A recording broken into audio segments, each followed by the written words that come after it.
शुरू कर देंगे, तो प्लीज़ आप लोग अपनी अपनी जगह पर आ जाएं। Thank you very much.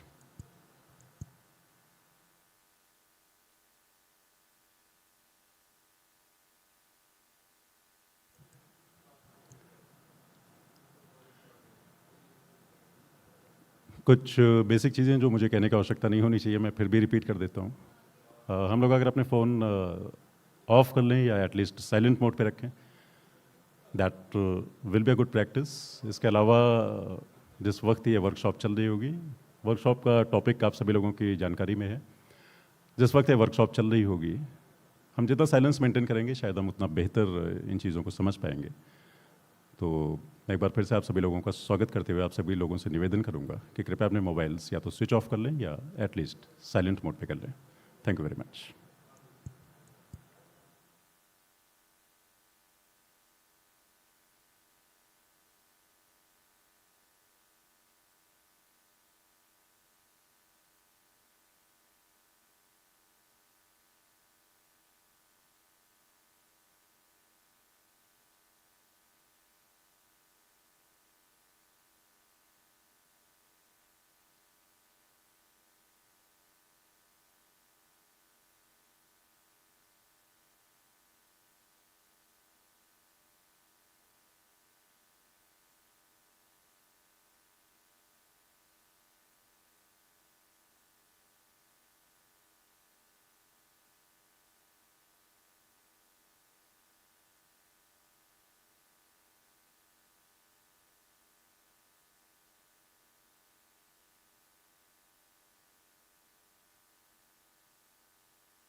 कुछ देर का इंतज़ार है और जैसा हमने आपसे कहा था, आज की वर्कशॉप आप सभी लोगों की जानकारी में होगी, साइबर सिक्योरिटी अवेयरनेस वर्कशॉप।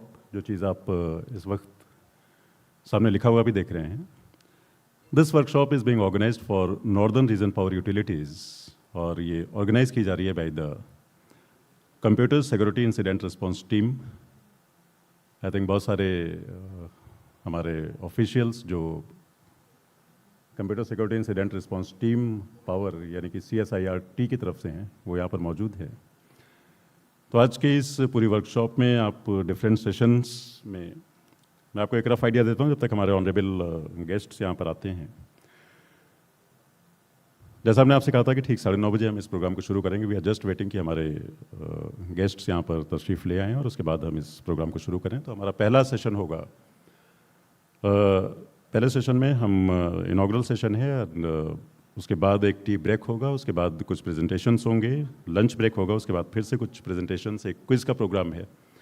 हम आप लोगों से ये गुजारिश करते हैं कि आप लोग इसमें जितना ज़्यादा पार्टिसिपेट करेंगे, that will be good for you, for us also.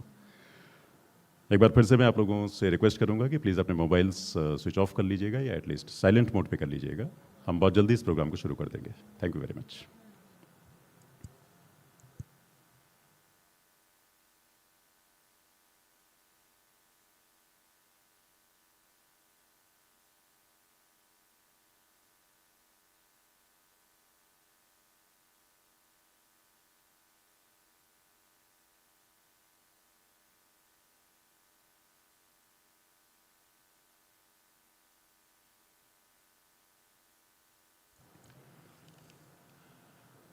आप लोगों को ये सूचित कर दें कि हमारे ऑनरेबल गेस्ट्स यहाँ पर आ चुके हैं। हम सिर्फ इंतज़ार कर रहे हैं अपने ऑनरेबल चीफ गेस्ट का।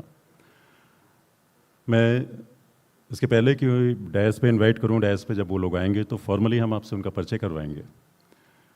आज के हमारे चीफ गेस्ट और गेस्ट ऑफ ऑनर का नाम मैं आप लोगों के सामने रख दूं।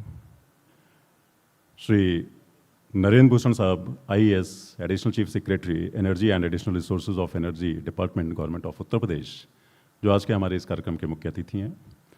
और डॉक्टर आशीष कुमार गोयल साहब, IAS and chairman UP PCL, UP power corporation limited, जो आज के हमारे इस कार्यक्रम के गेस्ट ऑफ ऑनर होंगे।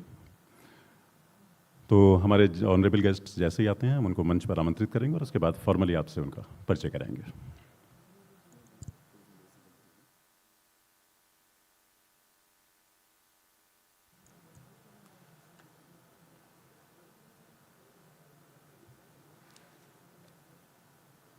रफी, एक बार फिर से आप लोगों को आज के प्रोग्राम के सीक्वेंसेस दे देता हूँ। जैसा हमने आपसे कहा था कि इनॉग्रल सेशन जो 9:30 से स्टार्ट होगा, 10:30 बजे ख़त्म होगा, और उसके बाद एक टी ब्रेक होगा 10:30 पे, आधे घंटे का, और उसके बाद फिर हम कुछ प्रेजेंटेशंस देंगे, लंच ब्रेक, और उसके बाद कुछ और प्रेजेंटेशंस, और उसके बाद tea break, quiz, question answer session वगैरह वगैरह। साइबर सिक्योरिटी की बात करें तो क्यों इम्पॉर्टेंट है साइबर सिक्योरिटी, मेरे ख्याल से मुझे अलग से कहने की ज़रूरत नहीं होनी चाहिए आज की तारीख में, क्योंकि हम सारी चीज़ें डेटा पे काम कर रहे हैं। हमारे लिए ज़रूरी है कि हम उस डेटा को बचा के रखें, हमारे लिए इम्पॉर्टेंट है कि हम अपनी इन्फॉर्मेशन को प्रोटेक्ट करके रखें।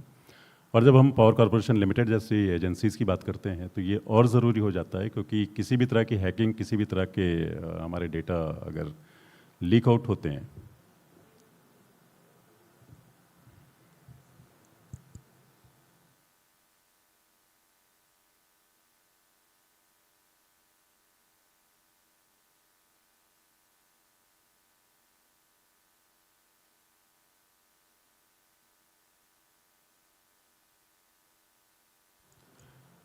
तो हम लोग बात कर रहे थे कि साइबर सिक्योरिटी क्यों इम्पोर्टेंट है। जो चीज़ें मैं आपके सामने रख सकता हूँ, पहली चीज़ तो ये होती है कि हमारी जो इन्फॉर्मेशन जो हमने डेटा के फॉर्म में कलेक्ट कर रखी है वो सेफ़ रहे, सिक्योर रहे। और पर्टिकुलरली जब हम सेंसिटिव डेटा की बात करते हैं तो ज़रूरी है कि हमारे डेटा हमारे कंट्रोल में रहें, और ऐसा कुछ भी ना हो कि हम अपना कोई डेटा गंवा बैठें, अपनी कोई सूचना गंवा बैठें और उसका नुकसान उठा लें। क्योंकि ये चीज़ें बड़ी कॉमन है कि किसी के अकाउंट से पैसे निकल गए। आज की तारीख में एक चीज़ और बहुत ज़्यादा चलती है जिसको हम और आप पेपर में पढ़ते रहते हैं कि आपको अजीब तरीके से अरेस्ट कर लिया जाता है। आप लोग ये चीज़ें पेपर में पढ़ते होंगे और सुन के बड़ा अजीब लगता होगा कि आपको ये कैसे होता है कि आपको विदाउट एनी फिजिकल अरेस्ट आपको अरेस्ट कर लिया गया। मेरा पर्सनली ये मानना है कि ऐसी सिचुएशंस तभी आ सकती हैं, हम डिजिटल अरेस्ट में तभी जा सकते हैं जब हमारे अंदर कुछ ऐसी कमी होगी या हमें लग रहा है कि हमने कुछ ऐसा गलत किया हुआ है। बिकॉज ऑफ दैट हम उस थ्रेट में, ट्रैप में आते हैं और उस चीज़ का शिकार बनते हैं। आज के इस पूरे वर्कशॉप का उद्देश्य ये है, इसमें जो हम क्विज रखेंगे, जो हम क्वेश्चन आंसर्स करेंगे, उस पूरे का उद्देश्य सिर्फ ये है कि हम आपको अवेयर कर सकें कि आप अपने डेटा को बचाएंगे कैसे, हम आपको अवेयर कर सकें इस बारे में कि ये आपके लिए क्यों ज़रूरी है। तो एक चीज़ मैंने आपको बताई कि इन्फॉर्मेशन आपकी सेफ़ रहे, ये बहुत ज़रूरी है। दूसरा होता है कि जब हम प्रोफेशनल ऑपरेशंस की बात करते हैं तो उसमें कॉन्टीन्यूटी बनी रहे। प्रोफेशनल ऑपरेशंस आपके ब्रेक हो सकते हैं अगर आपके डेटा बीच में लीक हो रहे हैं। मेरे ख्याल से मुझे कहने की ज़रूरत नहीं, बिकॉज आप सभी लोग प्रोफेशनल सेक्टर से आते हैं, आप सभी लोग डेटा एक्सपर्ट्स लोग हैं। इसके अलावा जब हम पावर कॉरपोरेशन लिमिटेड जैसे कि मैंने पहले कहा, इस तरह की एजेंसीज़ की बात करते हैं तो obviously we are concern with our customers, with our consumers. उनका ट्रस्ट बना रहे एजेंसी के ऊपर, इसलिए भी इम्पॉर्टेंट है कि कुछ भी ऐसा ना हो जो उनके ट्रस्ट को ब्रेक करे। मैं एक बार फिर से रिपीट कर दूं कि कुछ पलों का और इंतज़ार है और उसके बाद हम इस कार्यक्रम को शुरू कर देंगे। Thank you very much.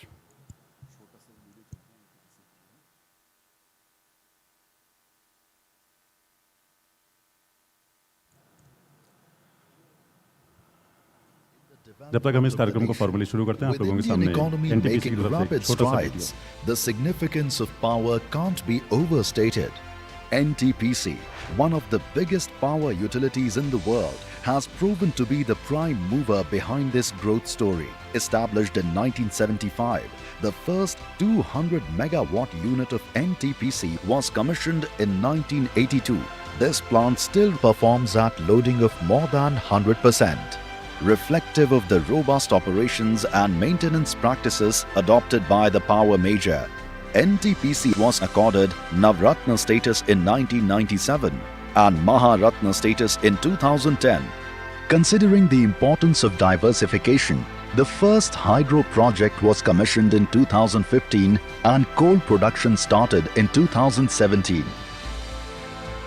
Today, the company has an installed capacity of over 83 gigawatt, generating more than 439 billion units annually, while more than 30 gigawatt of capacity is under construction.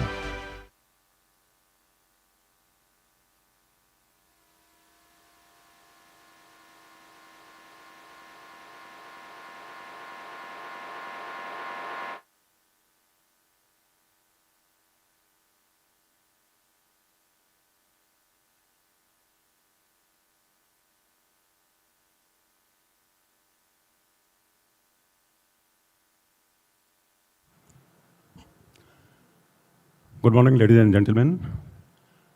आज के इस वर्कशॉप में आप सभी लोगों का फॉर्मली स्वागत, welcome.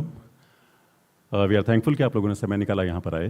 We are specially thankful to our honourable guests, honourable dignitaries जो यहाँ पर उपस्थित हैं।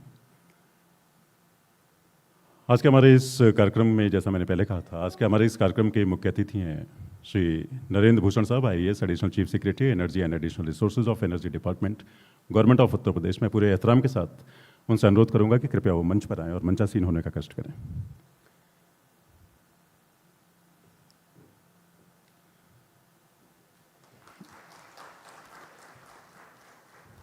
तालियों में आप कोताही नहीं कर सकते, तालियां आप जितनी बजाएंगे उतना अच्छा रहेगा। बिना पैसे का आजकल ये एक चीज़ मिलती है।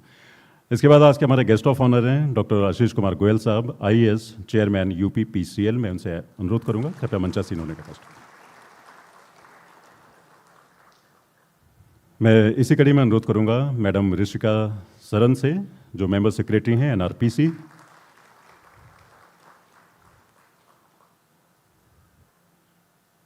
Let me invite Shri LKS Rathore साहब, डायरेक्टर साइबर सिक्योरिटी, CSIRT-Power।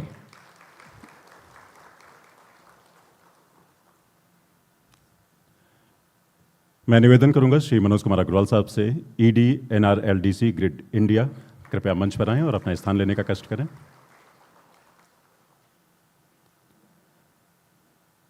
मैं आमंत्रित करना चाहूंगा श्री गौतम देव साहब को, RED NTPC, कृपया मंचासीन होने का कष्ट करें। और इसी कड़ी में last but not the least Shri AK Patel साहब, GM IT and CISO NTPC।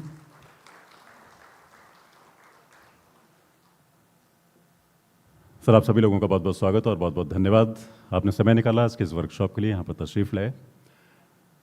हम किसी भी इस तरह के आयोजनों की शुरुआत करते हैं माता सरस्वती को स्मरण करके और दीप प्रज्वलन के साथ। मैं अनुरोध करूँगा आज के माननीय मुख्य अतिथि महोदय, माननीय गेस्ट ऑफ ऑनर और हमारे जो मंचासीन सभी ऑनरेबल डिग्नेटरीज हैं उनसे कि कृपया दीप प्रज्वलित करके आज के इस कार्यक्रम का औपचारिक शुभारंभ करने का कष्ट करें।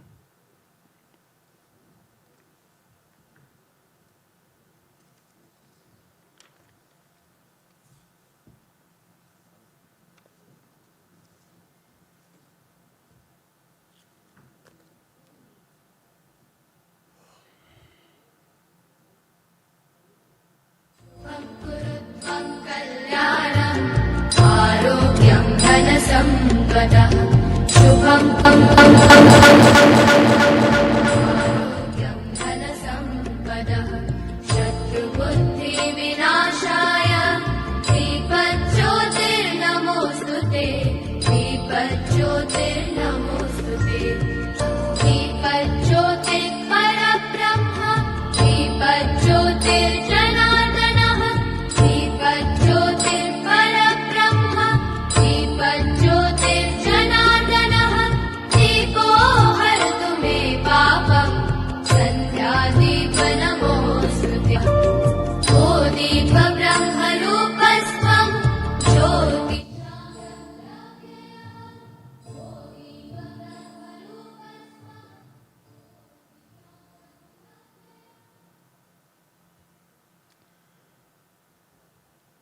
माननीय अतिथिगणों से अनुरोध करेंगे कृपया मंच पर पुनः अपना स्थान ले लें।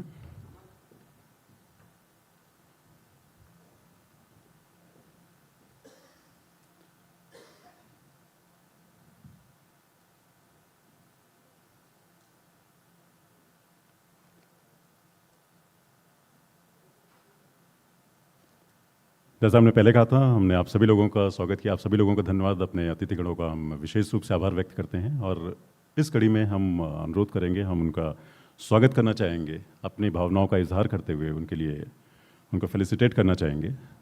हम अनुरोध करेंगे कंसर्न टीम से कि कृपया वो तैयार रहें। इस कड़ी में हम सबसे पहले अनुरोध करेंगे श्री LK राठौर साहब से कि हमारे आज के मुख्य अतिथि महोदय श्री नरेंद्र भूषण साहब को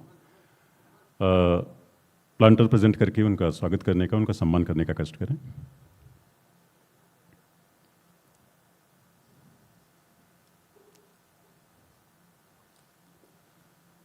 प्लांटर्स, शॉल और मोमेंटो।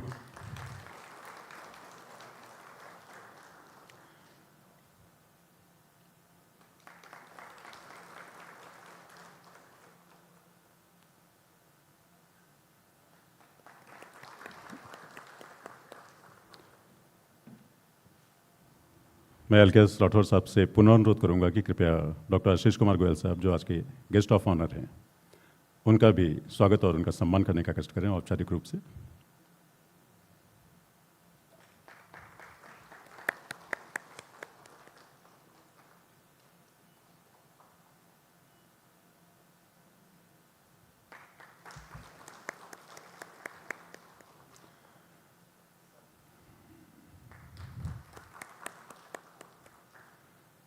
मैं इस कड़ी में अगला अनुरोध करूंगा श्री गौतम देव साहब से, RED NTPC, कि वो मैडम ऋषिका सरन को शॉल, प्लांट और मोमेंटो प्रस्तुत करके उनका औपचारिक स्वागत और सम्मान करने का कष्ट करें।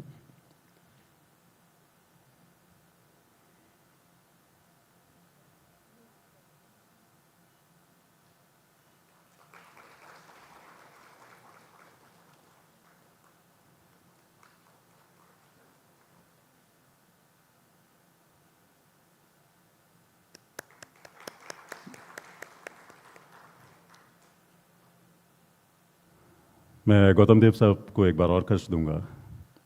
LK राठौर साहब को कृपया औपचारिक रूप से उनका स्वागत और उनको सम्मान करने का कष्ट करें।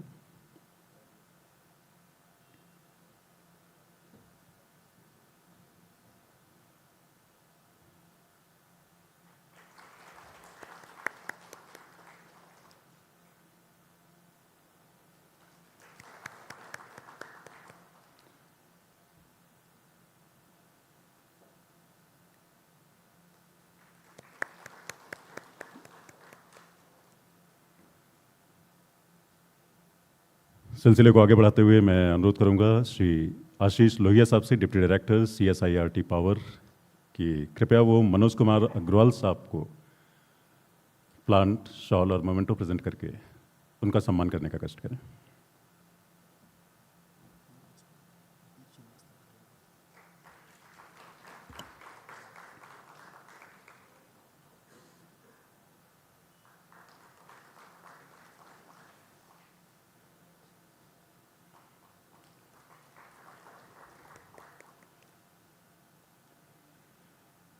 इस कड़ी में मैं अनुरोध करूंगा श्री आशीष गोयल साहब से, AGM CSIRT-Power, कि कृपया वो गौतम देव साहब RED NTPC को प्लांट, शॉल और मोमेंटो प्रेजेंट करके उनका सम्मान करने का कष्ट करें।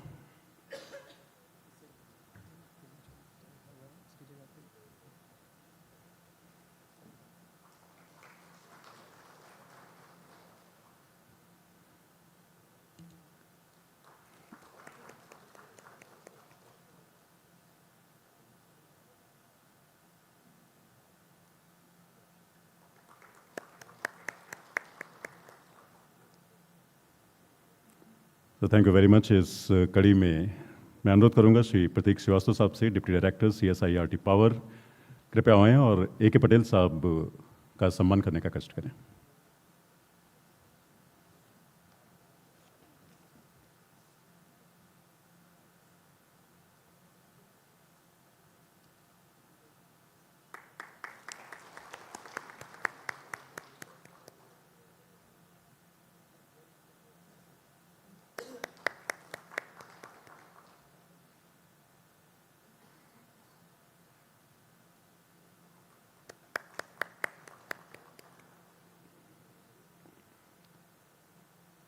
सो थैंक यू वेरी मच। ये मोमेंटो जो आप देख रहे थे, ये रूमी दरवाज़ा है, लखनऊ की signature building.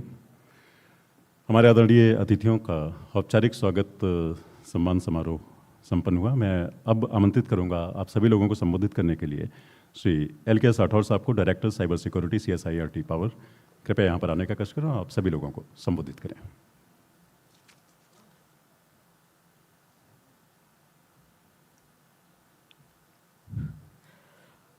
Very good morning to one and all.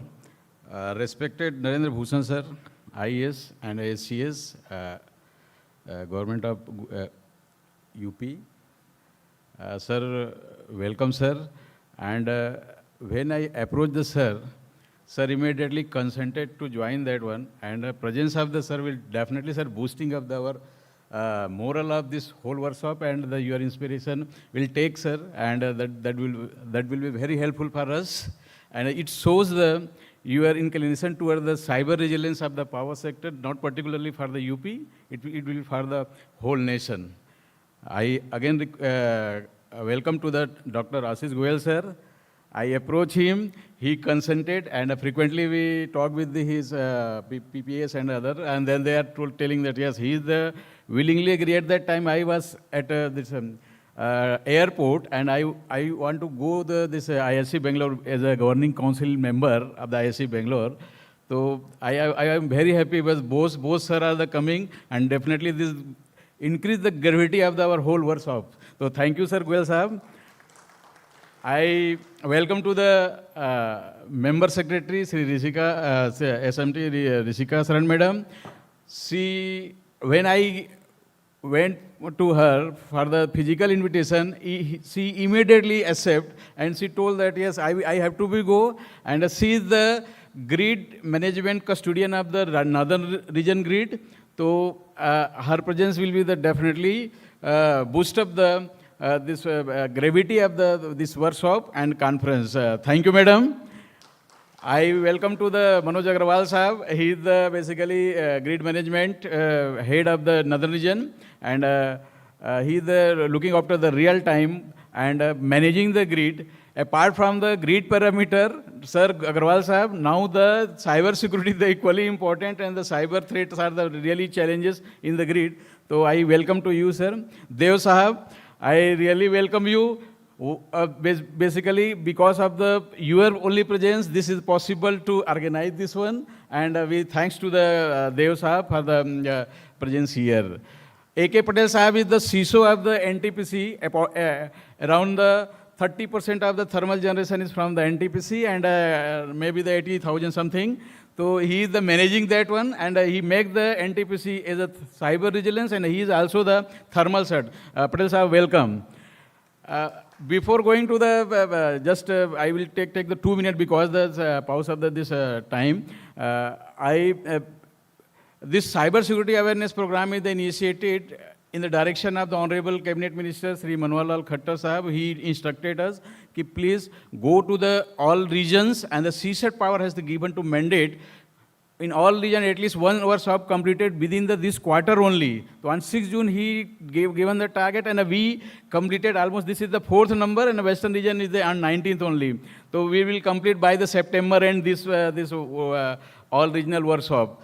So his order is the blessing for us, and in collaboration with the NTPC we are completing in the northern region.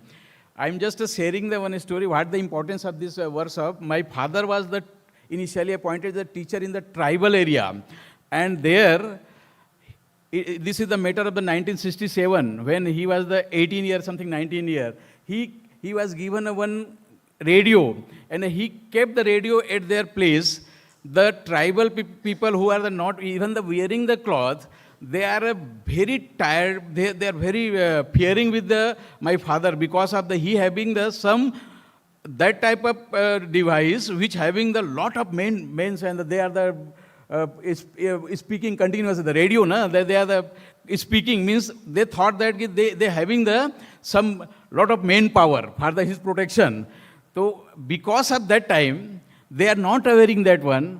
Nowadays, each and every tribal area, even the remote village having the palm type of computer, even the smartphones, and the awareness is you can say, from that era to this area, this will be only the transition because of the awareness only. So awareness is very important.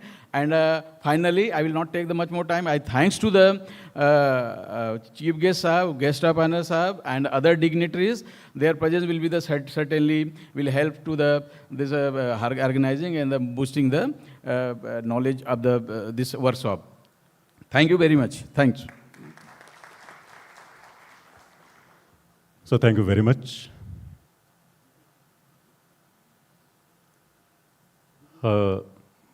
मैं राठौर साहब से अनुरोध करूंगा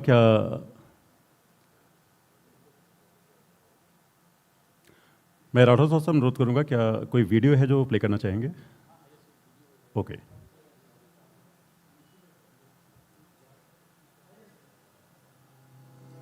The establishment of sector-specific CSIRT was mandated by the National Cyber Security Policy 2013.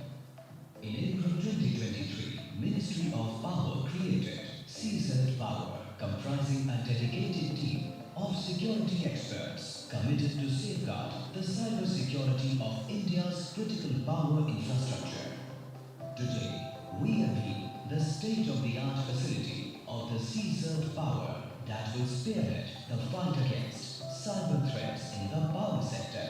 CSIRT-Power is the nodal agency for cyber security in the power sector, equipped with cutting-edge technologies and systems to mitigate cyber threats. Its primary role is to ensure cyber resilience in the power sector by protecting critical infrastructure from cyber threats. Additionally, it will focus on development strategies to mitigate vulnerabilities, enhance grid resilience, and ensure compliance with regulatory standards. The heart of this facility is the state-of-the-art Security Operations Center, having real-time cybersecurity threat monitoring capabilities. Every reported incident is tracked from detection to resolution. This system will be integrated with national cybersecurity agencies like CERT-In and NTPC for coordinated response.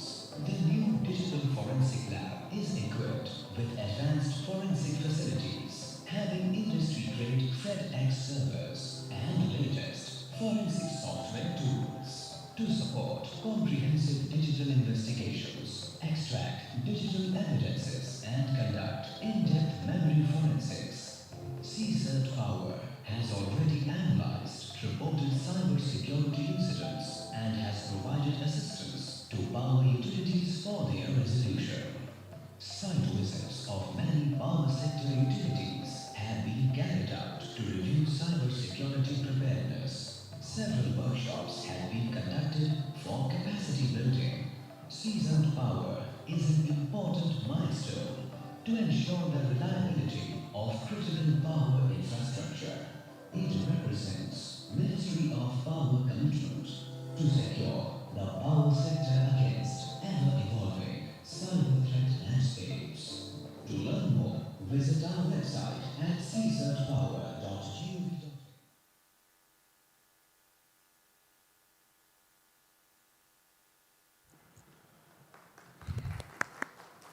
So this was a short video. मैं इसके बाद अनुरोध करूंगा श्री मनोज कुमार अग्रवाल साहब से ED NRLDC grid India कि वो कृपया यहाँ पर आएँ और सदन को एड्रेस करने का कष्ट करें.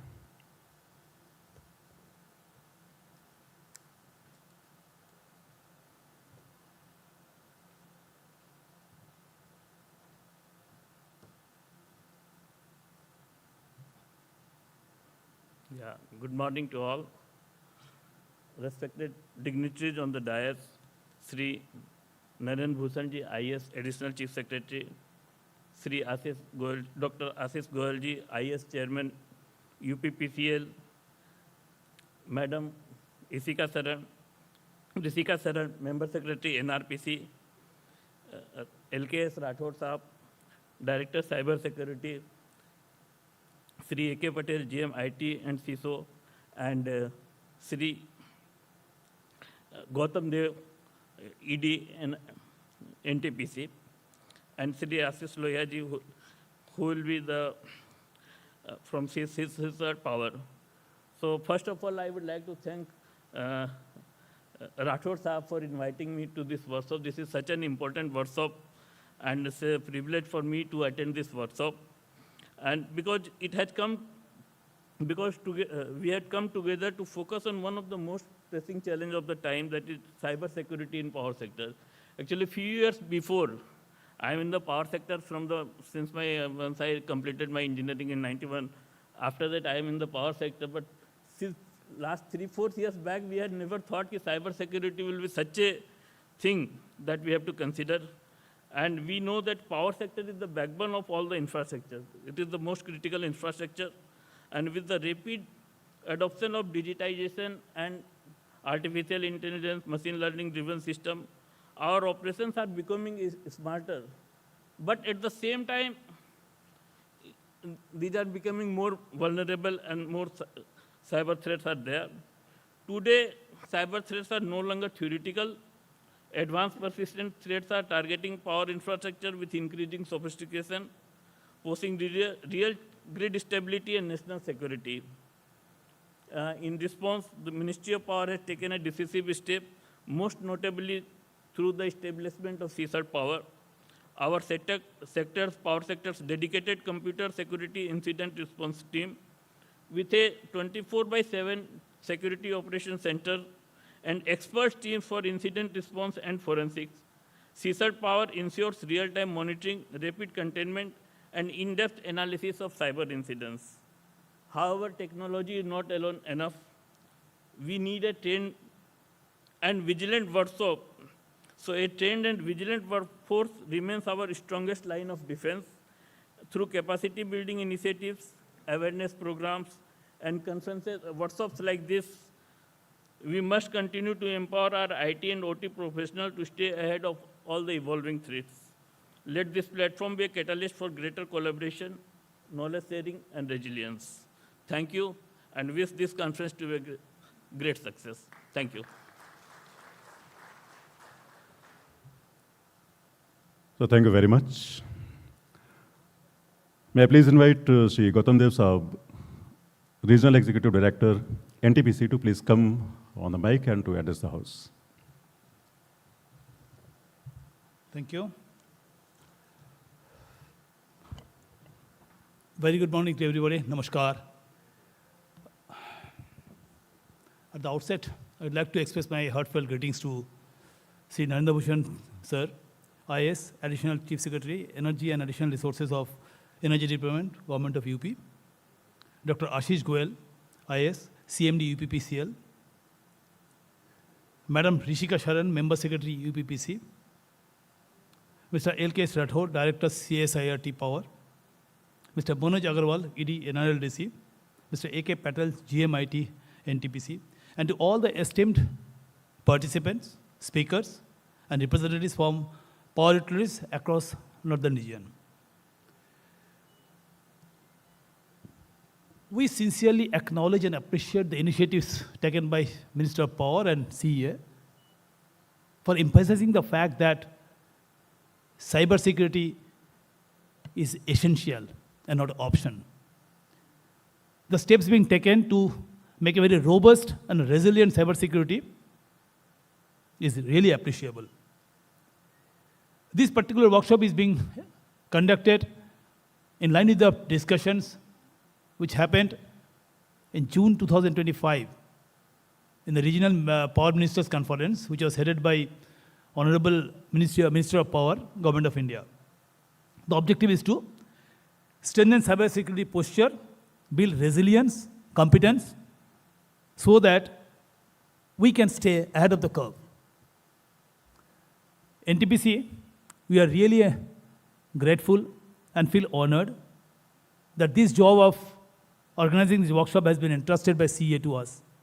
And we expect this particular platform, people will collaborate, learn, exchange their thought process so that we can make a roadmap to make our system resilient in the near future.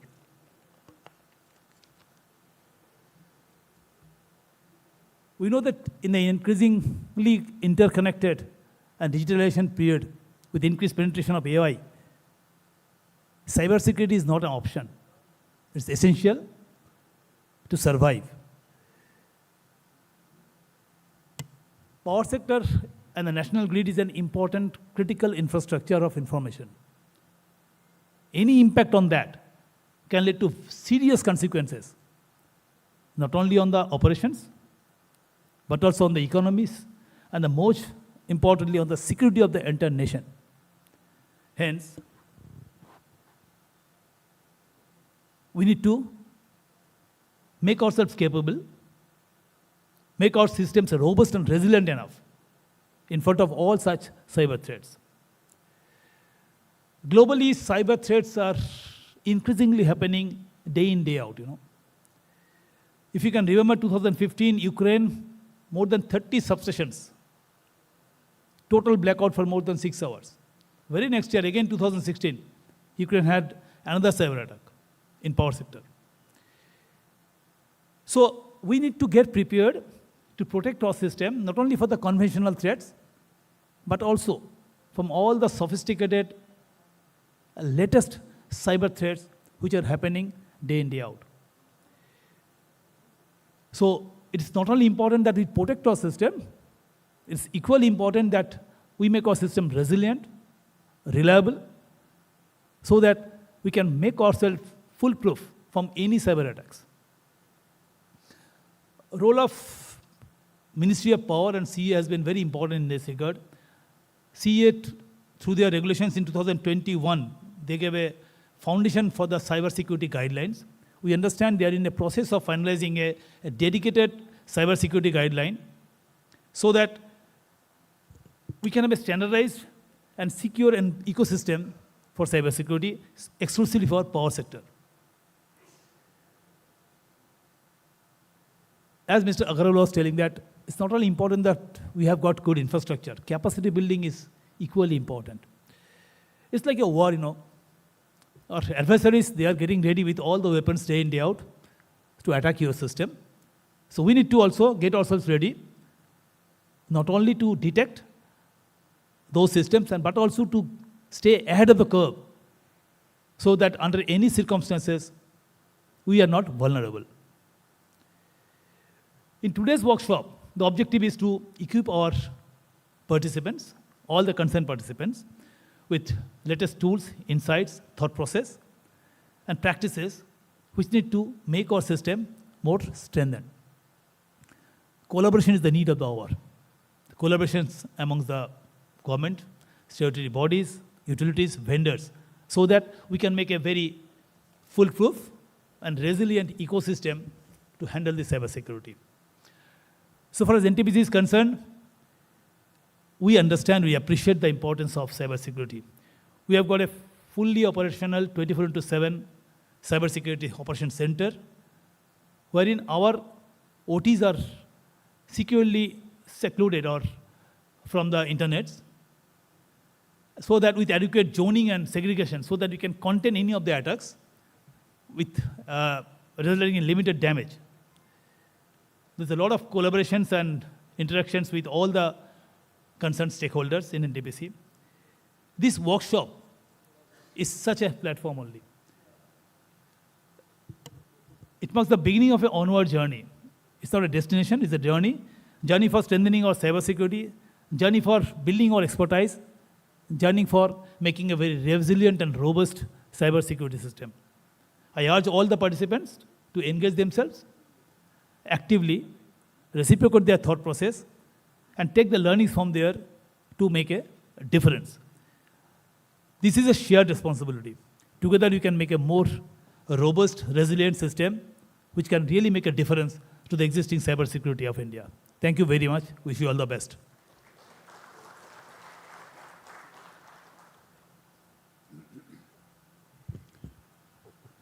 So thank you very much.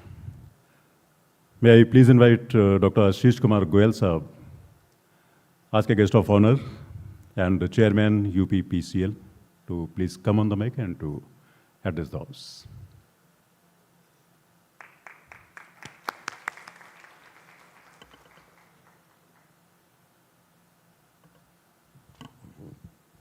A very good morning to you all.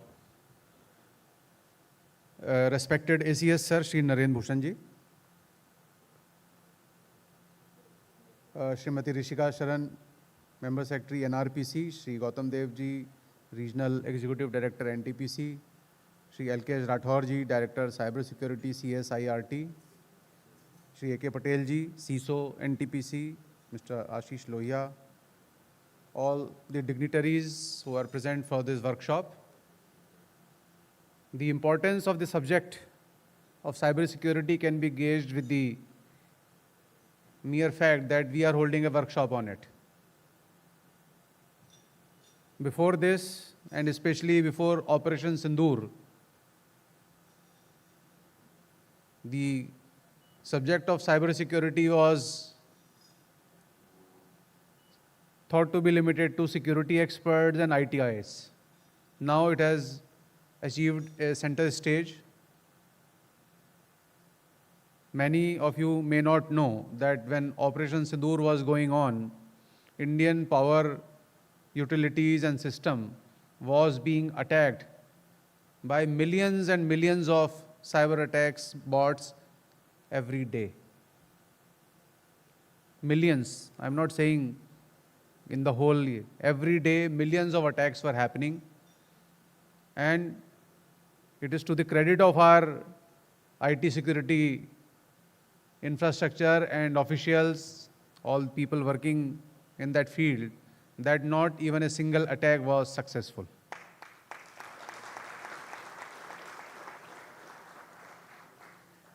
But we cannot rest, because the techniques that cyber criminals are adopting,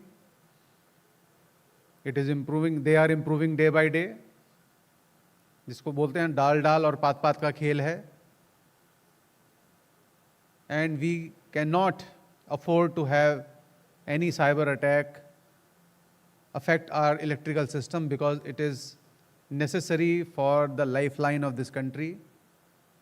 Any grid failure can develop into a major grid failure, can develop into major disruption in all walks of life. Today, electricity has become as critical as air and water for sustenance of life.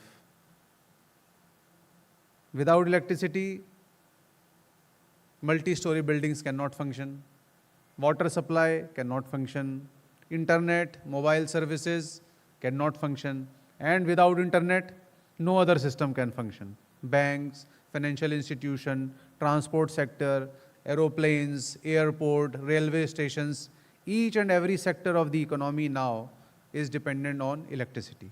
Hence, not only we have to build resilience into our electrical system, which is the work of electrical engineers, but at the same time, as 5G, Internet of Things changes all the devices, all the devices are going to become smart.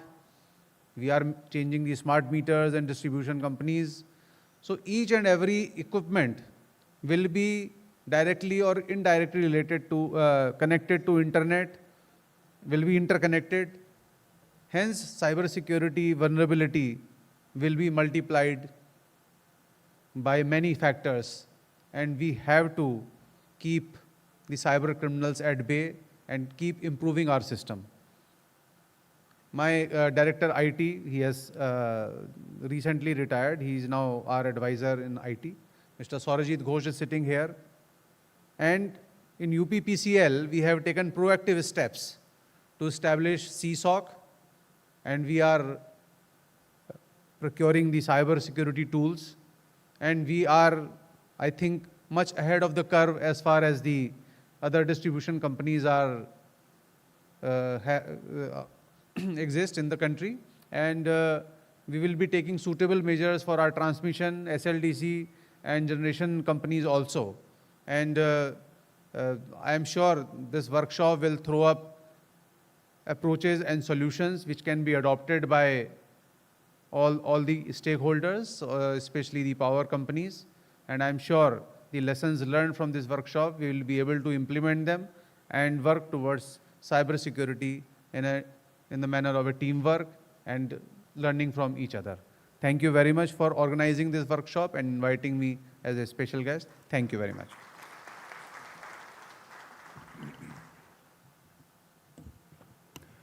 Thanks a lot sir, thank you very much.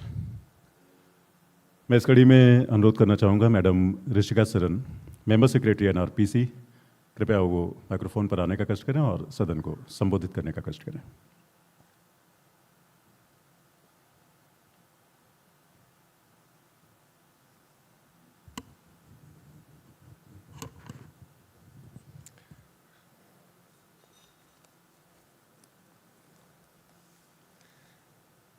Good morning.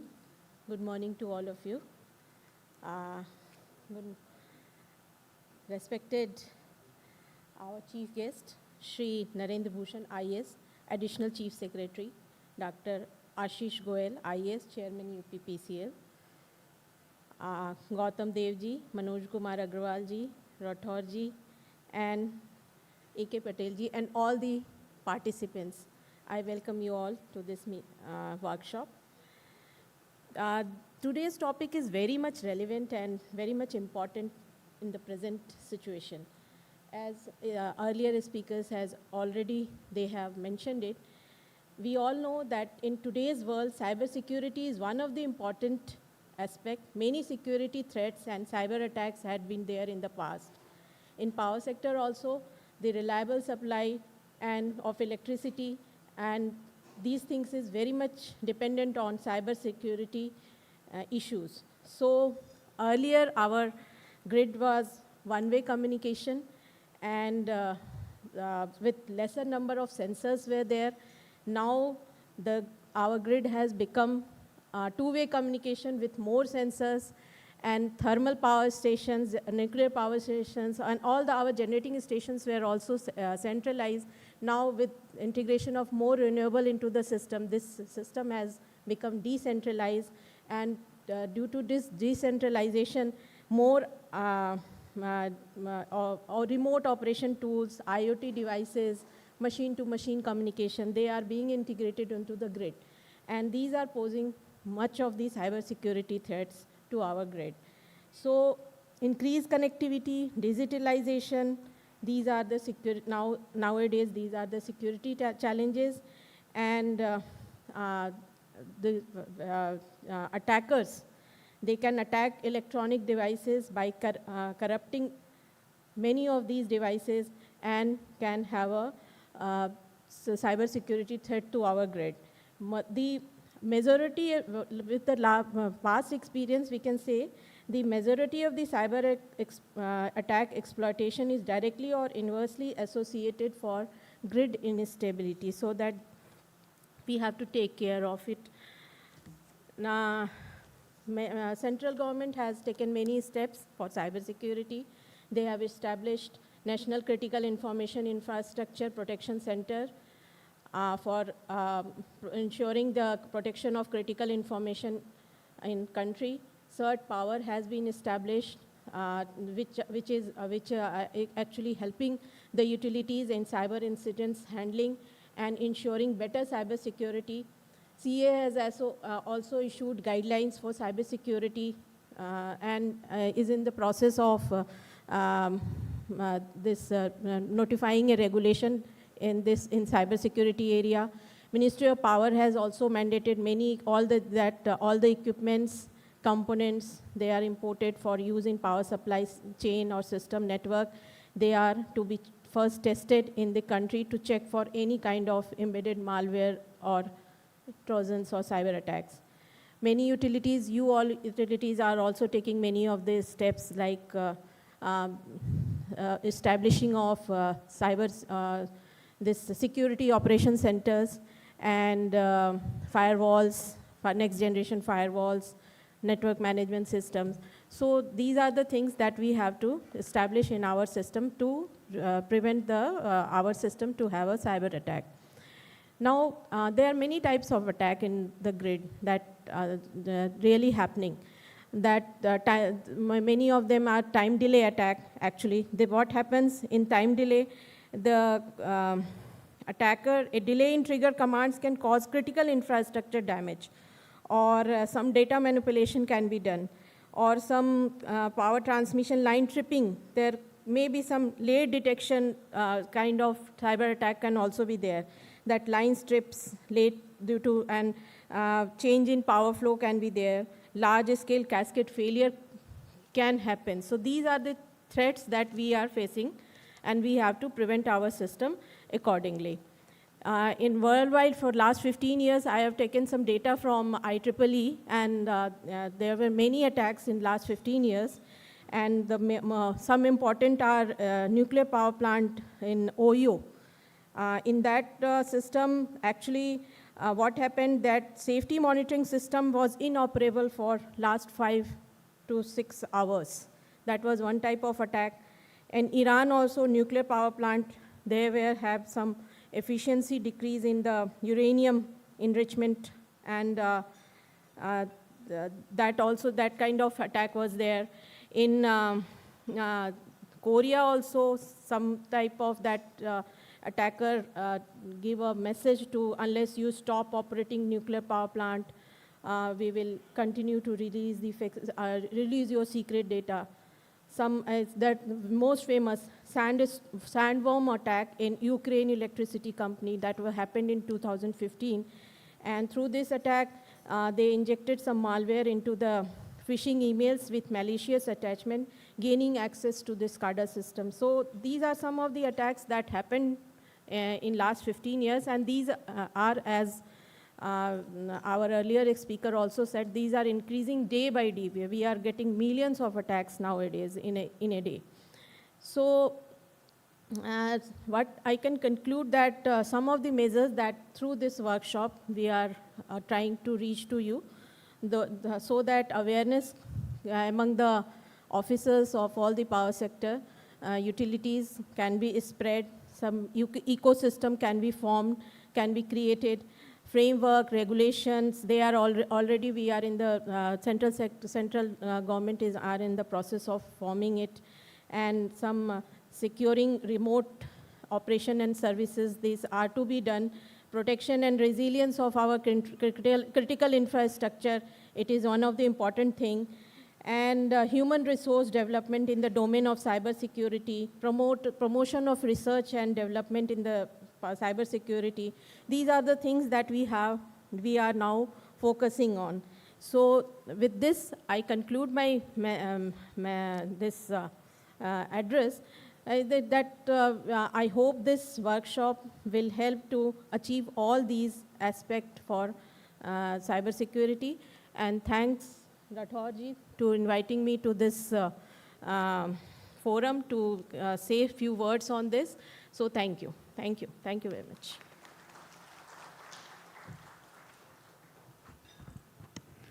Thank you so much ma'am, thanks a lot. और जैसा भी आप लोगों ने देखा था, हमारे guest of honour को किसी आवश्यक कार्य से जाना था, बिकॉज ऑफ दैट ये हमारा सौभाग्य रहा कि हम उनको सुन पाए उसके पहले। मैं पूरी विनम्रता के साथ आज के अपने इस कार्यक्रम के मुख्य अतिथि Shri Narendra Bhushan sahab, IAS, additional chief secretary energy and additional resources of energy department, उनको आमंत्रित करना चाहूँगा। कृपया वो आएँ और सदन को एड्रेस करने का कष्ट करें। Sir. Good morning, friends. Dignitaries on the dais, dignitaries of the dais, members of power fraternity from the northern region states, ladies and gentlemen. First of all, let me start by thanking Mr. Rathore, Ministry of Power, for inviting me here and allowing me to share my thoughts with you. But at the same time, representing the state government of Lucknow, I would like to take this opportunity to welcome each one of you to state of Uttar Pradesh and to this city beautiful of Lucknow. Please take some time while you work. After that, please take some time to visit Lucknow. And those who can manage, they should visit Ayodhya also if you have not visited till now. Because I came to know that there are officers from far places like Ladakh, Jammu and Kashmir, Himachal Pradesh, Rajasthan, Delhi, and of course our officers from central government. So please take some time to visit this place. Friends, as we have seen that the topic today is of very high relevance. In this today's interconnected world, cybersecurity is just not a technical requirement, but it is actually a national imperative. The importance of power sector, we all know. But here, as custodian of this sector, you know, this is the sector which powers the growth. India is growing at a India is one of the largest economy which is going at a very high growth rate. Although it is 6 to 7%, but in larger economies it is the highest. So we are illuminating every house. This sector basically is running our industries, it is helping our farmers, it is helping the poor. Ashish talked about how the power sector basically touches the life of each and every person, and it is the enabler for each and every sector. So the importance of power sector and the custodian sitting here are of very, very important. But at the same time, power sector you have seen is growing very fast as per our country's growth. As per the requirement of new technology, it is getting more and more digitized. It is using more technology like Internet of Things, like artificial intelligence. So it is becoming interconnected with the whole world. Now we have seen that renewable energy is coming in a big way. And renewable energy has many dimensions. We talk about nuclear energy, we talk about wind energy, and every consumer is also becoming a producer. So we have so many touch points. Even a poor poor person in his house, on his rooftop, is producing energy. A farmer is not only the producer of the food grains, he is not only the anndatta, but he is also becoming the energy producer also, urja data or whatever you call him.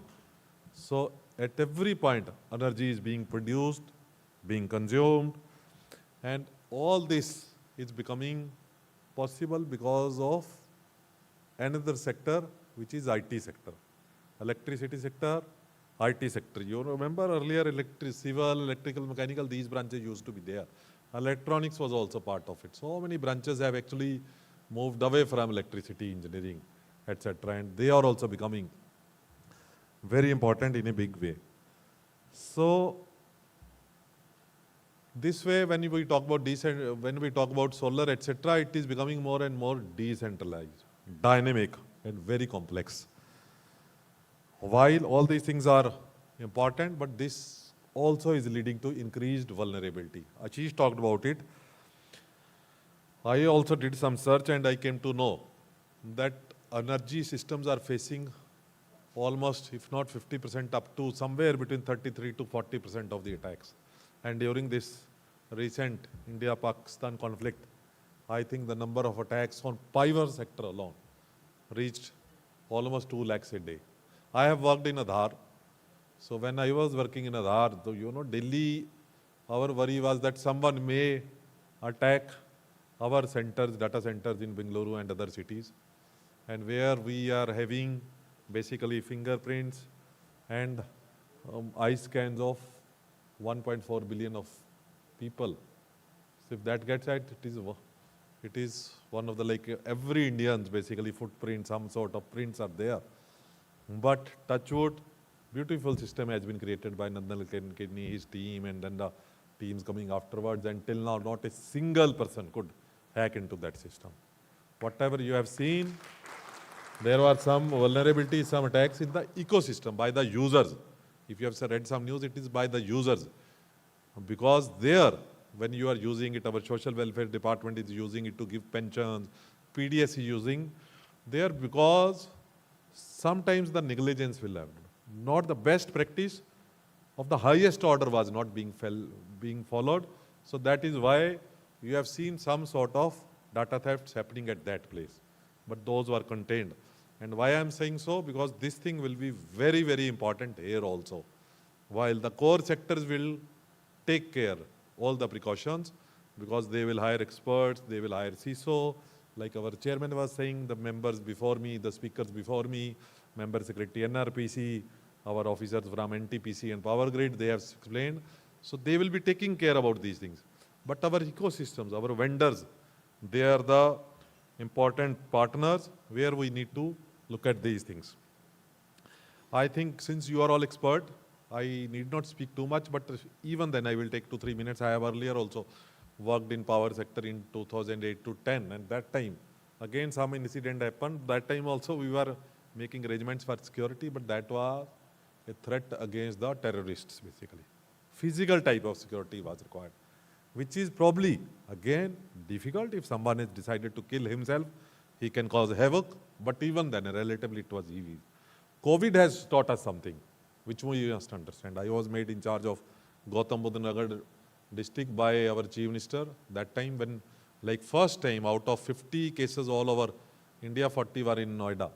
So one thing I learned there, COVID was something which was a, what do you call it, a invisible animal, invisible enemy. You didn't know what is happening, but its impact was to be seen. When your body gets sick, sometimes it led to death. So similarly, if you see drones are there, but drones again are some sort of physical threat. You can capture it. But the cyber hacks, the cyber threats, they are again the invisible arm. Someone can enter into the system through so many vulnerabilities. Our cyber exposure is increasing day by day. Although most of the innovations come from intersection of two sectors. I am an electronics engineer by qualification from Punjab Engineering College, Chandigarh. So you see, we used to say that electronics, that when it interacted with every sector, you call about Internet of Things, you call about so many medical devices, television, computers, etc. So many innovations came. Now similarly, AI is creating this. Earlier electricity came. When electricity started interacting with so many sectors, there were innovations. Then IT came, digitalization came. So when two sectors intersect, there are solutions, which is good, for good, but it brings some vulnerabilities also. Here also now, so exposure is increasing day by day. I remember earlier times SCADA used to be like standalone SCADA, but now SCADA is also linked with, we are working on smart meters. So smart meters means virtually every house will have while it will provide, so many benefits, but it is an entry point for a cyber hacker to enter into our system. So in UP, you have like 5 crore, 4 crore connections. So 4 crore vulnerable points will be there, and it is very difficult to monitor each and every house and teach them. So supply chain vulnerabilities, devices coming from which country you don't know. You remember that one of our neighbor countries, one big company has been banned by USA, and then I think bans come, were imposed by almost every country. So, but then, even then, you never know which country is, introducing some sort of malware into the hardwares which we are deploying on daily basis. So that supply chain brings lot of vulnerabilities. So all these things, why I am actually, although you understand, why I am telling these needs specialization. So each one of you who is sitting, who is in charge of some system, will have to take care of these things. Human factor is the most important one. In Aadhaar, we were like so, blunt. Sometimes senior officers will mind it. But we implemented it there. Even when I used to go to Bangalore, they will like check. We were not allowed to take our pen drives with us. In fact, all our computers did not have a pen drive system, We used to purchase all computers without pen drives.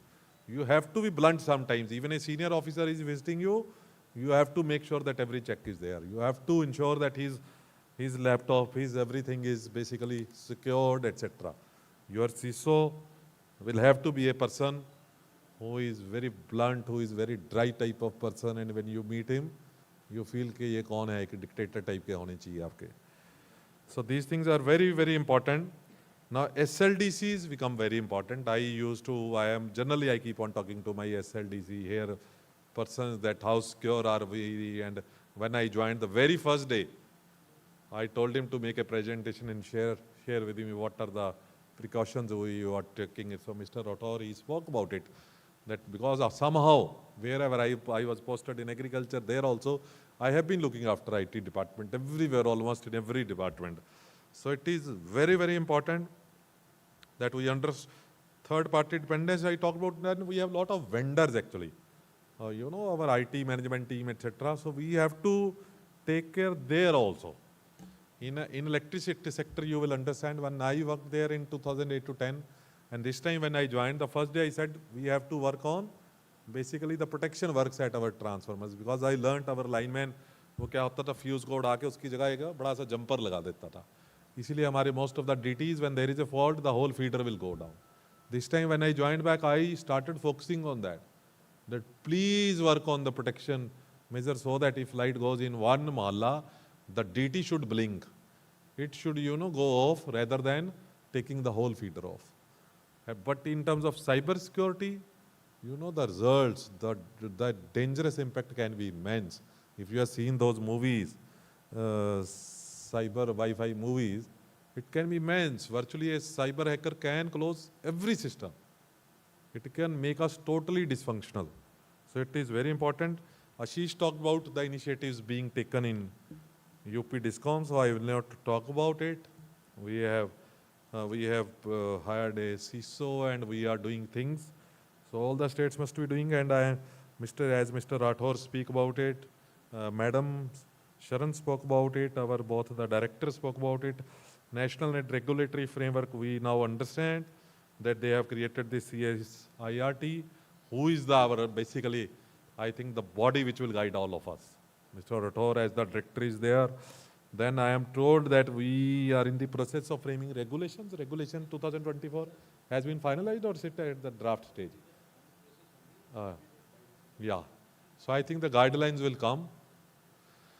But like again, I will go back to slightly, I keep on driving my lessons from my Aadhaar days when I worked. In fact, when I joined Aadhaar, all the linking, starting from LPG to like almost every linking, every circular has been written by me.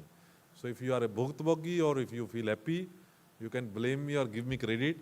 But that time I was also in charge of every, new Aadhaar and every updation. So we discovered a lot of risks there. We used to, I think, the day in and day out. We hired GRCP.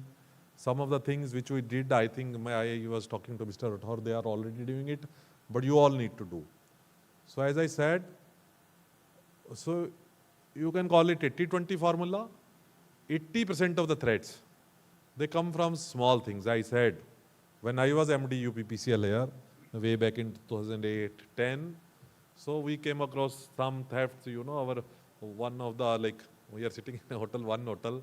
So the bill was 30,000, 60,000, 90,000, it reached 3 lakhs. And every time when it reached 3 lakhs, someone will in our data center will reduce it to 3,000 and that hotel will deposit the bill. When we did the log checking, etc., we could capture it. I called the actions of that why we should not suspend you. Then he told us, sir, my username, my password, you would correct the bill also sometimes. So that is, he has shared it with his Babu who was doing this. Action Saab was not knowing it. Some of us who are like 50 and beyond may not be too much friendly with computer science system and handling those username passwords. Wherever I have been going, I have been changing my system, username password, and I have been changing all my systems to mobile OTP, learning from my Aadhaar days. So mobile OTP is very much secure, although when I talk about 80-20, I said 80% of the hacks, they are small ones, they are negligence like this, which can be controlled. Okay? And their impact can be 20% basically. You can control, okay, we lost about 10-15 lakhs. UPPCL is a big organization, we could bear that. But the 20%, cyber hackers who can cause havoc to the economy, to our systems, the impact is not only 80%, it can be 800%. So while following the SOP which will be issued by them, or you understand, all of you can put your brains together and come out with some systems, that should be easier to do. But let me assure you that is a very tough task to implement on continuous basis. So please, when you do it continuously. You have to, do training on regular basis. You are the top man will have to insist it. He will have to make sure. You have to buy in. As CISO, it will be your responsibility that you are the chief, the CEO, the chairman is with you. It should come from his mouth because he is the person who can rein in the senior officers. Because this type of negligence starts from the top. When you allow a senior officer, sometimes you just out of respect, okay, he can bypass of some of the system. Ultimately, it creeps in at the lower level. So that is very, very important. So in Aadhaar, bug bounty program, we used to have bug bounty programs. You should hire hackers. Hackers should be there. But you know, hackers, Ashish talked about dal, path. So they are ahead of us. It is always, chore is always ahead of the police. That is why thefts take place. Similarly, please recognize that hackers are sharper than all of us together. That is why they will be able to hack sometimes. So the best way is, if you cannot control them, call them to your side. So hire some of them. And generally, they will not be satisfied working on a salary. So come out with some sort of bug bounty programs in the open. That if you find a vulnerability in system, come to me, I will reward you suitably. So in governance systems, sometimes it becomes difficult, you know, to decide the quantum of the award based on the vulnerability, but you will have to come out with some systems. So we used to hire ethical hackers. So if they can come, you go to the college students, you know, start some programs. I have run programs everywhere like this. Friends of Greater Noida, I was CEO of Greater Noida. So they will be happy working with you pro bono. Because hackers, basically, since they work with their brain, they will, a totally different type of breed. They will challenge you all the time, but if you can try to make them on your side, they will help you to a great extent. So these types of programs will be required. So I think one more thing which is required is collaboration between the agencies, our IT departments, all the service providers.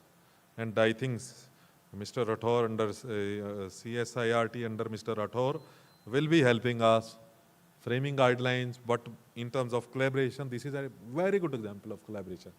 So if you can, like generator to generator, discom to discom, transmission to transmission, SLDC to SLDC, if you can form your WhatsApp group today when you have met here, and then share with each other what the other person is doing, you can share resources. These things bring lot of value. Please do that. Supply chain also. There is generally, if you work with US, foreign companies, they will get you sign some agreement. Sometimes if you have seen, I talk to private sectors, I have, you know, mentored startups. So they are made to sign some sort of trusted programs. Like you will be trusted partner if you become a supplier to them. So we can start these types of programs. I think I should congratulate Mr. Rathore, CSIRT, and other organizers with them, NTPC, Power Grid, and our guest member NRPC and other members for organizing this type of awareness workshop. Very timely initiative. And I think today we should go with a renewed commitment that while we harness the power of sun, wind, rivers, we all also harness the power of cyber resilience. That will be very, very important. Thank you, and I again welcome everyone to Lucknow. Thank you, thank you.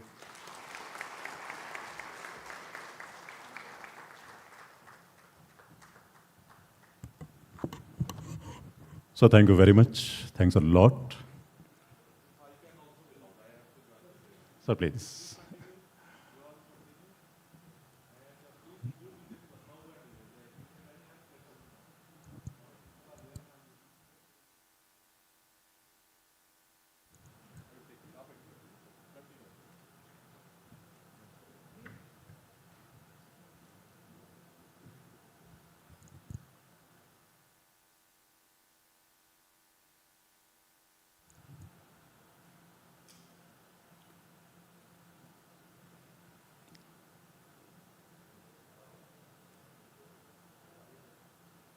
So by now हम लोग सुन रहे थे, हमारे जितने भी honourable guests आपको यहाँ पर डाइस पर मंचासीन दिख रहे थे, हमने उनकी बातें सुनी. It was really enriching and enlightening. NTPC overview presentation, that is next in sequence. May I please request Sri A.K. Patel Sahab, GMIT and CISO NTPC, जो ये presentation आपके सामने रखेंगे. So thank you very much and most welcome, please.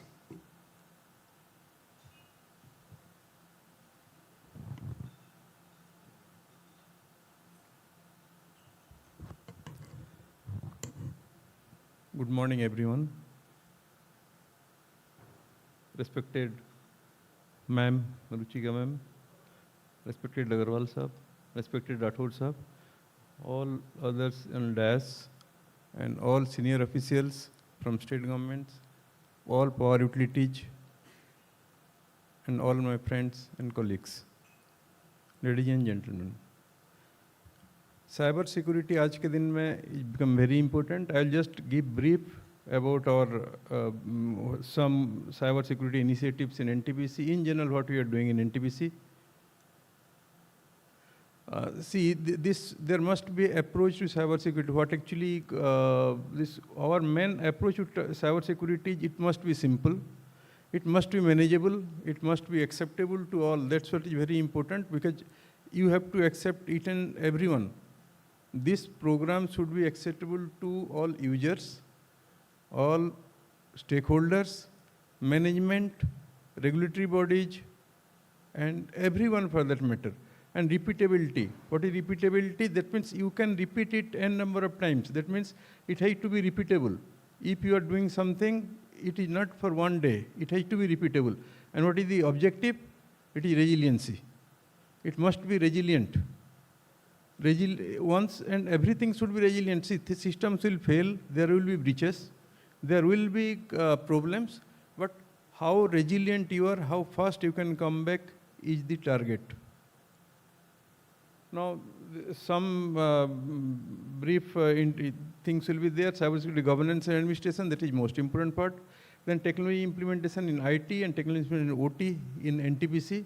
This is specific to NTPC, what we are doing. Then IT/OT security controls, what are the main security controls, other cyber security audit, this is very important pillar of cyber security, and what we are thinking about further doing about this thing. Now, this corporate level, this is cyber security governance. At corporate level, it is CISO. CISO and alternate CISO are defined. Then at each plant level and office level, there are site security coordinators and three main pillars. This is IT, electrical, and C&I, electrical and IT. And at each project level, they are defined to see there must be some pilot person, some pivot person in there, so that these things are addressed. Then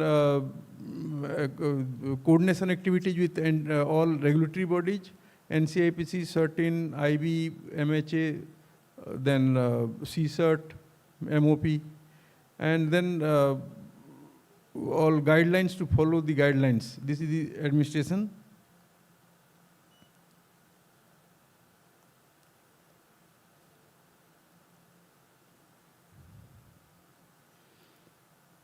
This is cyber security structure. CISO, this thing is cyber security cell defined at corporate center, which is apex for cyber security. CISO, then alternate CISOs, and CISOs from IT, OT, C&I, electrical, and IT. Then at all plant, the cyber security coordinators from IT, C&I, and electrical. Next. This is brief, you can say, diagram architecture. This actually shows the simplistic architecture. You have to be, this architecture-wise, this main aim for this slide is to show that paths are different. See, it may seem a bit redundant, but see, the outgoing path is completely different than incoming path. Whatever for internet browsing, if you are going out, that means that path is completely blocked from inside, towards inside. And while that server zone has no outward access. That means only inward access is there.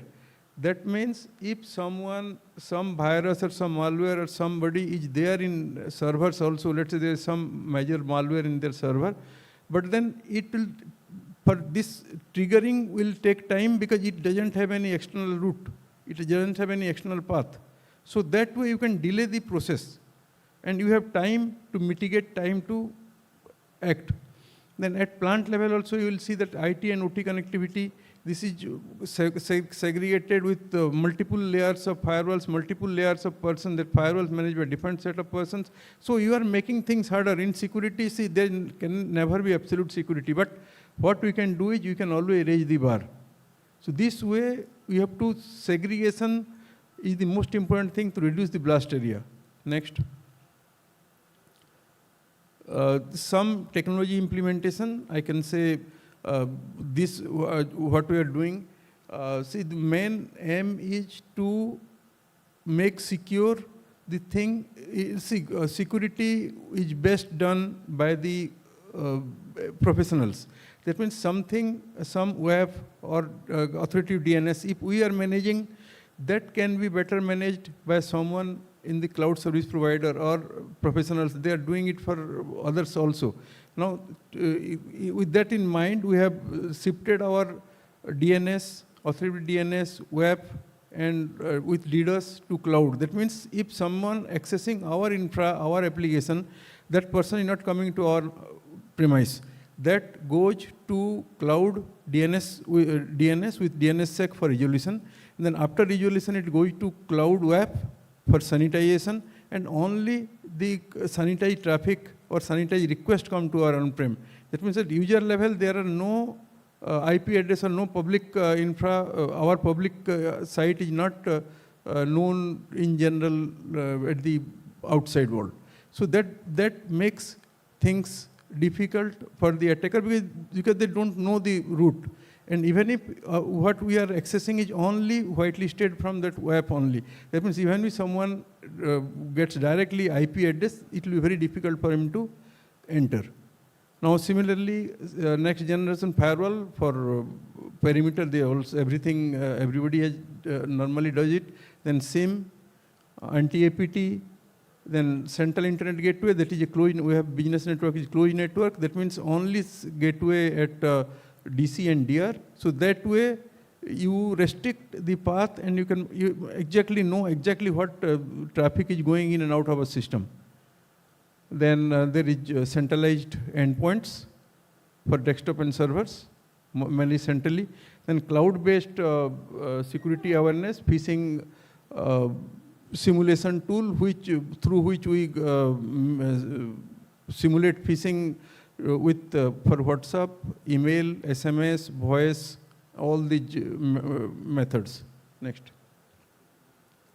This is OT. This actually shows the OT also very layered approach. It is not easy. Protocol, there are protocol difference. There are even IT going is there are firewall at both the layers. OT side firewall, that is it is in DMZ. In between them is interface PC. Then after IT firewall, and then after PI server. So it becomes very difficult for someone to travel from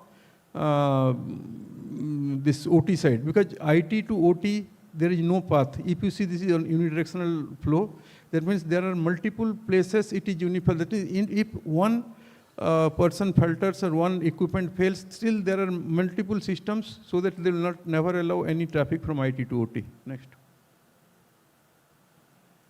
Next. Then cyber security in OT, it is basically defense in depth approach.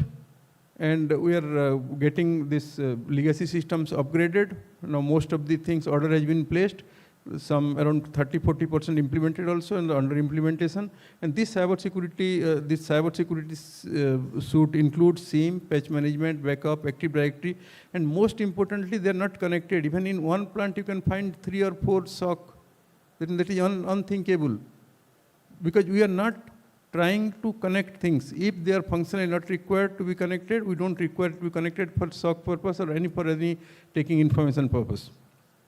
And defense in depth is basically physical isolation and minimizing network segmentation to minimize the blast area, perimeter security, then role-based access, and secure change management process, that is very important, and regular security audit. Next. Then major security controls in IT and OT, we have SOC and NOC 24/7, zero trust access, that means VPN through zero trust access. That means there is no inward entry to our infra, that actually outward connection is there and they meet at the cloud level. So that way it is secure and it is not, access is not given at network level, access is given at endpoint specific server level. Now centralized internet gateway I already told. Then restriction of USB across IT and OT. We don't allow USB devices in IT and OT. Some few whitelisted devices are only allowed. Then centrally security implemented managed for endpoint. That means IAV and EDR. Then access to M365 IT, all internet-based assets are through multi-factor authentication. And privileged user management for access of critical servers for administrators. Now, regular cyber security audit of IT and OT systems, comprehensive. Next. Then cyber security audit program. This is IT and OT infra we are doing, and this is centrally given contract so that the uniformity is there. People are working in their respective areas, and this IT and OT audit is done by somebody else, so they are not burdened with the nitty-gritty of auditing and all those things. They need to just work, given the report, they need to work for closure of the vulnerability. Now it is done very regular basis. We are doing it 6 monthly basis, even for OT, because of this continuity. Monitoring of closure of vulnerability becomes easier. Then controlled access for the audit reports for concerned owners only. Next. Next. Then previous one. Now cyber security training and awareness, you can say Cyber Jagrukta Divas. This is first Wednesday of the month. It has been a Government of India mandate. I think everybody should be following this. Then this Cyber Security Awareness Month, October, this is being coming month is our Cyber Security Awareness Month. Actually, this then training for employee through NPT, other agencies, CA guidelines, as per CA guidelines. Then custom cyber security awareness training being provided by NCIPC, certain CA, CSIRT. Then weekly meeting, the cyber security meeting we hold with our plant cyber security coordinators. Then targeted awareness sessions through security awareness phishing platforms. Next, the technical augmentation in pipeline, what we are thinking is SSE security services. That means to protect all internet outside our business network also. That will be a common internet framework. That means for all internet browsing cases, we'll go to cloud. They will not have direct access so that sanitization becomes easier. Then breach and attack simulation. That means basically to monitor cyber preparedness or cyber readiness of the infra so that test our protection system. Then network security policy manager, that actually is, we are procuring. That means it will configuration manager for firewall. It will simulate the configuration also. There is some changes in the firewall. What is the impact that will be there? Then centralized management will be helpful. Next. That's all. Thank you very much.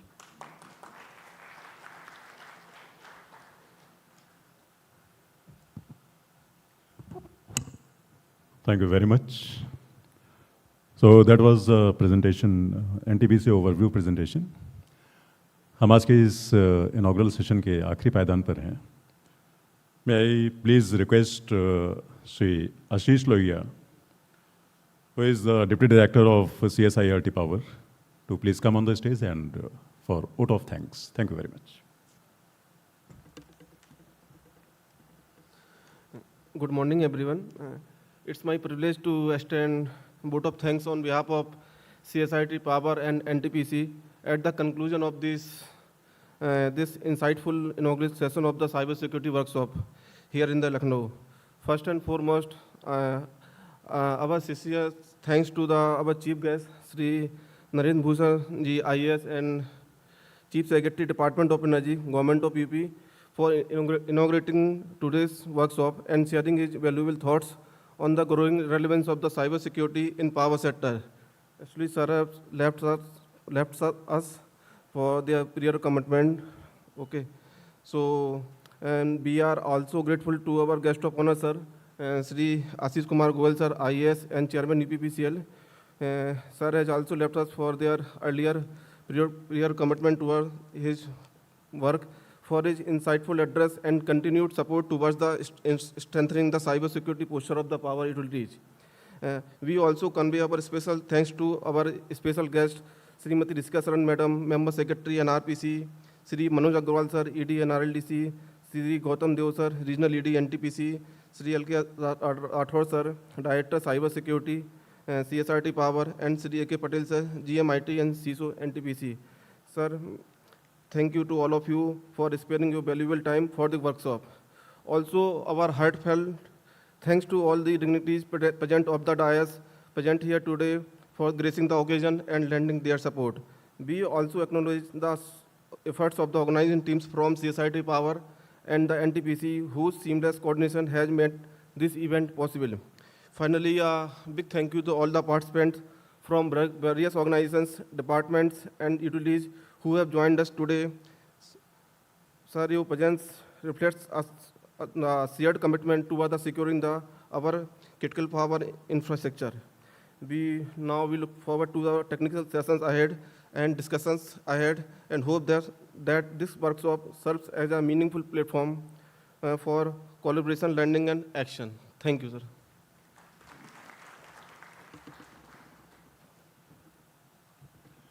Thank you very much. So this was a formal vote of thanks for this inaugural session. इसके बाद हम एक छोटा सा break लेते हैं. हम अपने ऑनरेबल गेस्ट जो हमारे डैश पे मंचासीन है उनसे भी रिक्वेस्ट करेंगे, आप सभी से भी निवेदन करेंगे. हम एक छोटा सा टी ब्रेक लेते हैं और उसके बाद हम आधे घंटे के बाद 11:30 बजे दोबारा यहाँ पर इकट्ठे होंगे और उसके बाद आज के इस वर्कशॉप की कार्रवाई को आगे बढ़ाएंगे. बहुत बहुत धन्यवाद. तो प्लीज़ चाय का इंतज़ाम आप लोगों के ठीक पीछे बाहर की तरफ है, तो आप लोग कृपया वहाँ के लिए प्रस्थान करें. Thank you very much.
progressive, sustainable future.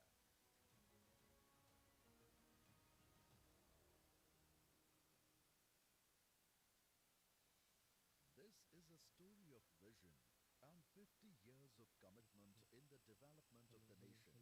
With Indian economy making rapid strides, the significance of power can't be overstated.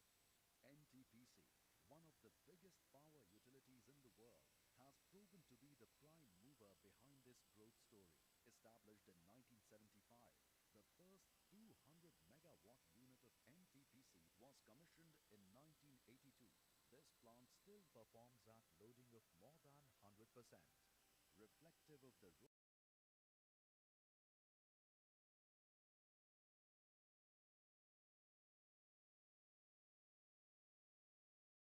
and Maharatna status in 2010. Considering the importance of diversification, the first hydro project was commissioned in 2015 and coal production started in 2017.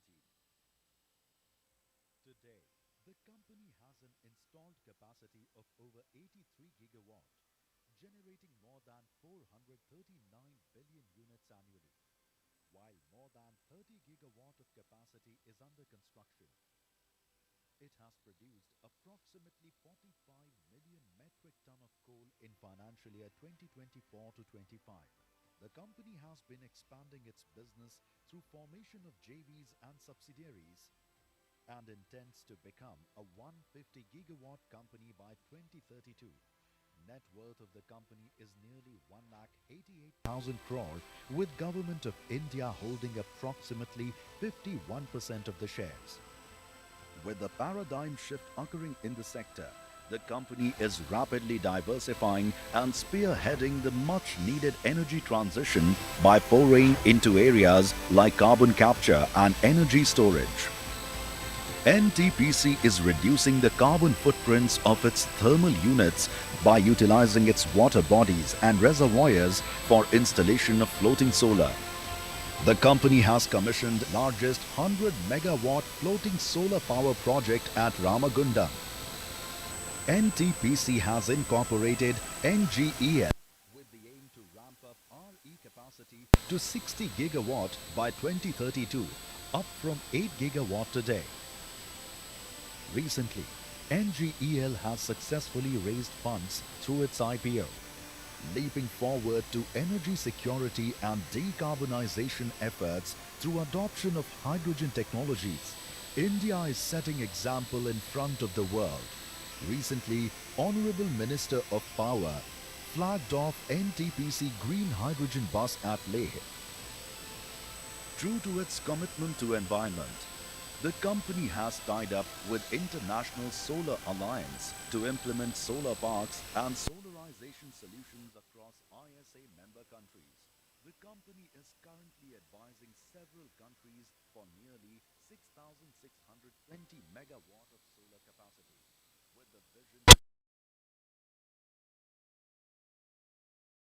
various projects across Asia and Africa. Besides, the company provides capacity building programs through its flagship institutes, Power Management Institute and NTPC School of Business. The institutes have strategic tie-ups with world's leading learning and development institutes. Netra, our R&D center, leads the innovation journey and has developed several technologies and demonstrated them through pilot projects. The outstanding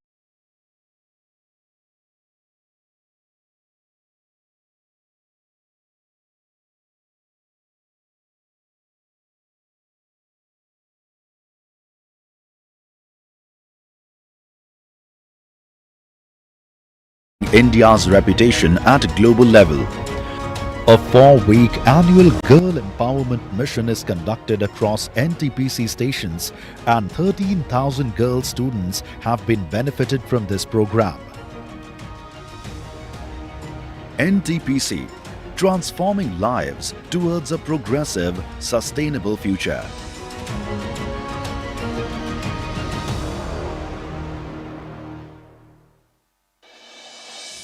This is a story of vision and 50 years of commitment in the development of the nation. With Indian economy making rapid strides, the significance of power can't be overstated. NTPC, one of the biggest power utilities in the world, has proven to be the prime mover behind this growth story. Established in 1975, the first 200 megawatt unit of NTPC was commissioned in 1982. This plant still performs at loading of more than 100%. Reflective of the robust operations and maintenance practices adopted by the power major, NTPC was accorded Navratna status in 1997 and Maharatna status in 2010.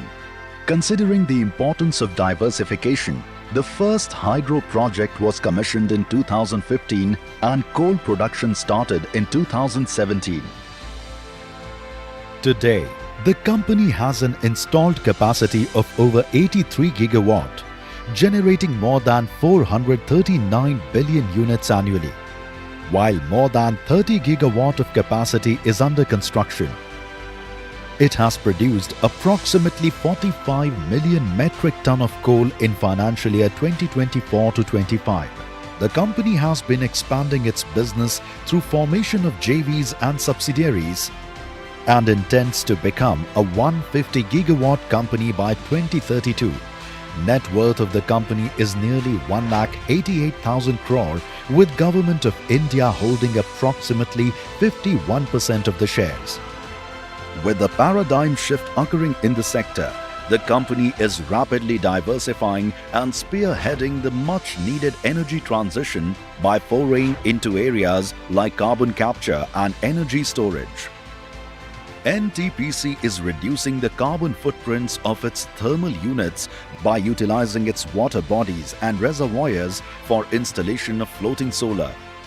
The company has commissioned largest 100 megawatt floating solar power project at Ramagundam. NTPC has incorporated NGEL with the aim to ramp up RE capacity to 60 gigawatt by 2032, up from 8 gigawatt today. Recently, NGEL has successfully raised funds through its IPO. Leaping forward to energy security and decarbonization efforts through adoption of hydrogen technologies, India is setting example in front of the world. Recently, Honorable Minister of Power flagged off NTPC green hydrogen bus at Leh. True to its commitment to environment, the company has tied up with International Solar Alliance to implement solar parks and solarization solutions across ISA member countries. The company is currently advising several countries for nearly 6,620 megawatt of solar capacity. With the vision to be the world's leading power company, NTPC is developing various projects across Asia and Africa. Besides, the company provides capacity building programs through its flagship institutes, Power Management Institute and NTPC School of Business. The institutes have strategic tie-ups with world's leading learning and development institutes. Netra, our R&D center, leads the innovation journey and has developed several technologies and demonstrated them through pilot projects over the years. The outstanding achievement and contribution towards power sector of the country by NTPC has been acknowledged through several accolades in the recent years. The company also supported archery and developed it from grassroots level, which has helped elevating India's reputation at global level. A 4-week annual girl empowerment mission is conducted across NTPC stations and 13,000 girl students have been benefited from this program.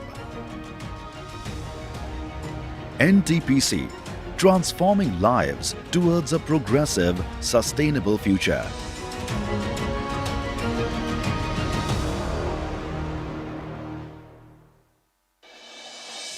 This is a story of vision and 50 years of commitment in the development of the nation.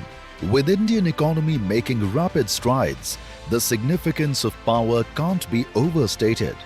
NTPC, one of the biggest power utilities in the world, has proven to be the prime mover behind this growth story. Established in 1975, the first 200 megawatt unit of NTPC was commissioned in 1982.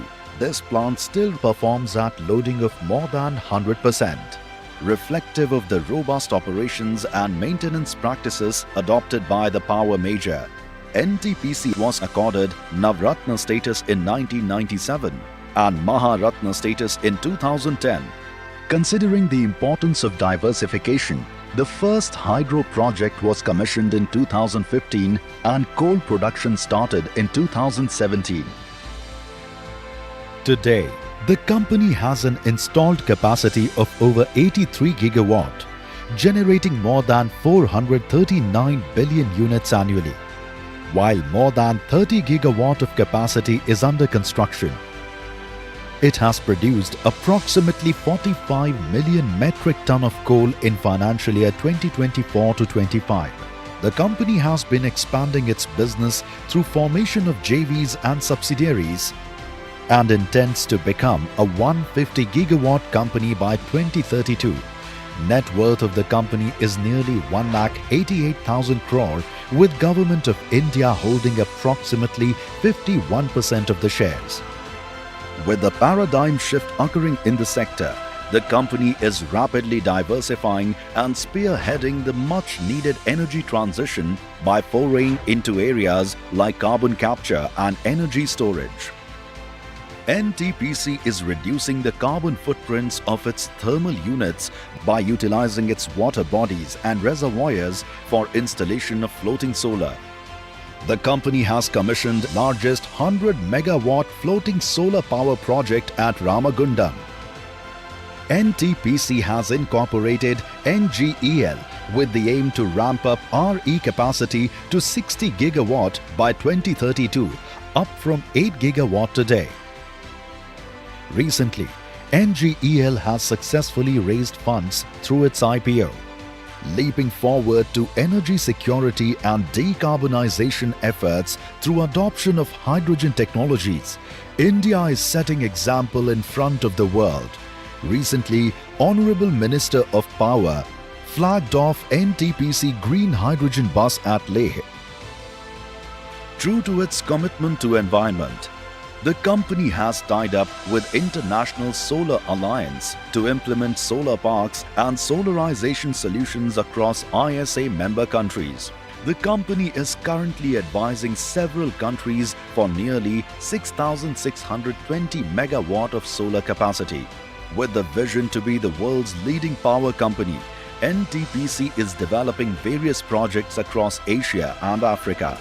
Besides, the company provides capacity building programs through its flagship institutes, Power Management Institute and NTPC School of Business. The institutes have strategic tie-ups with world's leading learning and development institutes. Netra, our R&D center, leads the innovation journey and has developed several technologies and demonstrated them through pilot projects over the years. The outstanding achievement and contribution towards power sector of the country by NTPC has been acknowledged through several accolades in the recent years.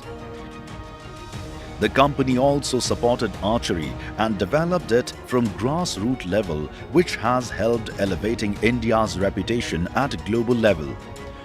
A 4-week annual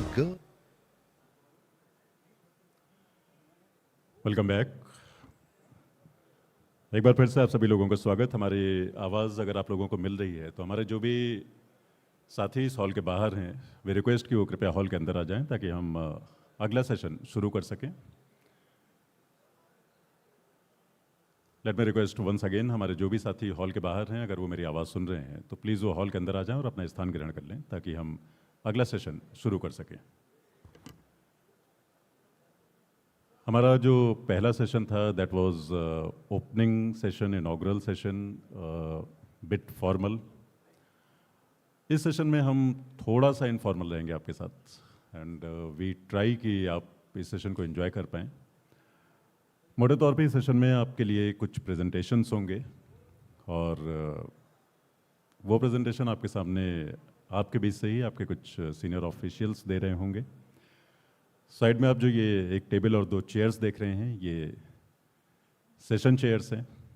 हमारे 2 honourable, मैं उनको जज तो नहीं कहूँगा, but उस session से related कुछ क्वेश्चन आंसर्स करने के लिए दे विल बी देयर। तो जो भी प्रेजेंटर होंगे उनसे कुछ सवाल जवाब अगर उनको करने की आवश्यकता होती है to give more clarification on the presentation on the issue, तो they will be there. Pattern उन तीनों प्रेजेंटेशंस का जो इस सेशन में होंगे उनका पैटर्न सेम रहेगा, 2 सेशन चेयर्स और 1 प्रेजेंटर।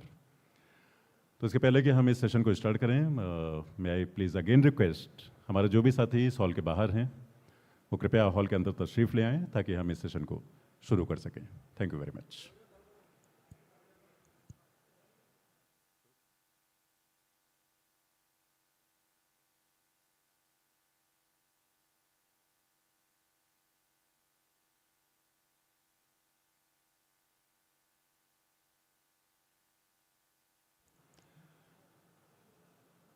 चलिए हम आज के इस सेशन को रिज्यूम करते हैं, आज के इस सेकंड सेशन को, आज के इस वर्कशॉप को रिज्यूम करते हैं। एंड जैसा अभी हम आपसे बता रहे थे कि इस सेशन में आपके सामने कुछ प्रेजेंटेशंस होंगे। एक प्रेजेंटर के द्वारा वो प्रेजेंटेशन आपके समक्ष रखे जाएंगे और उसके बाद सेशन चेयर की तरफ से अगर कोई सवाल होते हैं, कुछ क्लैरिफिकेशन होता है, तो that will accordingly be accommodated. आज का पहला प्रेजेंटेशन होगा cyber security in power sector, capacity building and role of CSIRT-Power। मैं आमंत्रित करना चाहूँगा प्रतीक श्रीवास्तव साहब को, who is deputy director CSIRT-Power, to please come on the stage. Session chair के लिए मैं पूरे एहतराम के साथ आमंत्रित करना चाहूँगा श्री अनिल कुमार साहब, who is the group general manager of NTPC।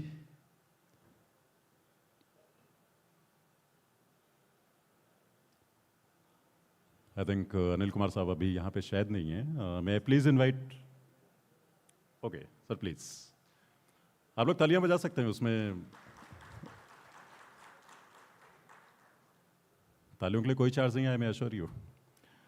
मैं please invite Shri Sushil Kumar sahab, SE HVPNL, Shri Sushil Kumar sahab. मैं please again request for claps. So मैं स्टेज हैंड ओवर करता हूँ प्रतीक श्रीवास्तव साहब को।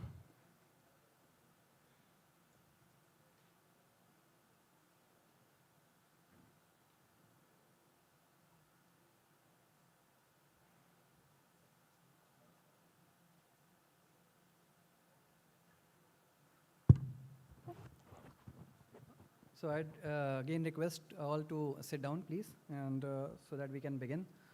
In the meanwhile, I would like to thank NTPC for arranging this beautiful program. The program is holding on to the magnanimity of the event as well the associated entities, CSIRT-Power as well as NTPC.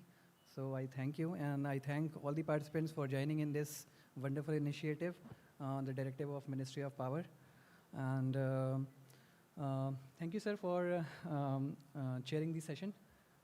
With your permission, I would like to begin with the presentation. So my presentation is about the cybersecurity in power sector and role of CSIRT-Power, how it was established and what it is doing, what we request from the utilities, and how we coordinate with the utilities. So I'll begin with the presentation. So this is the brief outline. How will the presentation proceed? So cybersecurity overview, general overview, then specific to power sector, then we'll come to CSIRT-Power overview and the major achievements that we have achieved in this since the inception of CSIRT-Power and the way forward. So I think everybody knows what is cybersecurity. As we are now connected with the digital world, life without the digital footprint is kind of impossible to imagine with. So cybersecurity is the practice of protecting systems, networks, programs from the digital attacks. I will add another term, individual as well, since it is a general definition. So cybersecurity is an ongoing process that requires constant vigilance and adaptation. As we know that the threat actors like our esteemed guests also pointed out that ये एक game है जो कि डाल और पात का चल रहा है. We are continuously catching up. अगर हम सारे engineering background से so हमने एक asymptote पढ़ा होगा mathematics में. So which tries to achieve but cannot really. So it is like that process. So it is an ongoing process. Several times the attacker may be ahead of us, using more sophisticated technologies, using now with the AI, even more things are possible. So moving ahead, we may have come across these kind of letters, memorandums, ourselves or in our vicinity and our peer circle, our family circle, where we are receiving some letter from the law enforcement agencies, accusing us of doing some malicious intent, our credentials being used in the dark market, dark web for trading of weapons and all that. So before acting on these, any such threats, any such letters or messages or calls, we must apply our due diligence. We must check, think before act. Do not be impulsive. Check the authenticity of these things. So many of us may be receiving the calls also that some relative, our son, our brother, our father, or something is involved, has been arrested for some misdoings, and we are immediately asked to send some amount for the release of the concerned. So before acting on it, we must check with that person if it is really him or so, because these kind of attacks do thorough check, they do thorough individual profiling before making such attempts. So it is very important to apply your intelligence and do not act in haste. So these are some of the figures that I have fetched from the data.gov.in. So on the left side, you can see the year-wise number of incidents of digital arrest scams and related cyber crimes reported on National Cybercrime Reporting Portal from 2022 to 2024. As you can see here, the defrauded amount in 2022 was 91 crores approximately. And in 2024, within the span of just 2 years, it has grown to 2,000 crores. Okay, so this increase, this 20 times increase is maybe due to the more reporting, but also this raises an alarm. 2,000 crores of defrauded amount just an year. We are barely touching the surface with this figure. Maybe the amount is ranging around tens of thousands. On the right side, you can see the number of cybersecurity incidents as per CERT from 2022 to 2024. Again, you can see a continual increase in the incidents. We are seeing an upward trajectory graph. So it is very important. So these crimes, which are continuously targeting us, these are on the rise. We must report them so that the awareness is spread and further hand-holding is done in preventing these kind of attempts. So some common cyber attacks, I am sure all are well aware. There are malware, phishing, denial of service attacks, SQL injection. So these are common type of attacks that are prevalent, particularly in our utility sector. So here I have fetched some of the known cyber attacks on the power sector on the global scenario. So 2014 USA energy sector attack, then Turkish power grid attack, and 2016 one of the biggest attacks following the 2015 attack on the Ukraine grid, where Indestroyer is a malware framework which attacked the Ukraine's power grid. It was believed to have been sponsored by another country. So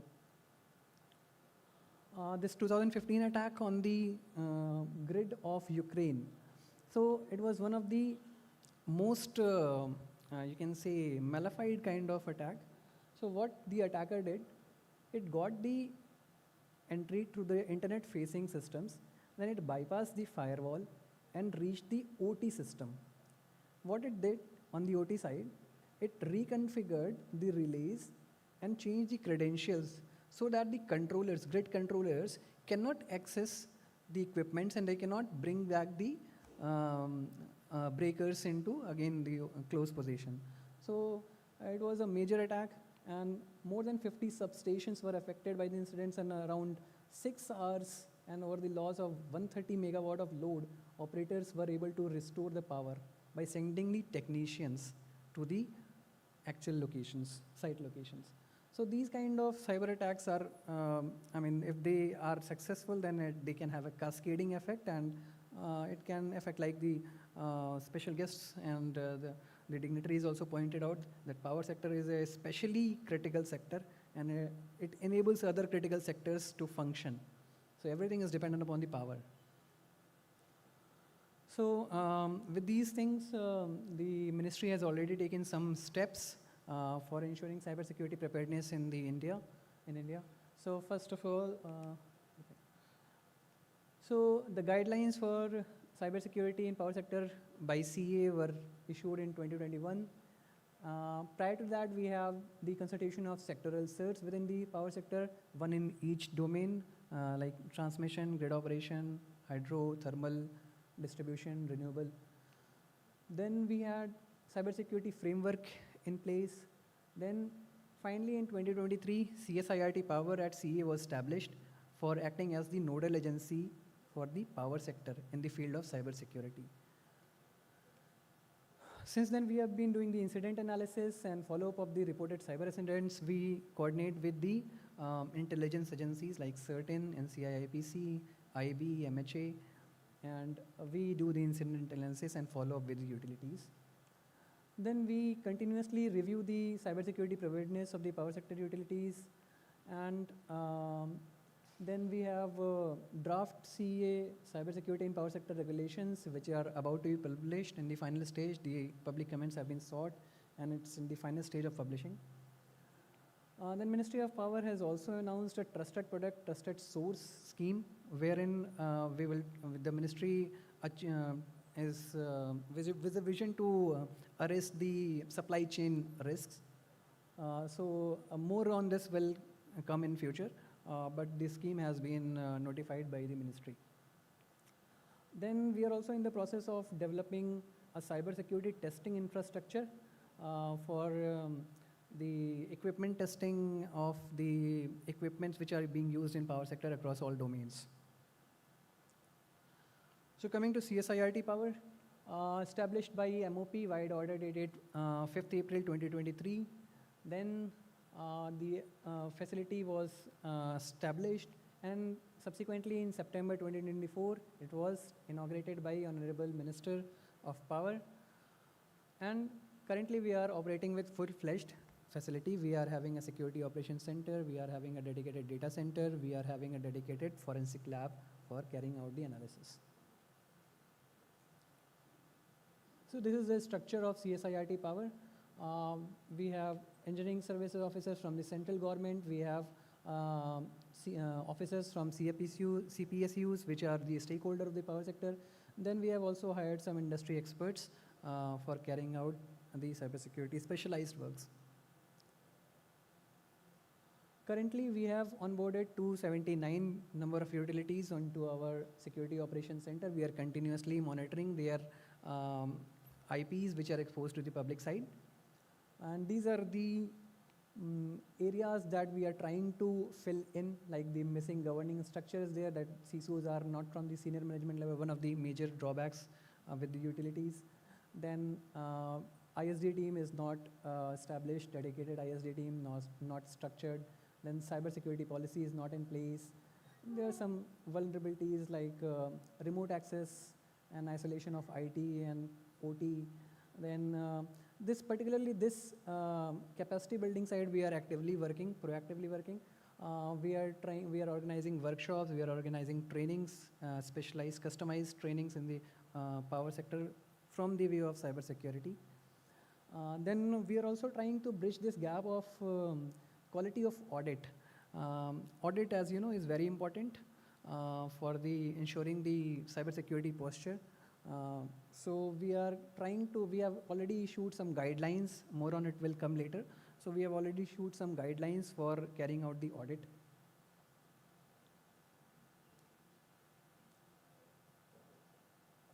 So, okay. So, capacity building, like I talked, so we had already been in collaboration with premier academic institutes like IIT Kanpur, Rashtriya Raksha University Gandhinagar, IIT Kharagpur, and IIC Bangalore. We had been organizing several trainings for power sector officials, and recently Ministry of Power, particularly especially in the aftermath of the Pahalgam attack, Ministry of Power has funded the training at these institutes, and we have recently closed 4 number of training programs, one at each of these institutes for each of the regions, like IIT Kanpur for the northern region, Gandhinagar for western region, IIT Kharagpur for eastern and northeastern region, and IIC Bangalore for southern power region universities. And we have, till date, we have almost 500 plus personnels we have organized training for. In the areas covered in the training, we are covering all the standards like IEC 62443, incident response, forensics, penetration testing and risk management, everything we are covering is specific to power sector. So we have customized this training program for the needs of power sector. So upcoming cybersecurity training will be coming at RRU Gandhinagar tentatively in November, and it will be funded by NSCS. The training cost will be funded by NSCS, and accommodation and travel have to be arranged by, it has to be borne by the utilities, but our training cost will be covered by NSCS. We request, and it will be, the capacity will be around 150 participants can be trained at RRU, they have agreed. So we will, very soon we will issue the invitation email to all the utilities for nomination, and we request that you actively nominate your officers, 4 to 5 officers from each of the utilities, so that we can have, capacity building in this direction.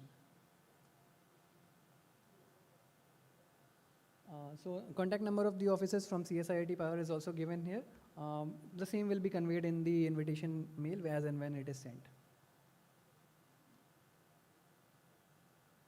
So currently in the incident response, detailed incident response will be covered by Ashish Goyal sir. In the meanwhile, I'll skip this slide so that to cover up the time. But detail on it will be coming from the Ashish Goyal sir, AGM NTPC.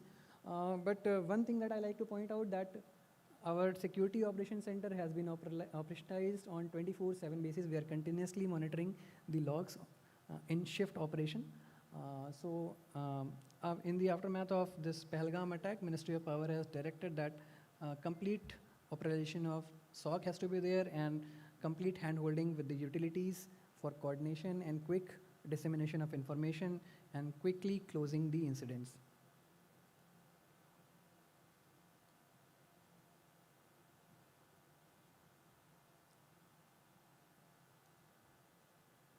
So these are some of the screenshots of the appreciation by the utilities which we have closed the incidents for. I'll move ahead. So like Cyber Surakshita Kendra is there by certain, and continuously the alerts and vulnerabilities are communicated to respective utilities for closing.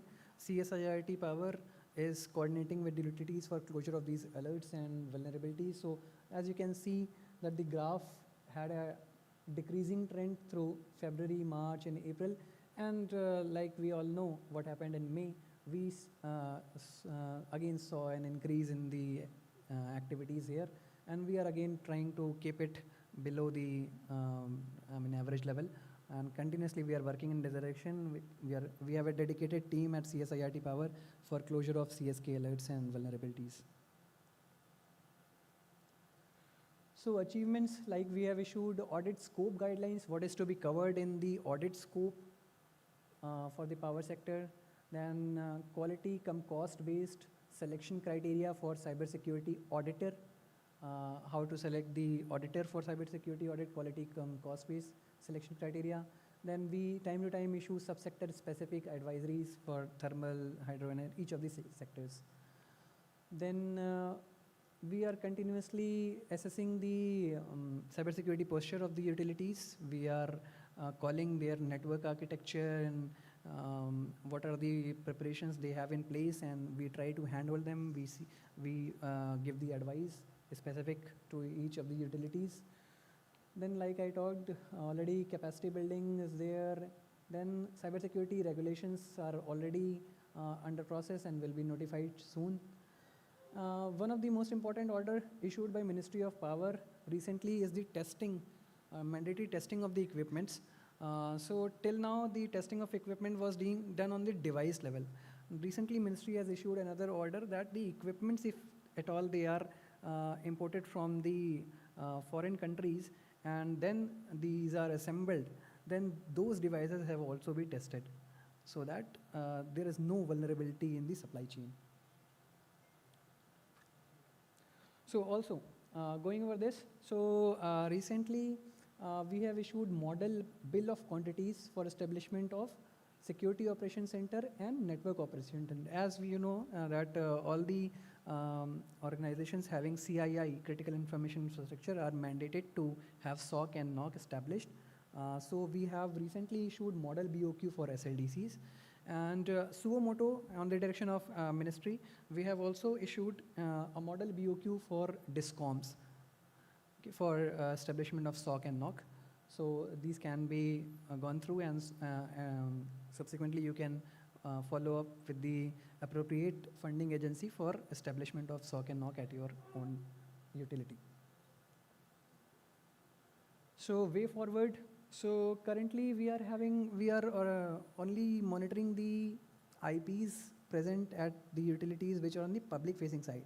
Now we are trying to integrate these IPs directly into our SOC. All the IPs of the power sector utilities, their firewalls, we are trying to integrate into our own SOC so that we can more closely monitor these the activities around the clock, and we can actively coordinate and quickly we can get ahead on the on top of these problems if at all anything is observed. Then again, I talked about the scheme of trusted products and trusted sources. Then cybersecurity testing also Ministry of Power has issued. Then again, software bill of materials guidelines have been issued by CERT-In for strict compliance, and more on it will be shared by Dr. Sudhakar sir from CERT-In. Then regulatory compliance will be carried out by, it will be enhanced by CSIRT-Power when the regulations are published, so that there are no gaps in the cybersecurity posture. So that's all from my side, and I'll have any questions if you have.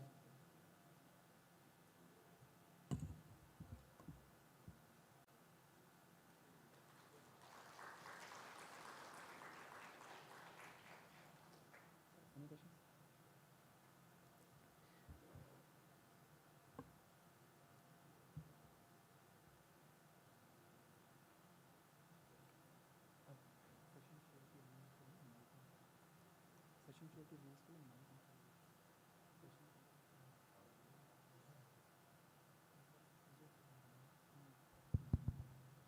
Hello, जैसा अभी प्रतीक श्रीवास्तव साहब ने कहा, अगर आप लोगों के पास कोई क्वेश्चन है तो प्लीज़ अपने हैंड रेज कीजिएगा ताकि हम आपके पास तक पहुंच पाएं. ओके, प्लीज़ अपना नाम बताइएगा और अपना question. Sir, good morning. My name is Shubhra and I am from NHPC. Sir, it was a wonderful presentation. My question to you is, sir, that you have said that some bill of quantities are being prepared for SOC and NOC.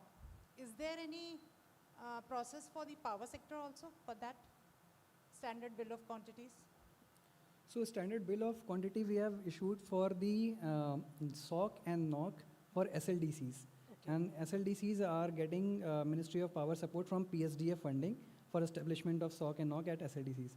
For at the same time, we have issued for DISCOMs also. But the funding is, as of now, not being from Ministry of Power. I mean, it can be from RDSS or any other scheme. We are not sure of that. So that has to be taken at appropriate level. But for SLDCs, it is through PSDF. Okay. So it is available on the public domain, or we have to, discuss? It has been shared with the PSDF Secretariat, and they are sharing the information with the utilities. You can approach the PSDF Secretariat at CEA. Okay, sir. Thank you, sir. Thank you so much. Thank you very much. Anyone, please. Sir, I am Vikas Gupta, CISO UPCL. And thank you very much for the CSIRT-Power to release that model sort document for the DISCOM on the. Actually, sir, we want to understand can it is possible for you to release the benchmark cost for these components? Because at a DISCOM level, it is very difficult to get the cost, and it gets varied from vendors to vendors. So we are not able to arrive at a reasonable cost which utility can approach to the funding agencies for its funding. Thank you for your question, sir. Rathore Saab will be taking this question.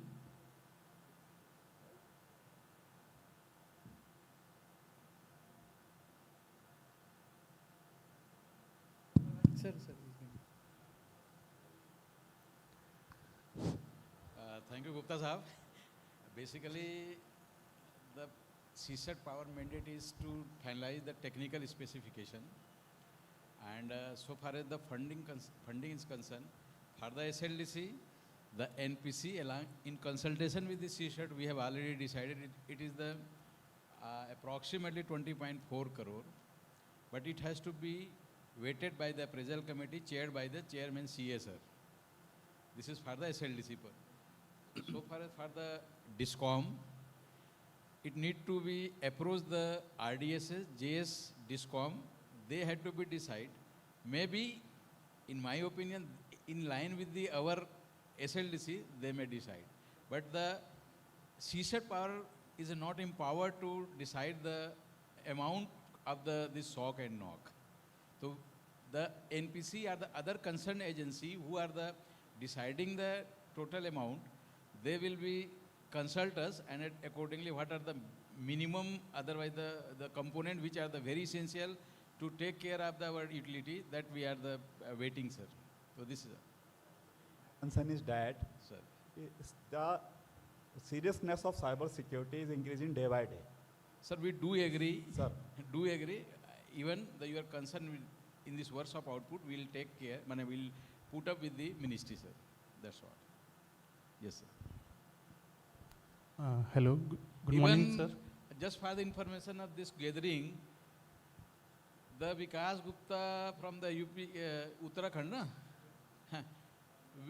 we have interacted more than 100 times regarding this one. He is so concerned about the cyber security, and there was some issues, so he put up before the minister also, Honorable Minister, on 6 June. So ultimately, we need to be finalize that one. Sir, we will help to you, sir. So, thank you very much for the questions. And any further, please. One or two questions आप लीजिए.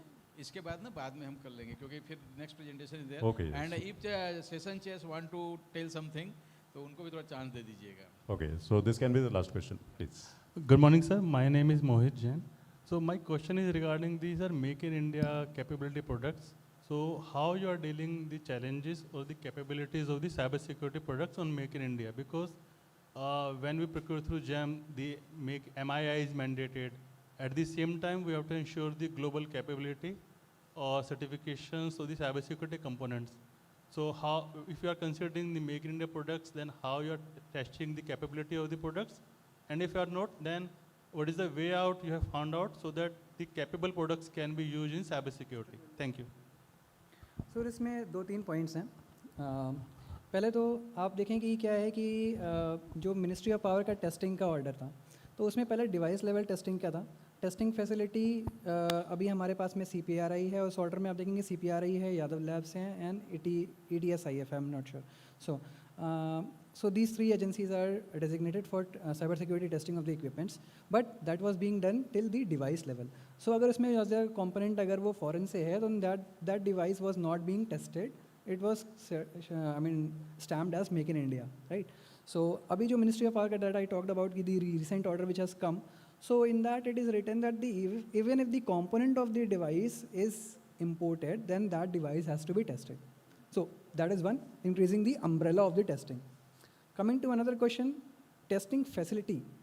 So already CPRI and CDAC and these agencies are already doing R&D work on that. They are also procuring the testing facility from outside also, and they are also seeking Ministry of Power support funding for the in-house development of the testing facility. So already those projects are already in the progress. Then I think, sir, you were saying another, like I said, the SBOM issued by the CERT has also to become for addressing the cybersecurity aspects from the software side. So that is also in place. So all things are in place. Some things are moving quickly, some things are moving slowly, but definitely we are trying to increase the umbrella for testing of all equipments. Thank you.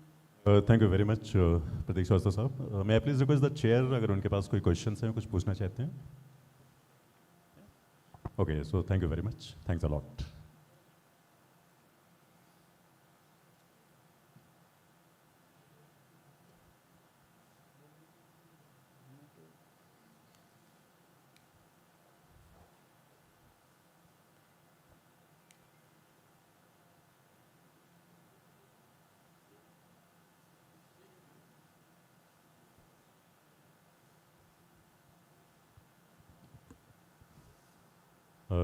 Prateek Srivastava sahab thank you very much. Please आप stage पर रहिएगा.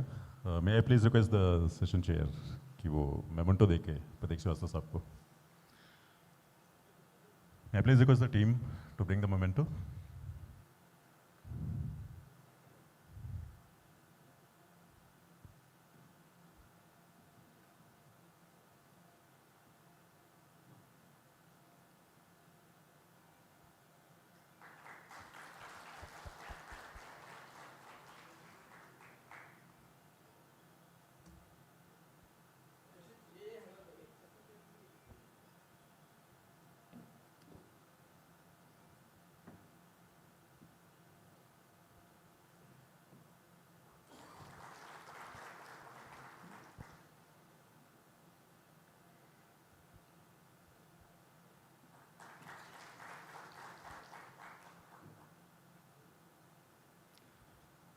Thank you very much. So this was the first session. आज का ये पहला presentation था.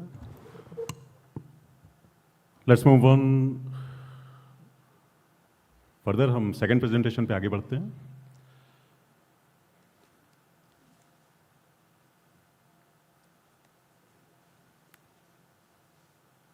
आज का जो सेकंड प्रेजेंटेशन आपके सामने होगा will be done by Shri Ashish Goyal sahab. He is AGM CSIRT-Power. मैं उनसे अनुरोध करूंगा कृपया वो मंच पर आने का कष्ट करें. और इस सेशन के लिए सेशन चेयर के तौर पे मैं अनुरोध करूंगा श्री रवि शेर सिंह साहब CEHVPNL. प्लीज़ आप मंच पर आने का कष्ट करें. And madam Prerna Sharma EEPTCUL. Madam Prerna Sharma. ये presentation and the topic is incident response and cyber security framework.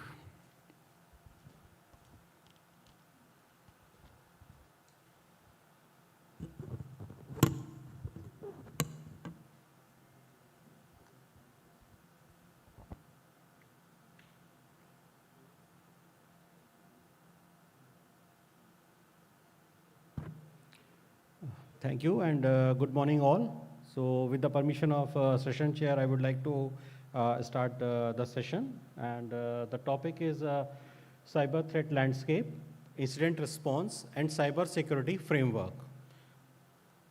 So we have a wonderful inaugural session where most of the things were discussed about the cyber security. Then we have a session from Prateek ji regarding CSIRT-Power and the functions that we are doing. So here I would like to talk about threat landscape, incident response process that we are following at CSIRT-Power, then cyber security framework, cyber security best practices, and some of the critical observations that we have observed during our journey of incident analysis at CSIRT-Power. So cyber threat, security threat landscape keeps on changing as we are going more and more digitized. New applications are coming, new technologies are coming. So like example in COVID-19, more or more we are having dependency on remote access. We are working from home, VPN. So as we have introduced these kind of things, so cyber threats also get introduced with that. So some of the factor that influence the threat landscape is discovery of new vulnerabilities, new products, new applications are coming. So with that, new vulnerabilities are adding up. Then software, hardware, new software versions with added functionalities. So these kind of things, whenever are getting added into our network, so some of the vulnerabilities or some of the challenges are also getting added up.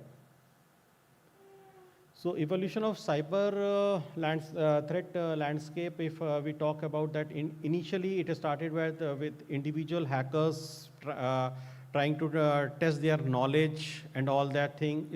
The journey started with that. Then it moved to motivated financial attacks. That motive of the attacker is to gain financial gain. Then organized crime, and now there are state-sponsored actors trying to cripple or trying to attack our critical information infrastructure, that is our operational technologies or critical infrastructure.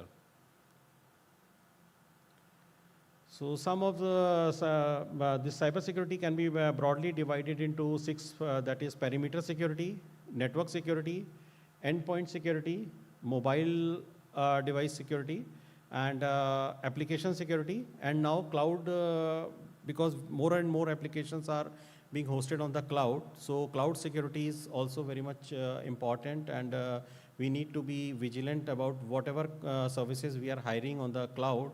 So we have to keep track on the cloud security as well. So if we talk about then we need to frame the policies, procedure, we need to conduct the awareness, then physical security, network security, network separation, segregation, IDS, and device and application security. So we need to secure all these things. These are some of the top 8 cyber attacks that have been detected in 2024. So first one is the phishing attack. Most of us are aware about this kind of attack, because this is the thing that attacker tries to send email to a user, all the users in the organization. If any of the user clicks on this link, phishing link, he falls into that trap and the network can get compromised. Then we have ransomware, denial of service, man in the middle, SQL injection, cross-site scripting. These are being taken, these type of attacks are being done on the web portals or websites that we are hosting. Then zero-day exploits, any new vulnerability that has been that has been detected by the attacker first before the patch is being released. So they try to exploit, then DNS spoofing. Apart from that, now deep fakes are very much common nowadays. Ransomware attacks are on the rise. The graph has been shown in the last session that how the attacks are getting increased on a day-by-day basis. Then this is the cybersecurity life cycle we have. Assess vulnerabilities, threats, and impacts. Then we need to reduce vulnerabilities. Then we have to prevent attacks, incident, and the motive is to basically protect the outage, so that there should be no outage of our application system, whatever we are managing. Then response during attack, if anything goes, if anything is under attack, then how we are responding to that attack. Then how fast we can recover and restore the system back to normalcy. So all these are possible if we have proper policies, procedures in place, we have tested our cyber crisis management plan, etc. Then only we can be able to achieve these cycles. So as CSIRT-Power has been established, and these are some of the key activities of CSIRT-Power that is being in the order of Ministry of Power. Out of this, the most important thing that I'm going to talk is about the analysis of cybersecurity incident. So all these activities are taken care by CSIRT-Power, but in this session, I will primarily talk about the analysis of cybersecurity incident, that is incident response.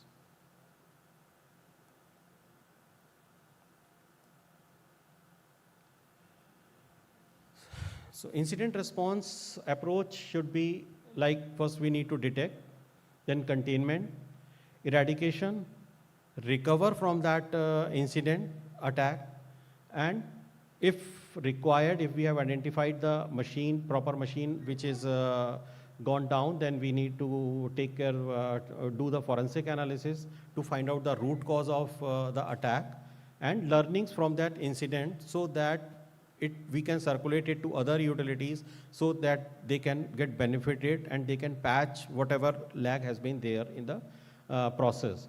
So this process needs to be followed, and we are doing the log analysis and the forensic analysis of the machines at CSIRT-Power. We have dedicated a forensic lab as well. So incident detection can be by the utility themselves. If utility themselves detect that there is something that is being abnormal they observed in their network, they can report to CSIRT-Power. certain by the agencies like CERT is reporting, NCIPC is reporting, IB and other agencies, those are working in the area of cybersecurity, they can report to CSIRT-Power as well. And for incident reporting, utilities need to report to certain within 6 hours, and they have their form available on their website. And those utilities where CII, critical information infrastructure, has been declared or detected, they need to report to NCIPC as well within 24 hours. They have their reporting form also. Incident response, certain NCIPC, IB, or we have the threat intel feed from telecom also, so that is DOT. So DOT is monitoring the whole traffic of the country, and out of that they are sharing the filtered traffic of power sector to CSIRT-Power. We have created 6 sub-sectoral certs, and in different 6 sectors we are getting the threats like thermal, hydro, generation, transmission, grid operation, renewal, and distribution. So any threat that is being observed on the internet traffic of any power utility, that is being sent as an alert to by the TSOC or the telecom SOC to CSIRT-Power. We have round-the-clock continuous monitoring 24/7 at CSIRT-Power. Then incident to be reported to CSIRT-Power by the affected utility. They can report through email or telephone. We have shown, we have our help desk number also. Then once the incident come to CSIRT-Power, then we ask the utility to provide us some details like logs of firewall or the other security devices like IPS, IDS, WAF, etc. What has been deployed, DSCP if they have.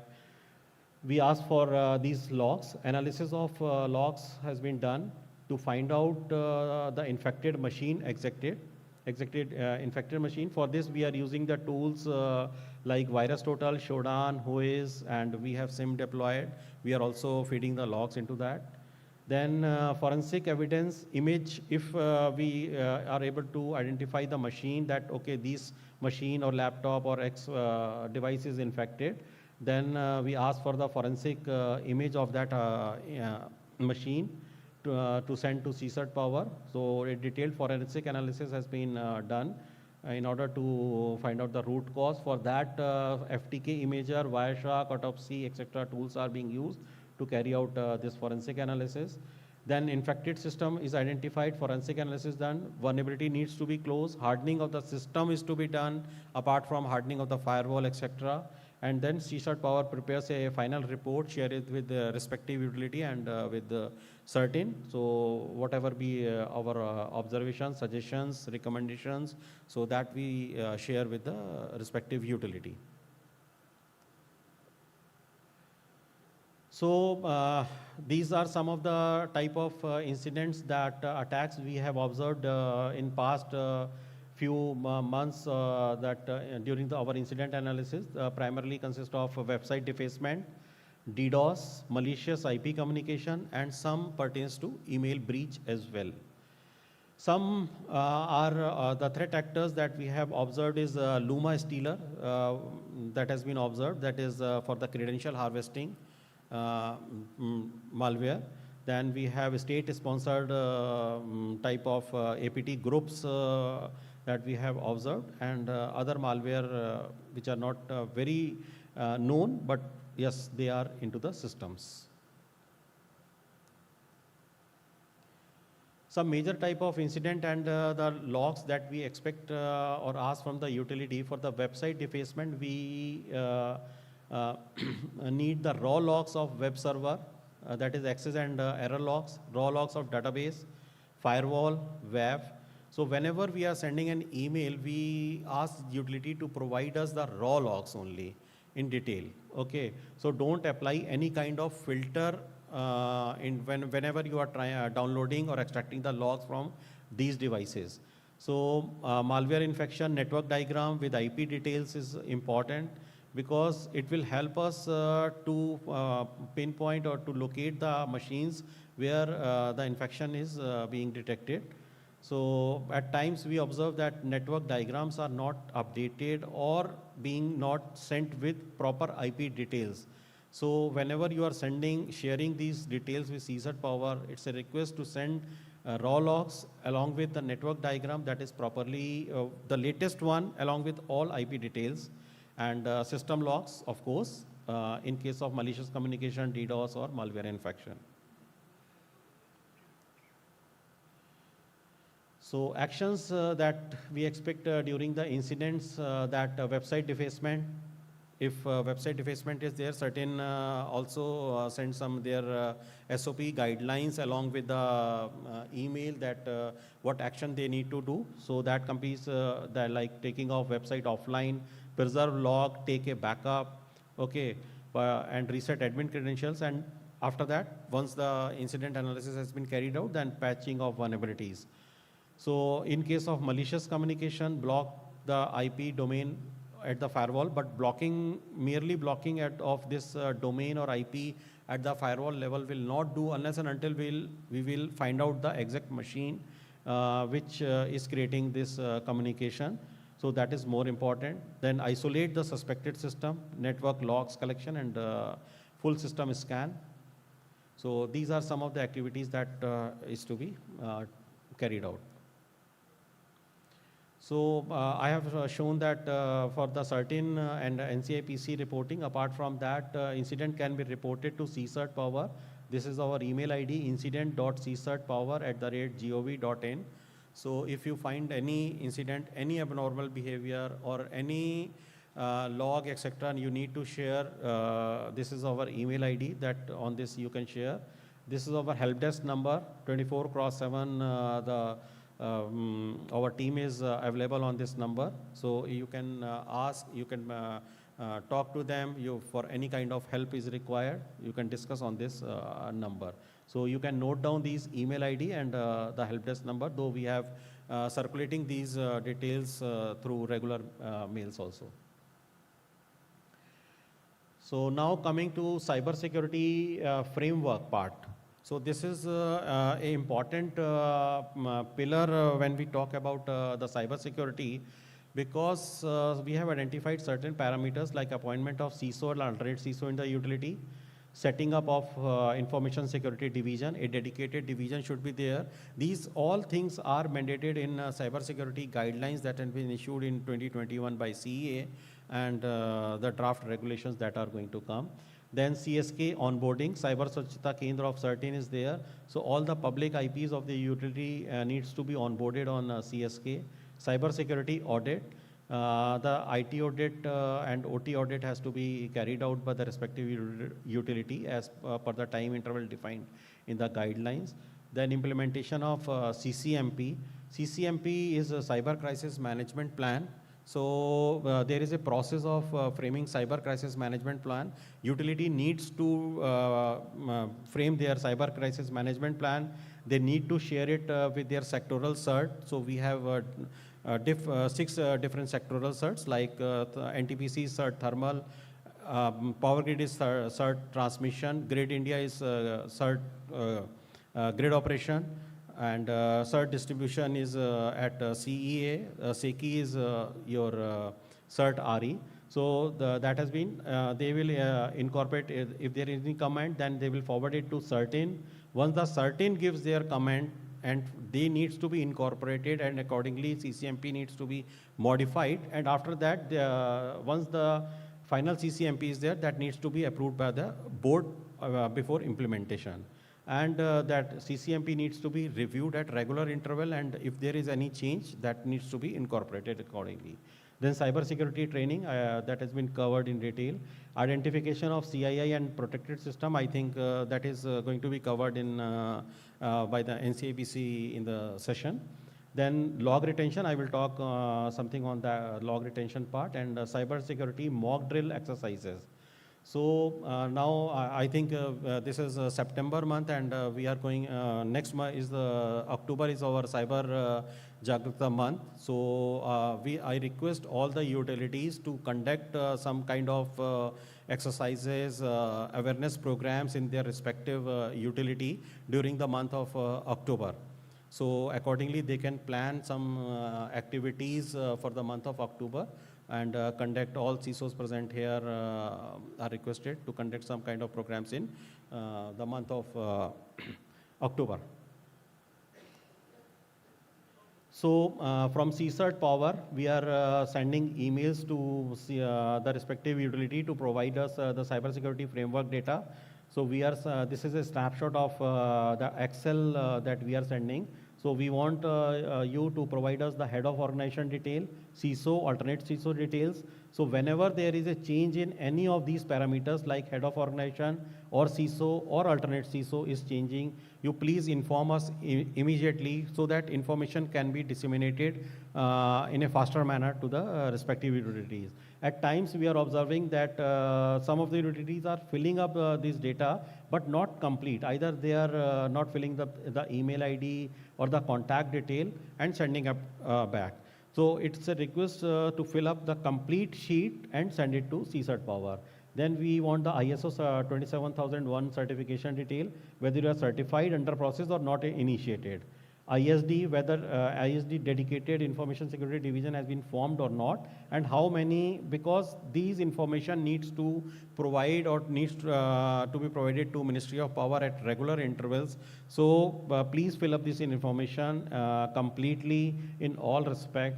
Then onboarding of CSK with public IP used, and whatever pool has been assigned to you by the ISP, whether you are using that public IP or not, please, even if you are not using, then also provide us the detail of that email ID, so that can be onboarded onto the CSK platform. Then identification of CII, critical information infrastructure, at what stage currently your organization is, the process is not initiated, or gadget notification, the last one is the gadget notification issued or declared as the protected system. So you need to fill the current stage, whatever is there. Then cyber crisis management plan, I've already talked about it. Cybersecurity audit, last audit date. The audit has to be conducted through certain empanel auditor. So you need to fill the IT audit date and the OT audit date. Then log retention. CERT-In has already issued directives in 2022.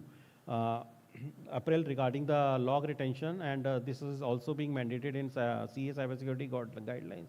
That log of all the security devices needs to be retained for at least 180 days.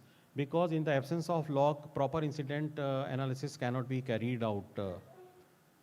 Then training, how many officers are being trained, because we have the data, whatever trainings we are coordinating from CSIRT-Power, the data is with us, but if you are also having some separate trainings, you need to provide that data. Number of mock drills conducted at your organization.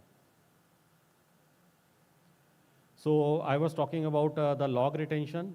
So log retention, as CA cybersecurity guidelines mandated, and certain directives, that 180 days logs needs to be retained, and in many cases we have observed that logs are not there with the utility. Whenever any incident is reported by utility or by CERT-In or any agency, and if we are going for the analysis, we found that okay, 1 day log is there or 2 day log is there. So if you don't have that kind of infrastructure, at least you can deploy a small machine with 1 or 2 TB hard disk with syslog configured on it. till the time you have a full-fledged log retention process. But at least you can design that kind of process at the respective utility to retain the logs for at least 180 days. So cybersecurity framework data, we are sending emails and we expect your response at helpdesk.csirtpower@gov.in. This is the mail ID from which we are sending the emails to you, and please respond on this mail ID.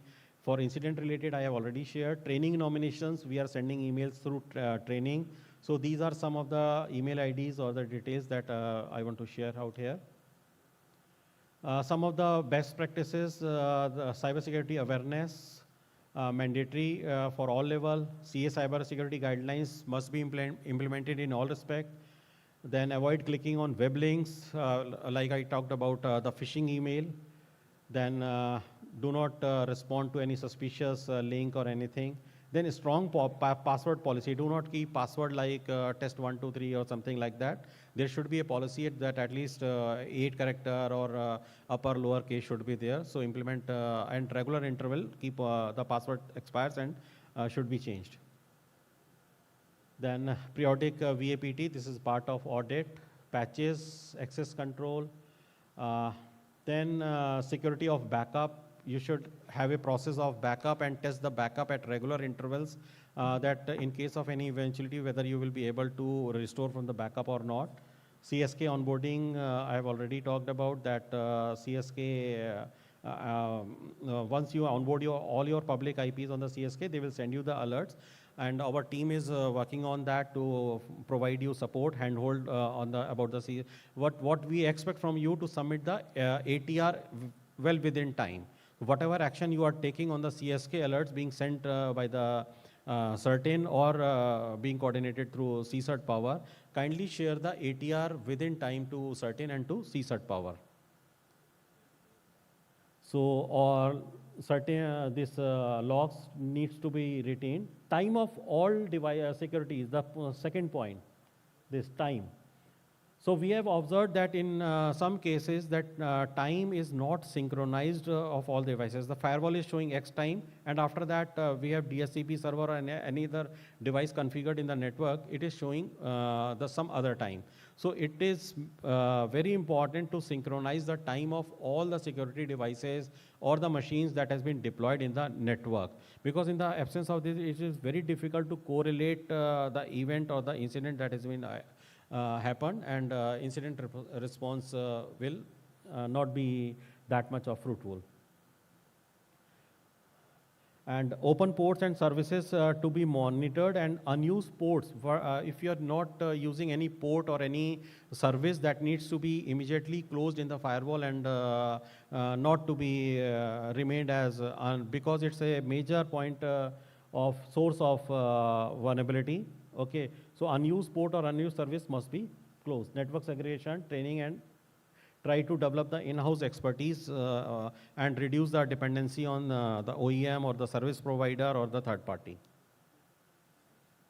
Then this is the expectation that policy should be framed, cybersecurity policy, establishment of ISD, regular interaction with your respective sectoral CERT. They are organizing monthly meetings or so participate in that. Then monitoring of network, hardening of isolated internet connections, whatever. If you have deployed Wi-Fi and all these things, so you should have a log mechanism and monitoring of those connections. If you have any broadband kind of connections, please monitor or having the proper security controls for any type of such connections. So these are some of the critical observations that CISO, alternate CISO are not ring fence, senior management. Then high dependency on external OEM vendors for whenever we are talking or we are discussing any cyber related incident with the utility. So at times we found that there is the OEM or the third party vendors are interacting, and the IT team or the ISD team is not aware of the network architecture fully. So we request to minimize this kind of dependency and develop in-house team. Okay, and auditors should be engaged by the utility themselves rather than some of the OEM is engaging the auditor. So that practice should not be there, and auditor should be engaged by the utility themselves. ATRs, of course, whether certain NTPC or CSIRT-Power, any kind of incident or any kind of alert is there, please kindly submit the ATRs within time. So that's all from my side. Thank you. If you have any questions.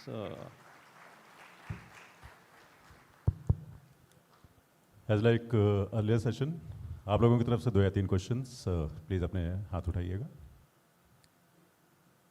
Any questions? No questions? May I please come to the chair?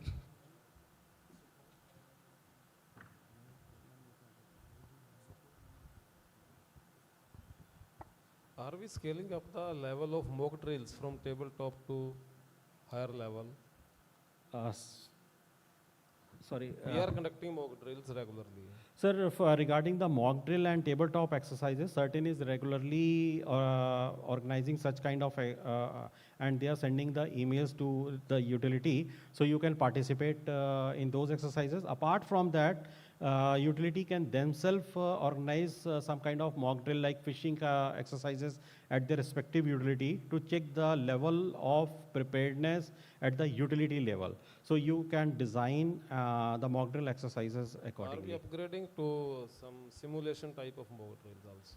Sorry? Where we can simulate the whole scene and create such mock drill, how to respond in that event when actual event will happen. So that is what I'm saying. If to simulate the things, you can have a design exercise for the your own people working in the organization regarding you can design firstly for phishing or any type of mails with embedded and try to find out who all users are clicking on that mail, and those users who are fall into the trap of that email, you can educate or try to organize some kind of cyber security sessions especially designed for them to enhance the level of that.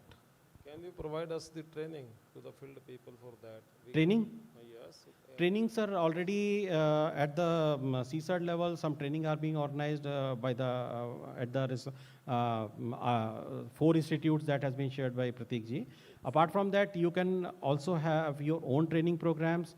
CSIRT, then CERT is also conducting training programs at regular. You can nominate your officers into that. The tabletop we are conducting for simulation level of training. How much hardware is required? How much we that we can discuss separately. Thank you very much, sir.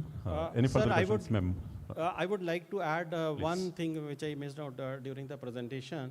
Okay, so in some of the most of the utilities had deployed firewalls. Almost all the utilities had deployed firewall.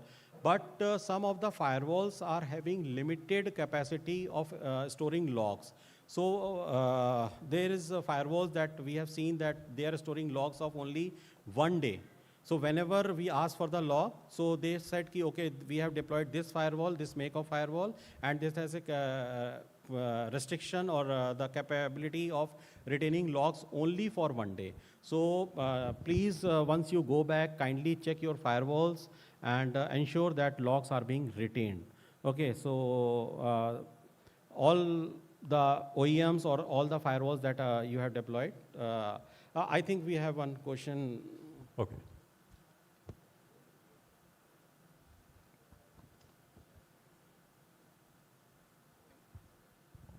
Ashish, this is Dheeraj AGMIT Tanda.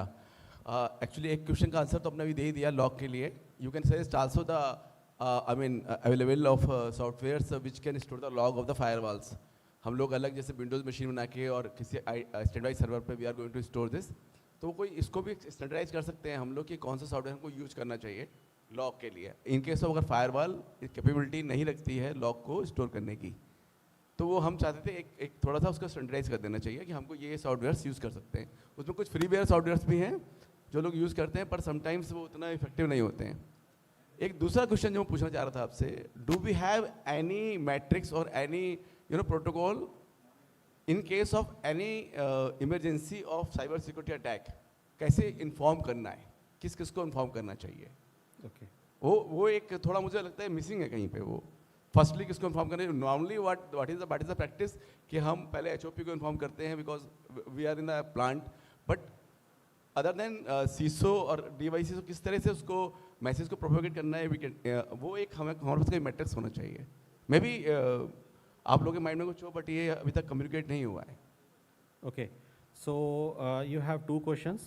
First is regarding the log retention, and if you don't have the capability in the firewall. So for that, I have already said that you can have a small machine, desktop or external hard disk, and you can because syslog is supported by all security devices nowadays. So you can configure syslog. So I will not name any open source tool, but syslog can be configured, and through syslog you can send the logs to that particular machine or that device, and or if you have full-fledged storage device, that is well and good. But till that time you don't have any storage, full-fledged storage device, in normal desktop with 1 or 2 TB hard disk or nowadays can be configured, and syslog, through syslog logs can be sent to that machine. So that is the one thing. The second thing is regarding the reporting of cyber security incident.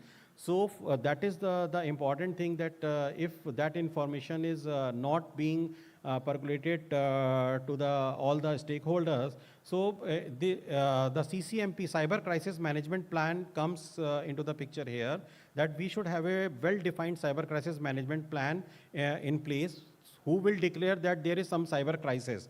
So all these things are part of cyber crisis management plan. Though there is a matrix that any cyber incident at the organizational level, CISO, alternate CISO is there defined. This information needs to be circulated to all the employees, that okay, this person is nominated as the CISO or designated as the CISO of the particular organization. So all the members of that organization can put their request to CISO. In turn, CISO has to report the incident to CERT within 6 hours, and to CSIRT-Power also, and in case of CII, that needs to be reported to NTPC. So this is the matrix that needs to be followed. So since you are working at some of the project, so you can put in your incident or your information to your CISO of the utility level. In turn, they will inform the respective utility. But there should be a cyber crisis management plan, and I will request all the CISOs to please circulate, discuss this cyber crisis management plan with all the stakeholders, so that at least they should know how to handle the cyber crisis or whom to report. So I think that should make more things meaningful. Any other? Good afternoon, sir. Kapil Kumar from Jajjar, sir. Yes. There is a simple question. We are now discussing many documents like CCMP, ATRs, ISD, and multiple documents included in cyber security. Do we have a portal or some steps or documentation available at a single portal where we can get the guide or advice from how to proceed? So you want some samples, some framework of documents? I think regarding the CCMP, CERT has already a sample kind of a thing. They have already circulated how you have to make the CCMP on that lines. They have already, a document is there. They have already circulated. Apart from that, we have guidelines of audit and all these things. We have circulated to all the utilities. If you don't have, you can take it from the CISO of your organization. I think they might be having that document. From CSIRT side, we have circulated these documents. But since if you want, you can contact us directly also. Thank you, sir. Thank you very much for the questions. I think we can wind up the session now. I'm coming on the stage, please. Okay. So this will be the last question I will take. After that, if there is any question, I'm here only, so we can discuss. Sir, please. In case of the OT audits, I want to understand the smart meters which are being deployed as of now in the consumer premises. We will consider smart meter as a OT equipment. If yes, so how we will able to do the sampling of the smart meters for that purpose of the auditing purpose to define the bill of scope, bill of quantity for the vendors? I think this audit and smart metering is well covered within the document that has been prepared. SBD document has been prepared. Okay, and in that there is scope is being defined. There is because a utility is giving the smart metering project to some the implementer, and turn their whatever checks or whatever security parameters that needs to be checked in case of a smart metering deployment. That is there in that document. AMISBD document is there, and all these checks or security, cyber security related checks are there in that document. Yes, sir, the question is, like in our case, we are taking care of the cloud infrastructure being developed by the AMISPs. Right. But the deployment which the smart meter has been deployed at the premises of the consumers. We Mhm. need to do the sampling audit of that meters on site or not? On that, I will revert back to you regarding the size of sampling. I need to check it in the AMISBD document whether they have defined it or not. They're not defined. It's not defined there. Okay, so that needs to be checked. Sir, one more question. Sir, जो T-SOC से आपके पास data आ रहा है, CSIRT power के पास, वो 24/7 basis पे आ रहा है. जो आपकी टीम उसको एनालाइज कर रही है और किसी डिस्कॉम्स का इंसिडेंट आपको पता लग रहा है, तो is there any timeline for the CSIRT power to intimate the discoms or any other utility for that, so that if there is some incident is happened at the discom level or some utility level, it may be contained at that time only. Is there any timelines of reporting from CSIRT-Power or any other agency to the discoms?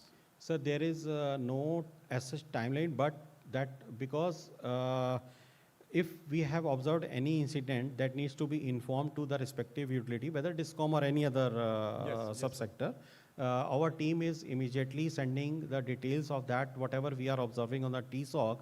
Okay, so we are sharing the details with the respective utilities. So, okay, this kind of thing that we have observed, some malicious communication or port scan kind of activity that has been observed on your public IP. So that has been shared regularly with the respective utility, and in response to that, we expect certain logs to further carry out the analysis. But we are not, there is no timeline or we are waiting, okay, we will share after this much of time. So the team is sitting out there on 24/7 basis in the Security Operations Center. They are monitoring, and anything critical that has been observed, they are sharing it with the respective utility. Okay, sir. Thank you, sir. Thank you. Thank you.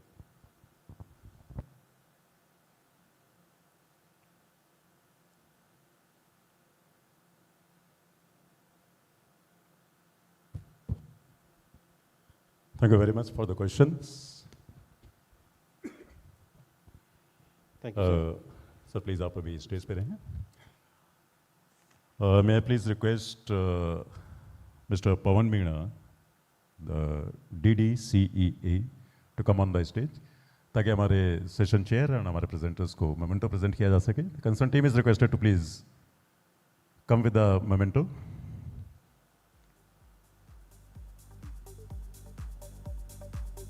I hope the sessions are going good for all you people. मैं request करूंगा concern team से please आप memento लेकर यहाँ पर आ जाएं.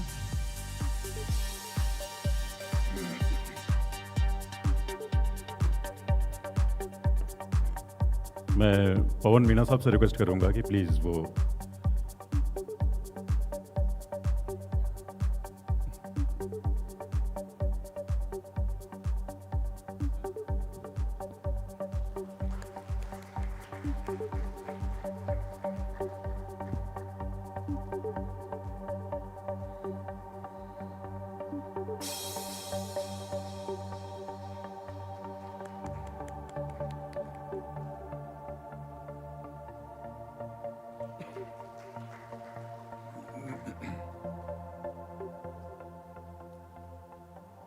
Thank you very much.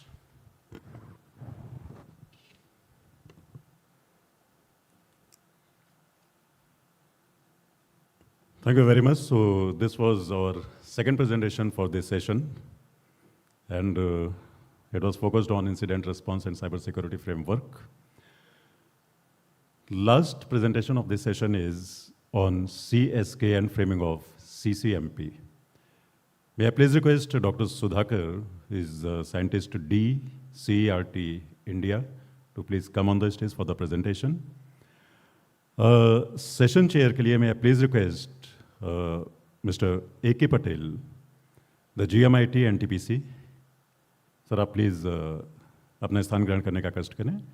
May I also request Mr. Ganesh Sahu, Director NCIIPC, to come on stage for session chair.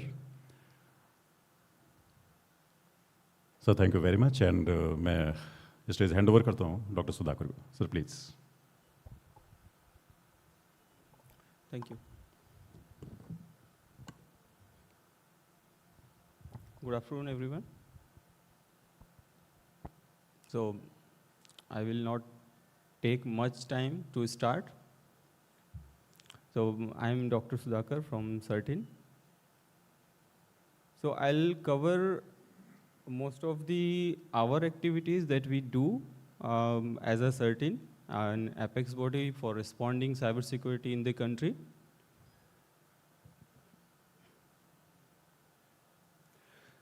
So, what are the goals and the motives of the cybersecurity CERT-In, and what are the activities, directions, compliances, guidelines, expectations?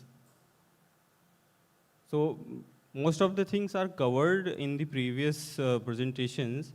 So I will cover those topics which are not been covered in the previous sessions.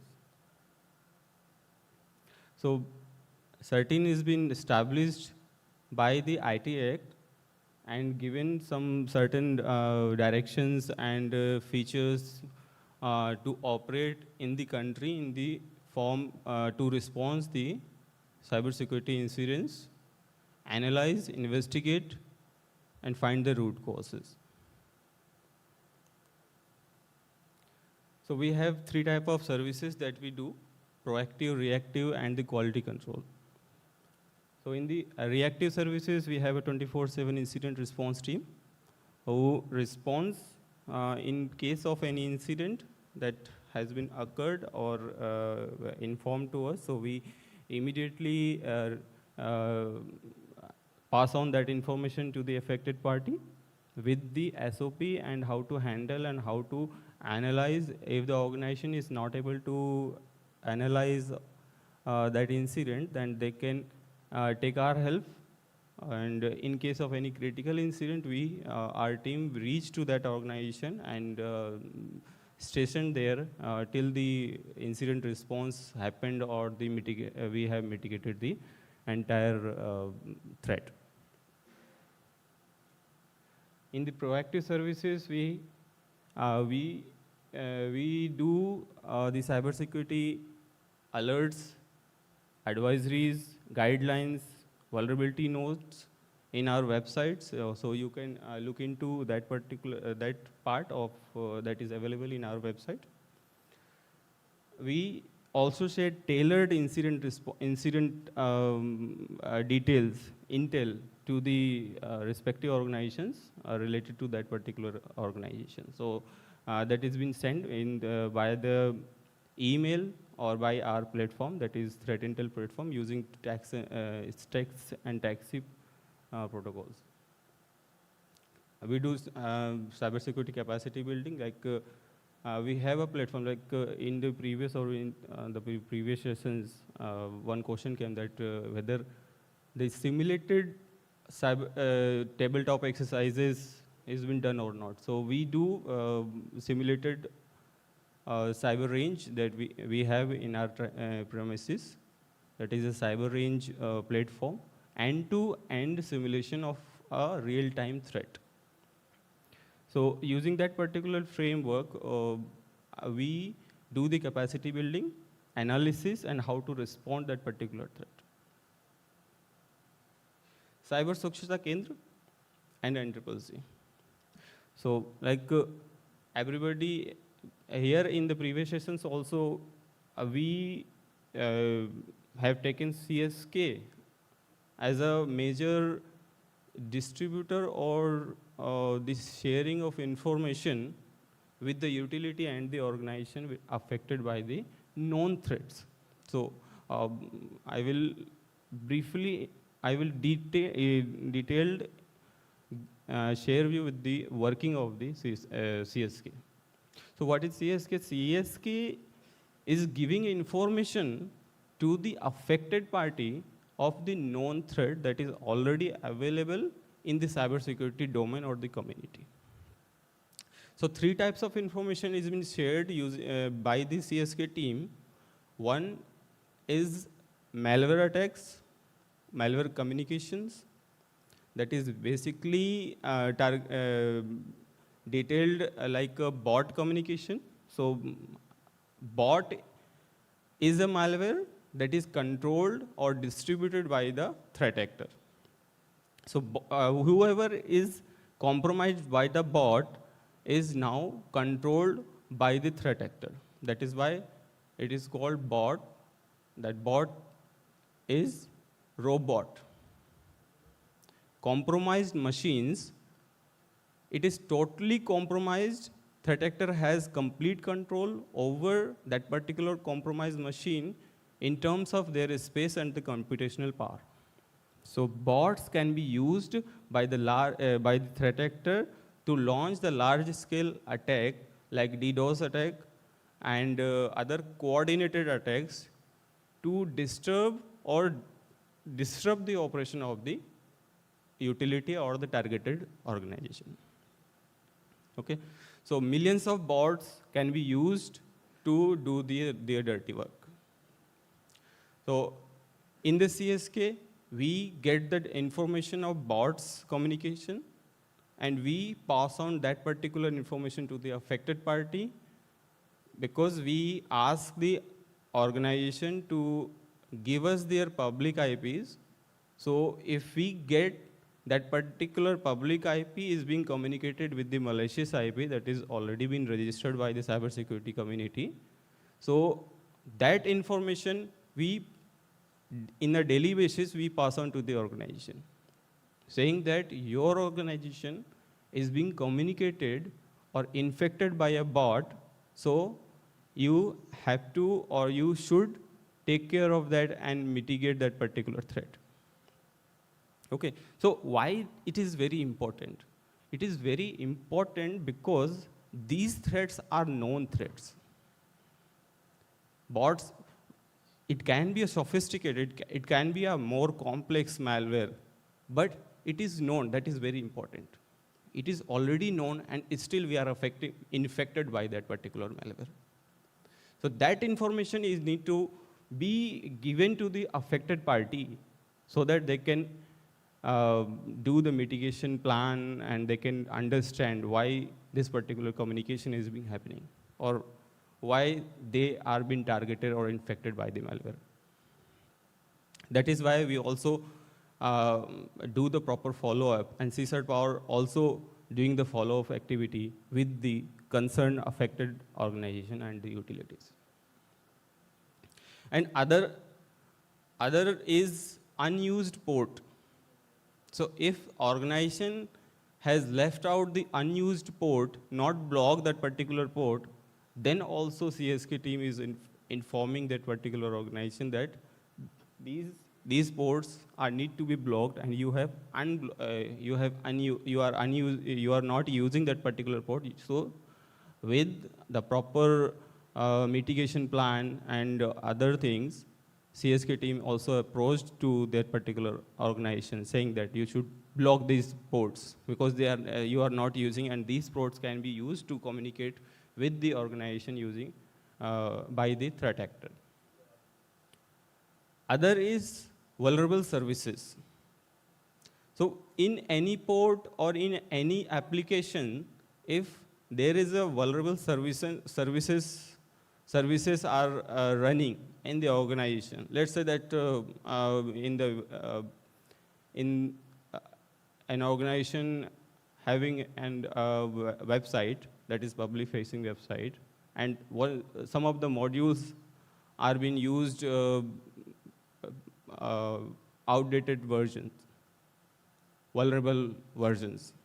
So those services can be categorized in the vulnerable services, because those outdated version and vulnerable versions can be targeted and exploited by the threat actor and take control of the entire infrastructure or the website of that particular organization. So these three type of intel that CSK gives to the affected organizations has to be taken care, very precautionary and immediately mitigated by the organizations. Some of the things, like some of the ports and some of the features can be used by the organization which is for the business purposes. So those, and still the organization is getting the alert from the CSK. In that case, those can be ring-fenced and monitored thoroughly, so that if any attack or any intrusion comes into those unused port, vulnerable services, so that should not happen. So unused port or some vulnerable ports that are being used by the threat actor, so that need to be monitored at their SIM, SOC, or if both are not available, in that case manually do the analysis, do the monitoring. Okay, so that is why CSK is very important. CSK is giving the real-time information of the communication, unused port, and the vulnerable services to the affected utilities. Not only the utilities, CSK is also catering entire country, entire citizens of this country to pass on that information regarding their mobile devices if they are infected by the bot.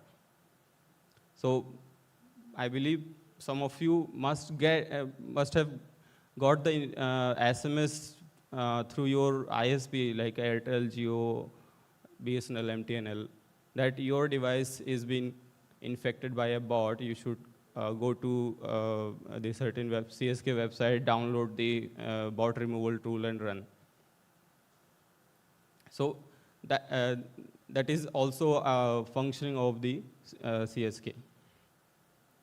So incident response team, CSK, these two teams, these two verticals of R, we are giving the reactive services. So what is the, means our intel, how we generate intel. So we generate intel using NTPC. NTPC has the data, metadata, and one-to-one sampling. So we get that, but get that data, correlate with that, and we generate the threat intel from that. So that in the coming years, we should not rely on the third party or the international bodies to give us the intel of the threat actor that is targeting in the country, to the India. So we must rely, self-rely to our information, because we have all the information. The challenge is to correlate with the threat actor and parse that particular information to the insightful information and pass on to the affected parties. Third is quality control. In that, we are also giving the best practices, security standards, and paneling agencies to audit the organizations. We are doing the cybersecurity drills also, helping organization to make their CCMP plan. So one of you asked the question that whether they, if they are not having the template of the CCMP document, then they can also reach to us and CSIRT-Power so that they can get the template.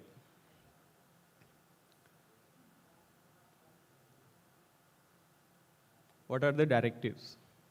So in April 2022, we have given some directions for the organizations working in the country to have some compliances.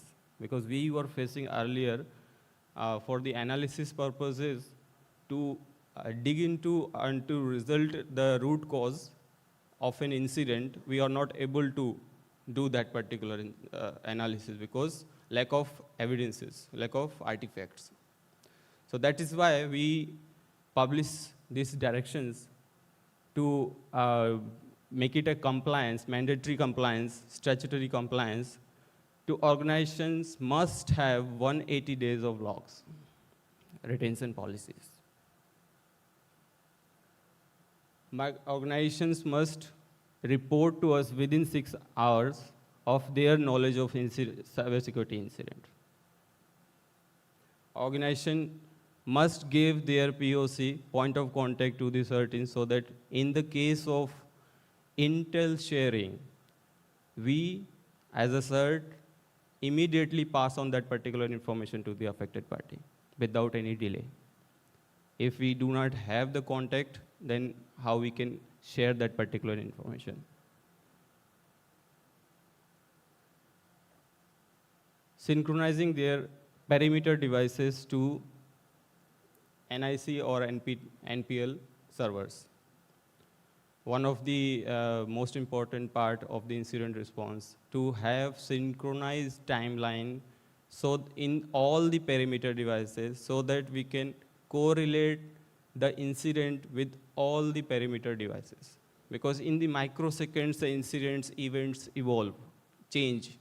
If in the microseconds also the gap is there, then in the correlation process, the main root cause cannot be identified.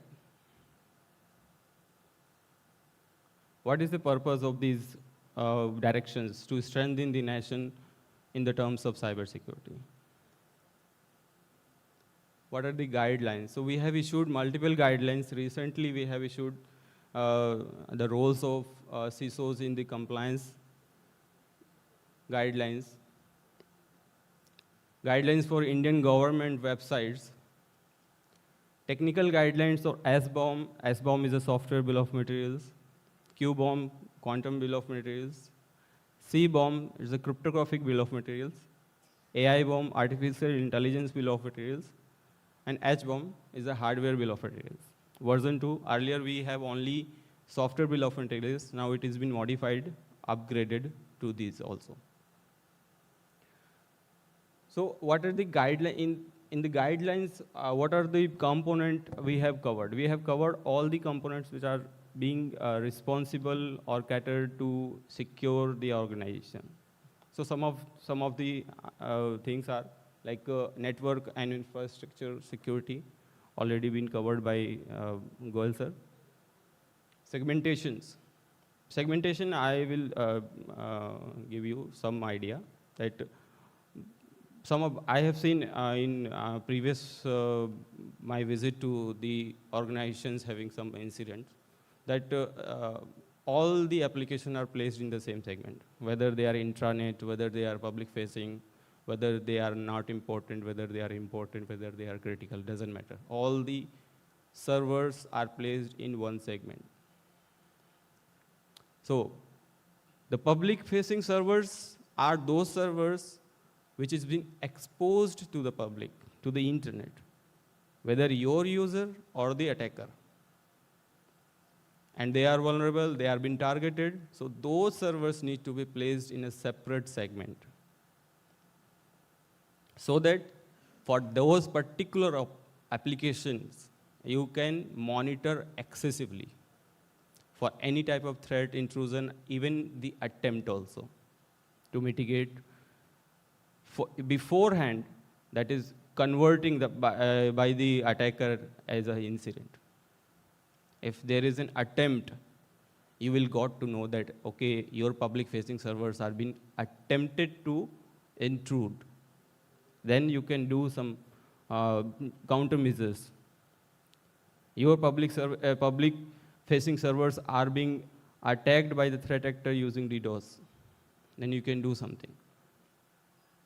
You have a critical application that is financial data that placed, billing systems or your databases. That should be placed in a far inner segment of the infrastructure, so that that information can be kept safely, even in the case of incident. Like your public facing servers are being attacked, your website is being defaced, your website is being compromised. Still, you need to secure your critical server, which for those servers in the data which is most critical for your business, for the organization's business.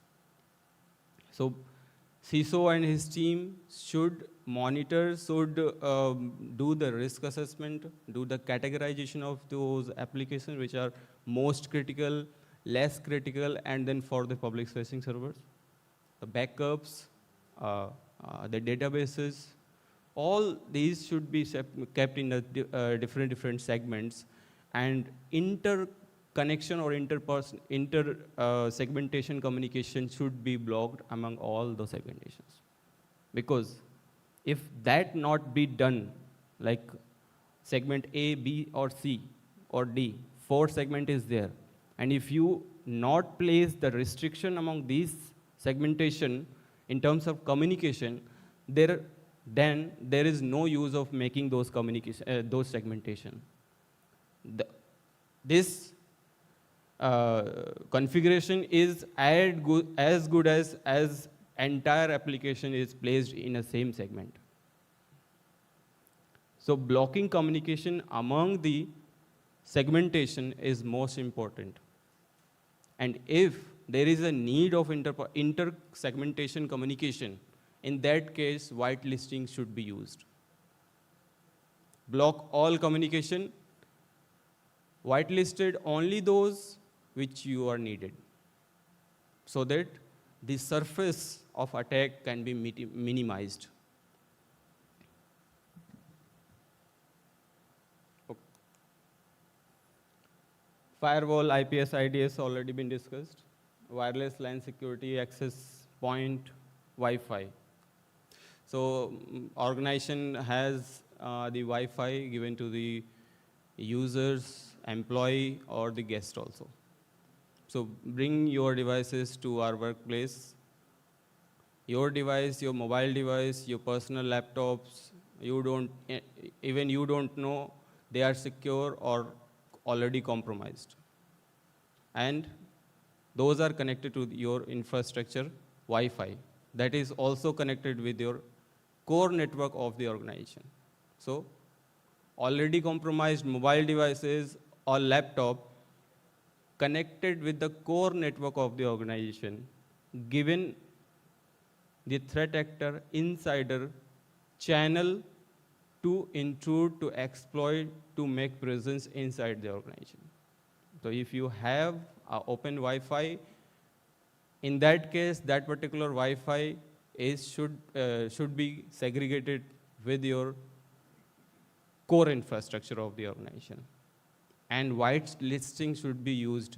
Whitelisting, or you can say like in the case of laptops, MAC address whitelisting, or in the case of Wi-Fi also, the mobile devices also. Means anyone knows the Wi-Fi password should not connect with the Wi-Fi.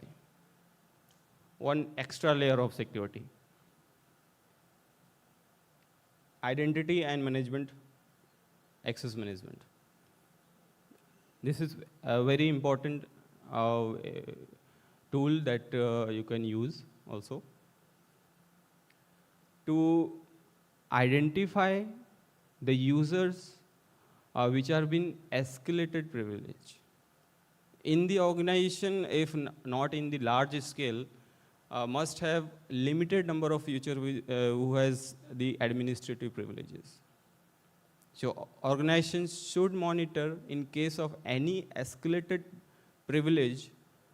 In that case, their SOC or SAME or their IT team, security team must be alerted that, okay, this particular standard user now been escalated to the administrative user. So in that case, the team can do the thorough analysis why this particular escalation happened, so that in case of any malicious activity that can be minimized.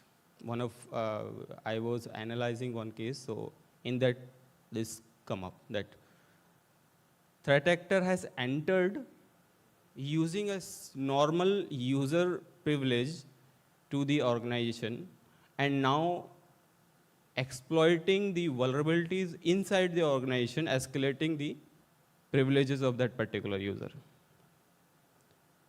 Then, if new user is been added to the organization, that need to be monitored also. Authentication, no login from only using username and password from outside the organization should not be allowed.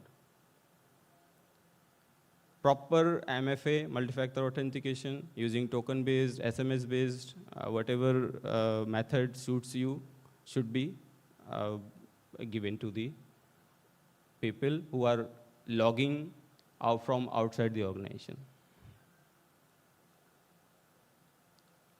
What is our expectation from the organization? In case of any incident, we expect from the organization that they should have artifacts available in case of incident. That is why the directions came, 180 days of logs, so that we can do the analysis. In case of incident, you can send mail. We have an incident reporting form also available in our website. We have a toll-free telephone number, fax, whatever mode suits you, so that in timely information should come to us in case of incident. I will not cover this because already been discussed. CSK, so we have organization, if not already been onboarded to the CSK, they can reach us. They can also reach directly to the CSK, csk@cert-in.org.in, so that they can onboard to the CSK board. We have also threat intel platform to share the intel, especially related to that particular organization. So if not been onboarded, that can also be used. So incident can be detected by two means. Okay, one by organization itself, or second by us. Already, like we are informing to the affected organization that some suspected malicious communication has happened from the organization that organization doesn't know already. Some incident organization told us that we are facing this type of activity or disruption type, so we are reporting to you, like ransomware also. So in those cases, what is the main solution? Whether being reported by CERT or from the organization, the main solution is to find out the root cause. The very initial entry point through which the threat actor had entered through the organization. That is very important.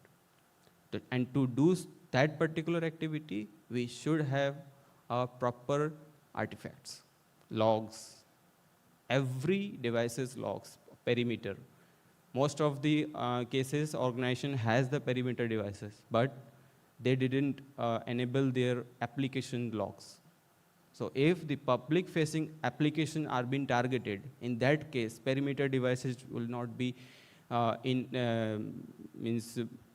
all enough to do the root cause analysis.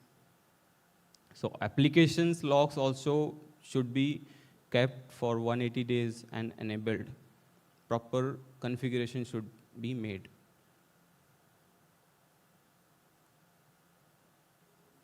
These are the guidance policies that we have, or in the country we already had. So you can look into these resources and aware yourself and the organizations also.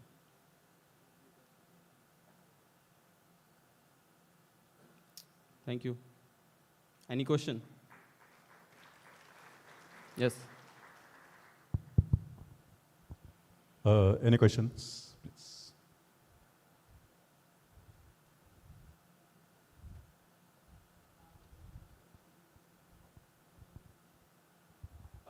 Hello. Yes. My name is Sachin and I am from Power. So you talked about vulnerability assessment, reactive approach, okay? So we are getting informations from certain websites and certain reports that these are the top vulnerabilities on your OT network. You should take the action against them because there are some, but sometimes we felt there is some business dependencies, hardwares are running on their own make and model. We cannot do immediately action on the vulnerabilities. Can certain help us all those vulnerabilities, informations like are these actually exploitable vulnerabilities or not? Because the vulnerabilities which certain is circulating over the website, over the reports, over the email, these are just with the CVIDs, the priorities high, medium and low, we can take the actions, but sometimes we struggles, we do not get this exploitable informations. Are actually these vulnerabilities exploitable or not? How certain can help on this? So Thank you. We, for in the some vulnerability note and the advisories, we use the note that these vulnerabilities are being widely exploited. Okay, but in the case of dependency of the business of the organization, for some reason the organization cannot immediately patch that particular vulnerability. So to secure that particular vulnerability, the vendor also giving you a workaround. Okay, so that workaround can be implemented, can be configured so that that particular vulnerability cannot be exploited. Okay, suppose this also cannot be done by the organization. Okay, for the business purpose, for some technical issue, you cannot apply the patch and you cannot apply the workaround also. In that case, you should have a proper mechanism to monitor that particular device that we are not patching that particular vulnerability, but in case of any incident or any malicious attempt or any malicious event, I will be notified or been alerted by our system. That need to be done, because if the vulnerability exists, doesn't matter weak, medium, high, CVSS score is 10 or 9 or 1. If the vulnerability exists, that can be exploited. Doesn't matter exploit code is available in the public or not, because exploit codes are only available for those vulnerabilities. It depends on the attacker. It depends on the threat actor that particular threat actor will open the vulnerability exploit code or not. If the attacker kept it to himself or themselves only, in that case, you cannot know that this particular, for this particular vulnerability, the exploit code is available in the public domain or not. Okay, but few organizations like cyber security framework like NIST and others, they regularly circulate the data which are the vulnerability across the globe exploitable. So the regular vulnerabilities which we are receiving and the exploitable vulnerabilities, it's totally different because already it's get exploited, like in Ukraine and others. What are the Iran APTs are they doing day to day? They are thinking attacks on the power. So how can certain specifically for the if it is get exploitable or not, these kind of informations can we get? I do understand you explain, okay, vulnerability is vulnerability, it's a weakness is in your system, and vulnerability assessment also is not a 365 days security, but we are just keen to know that can certain help us to the exploitable informations. Yes, definitely you can reach to us. How we will get this? In the incident, for certain we have only email ID for the outside certain to contact. That is incident account. In the last slide we have also. Thank you so much. For any query you can reach to us in the incident account. Thank you very much. Any further questions? May I move to chair, please? Any questions?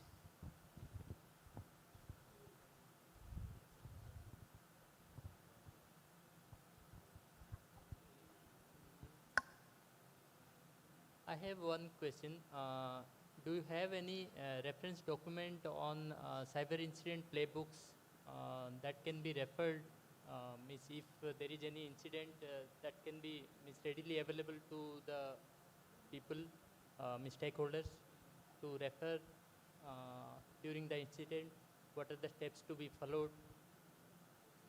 So for in the case of playbook, that is why CCMP policy or document is very important, because that plays like a playbook. That in case of any cyber incident, you will have a proper mechanism to escalate that particular incident, to discuss with your seniors, or to act that whether this particular incident, to rule out the other features, or to identify that whether it is a cyber security incident or other type of incident. So that is where that CCMP document will play the role.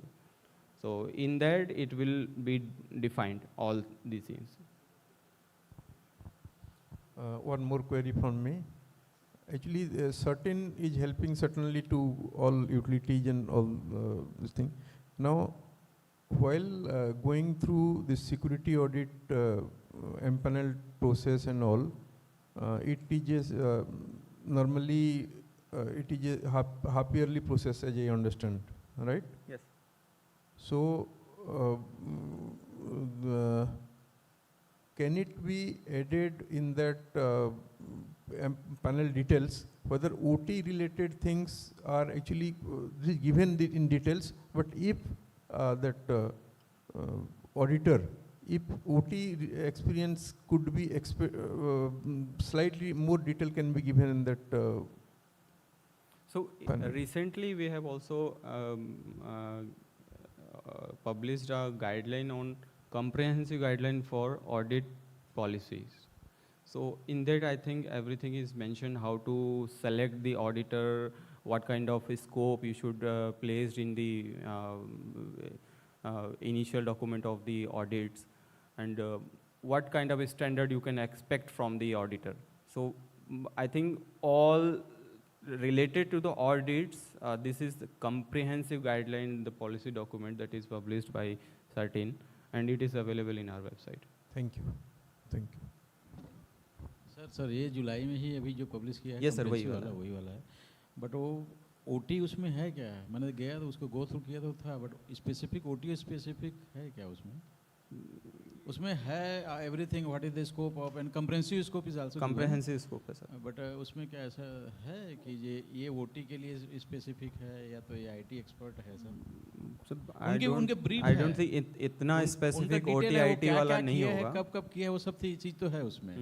ये auditor है, वो कितने audit किया है, उसका background क्या है, everything is given, but उसमें शायद ओटी का स्पेसिफिक नहीं है सर। मुझे I have gone through that document recently issued ना, जुलाई 2025। बहुत रिसेंट है sir. Sir Vikas Bansal from Delhi Transco. Vikas Bansal from Delhi Transco sir. Sir, what about phishing emails? We are receiving phishing emails on our go.in accounts. So supposing an incident occurs, so it has to be reported? Yes. Because what are the requirements for reporting this incident? I could not hear you. What are the requirements for reporting a phishing email incident? Just you can send the phishing email in a trailing mail, and your point of view in the mail body. Okay. So is a standard. We ask the header of this phishing email. Okay. So everyone should inform us about the phishing, because Ashish Goel sir has shows that top 8 attacks.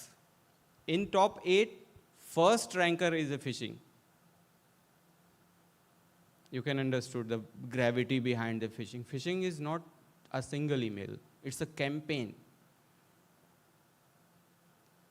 Okay, and with the coming of the LLMs, now phishing emails are means as good as the original email.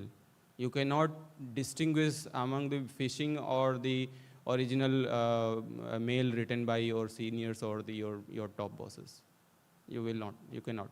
That is why phishing is now in the top 10. One more question regarding the emails. It may not be about cyber security. Is there any in government policy for the retention of emails?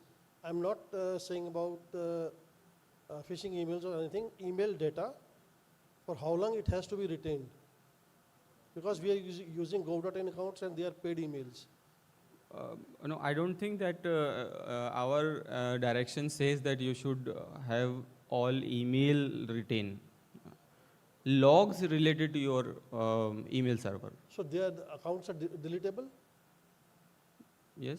Email accounts are deletable after a certain time? That is your call. Okay, right. Thank you. नहीं एक तो उनका delete हो Thank you very जाएगा। much. एक तो उन्हीं से डिलीट हो जाएगा तो ऑटोमेटिक डिलीट हो जाता है after the 15 day 20 days like that.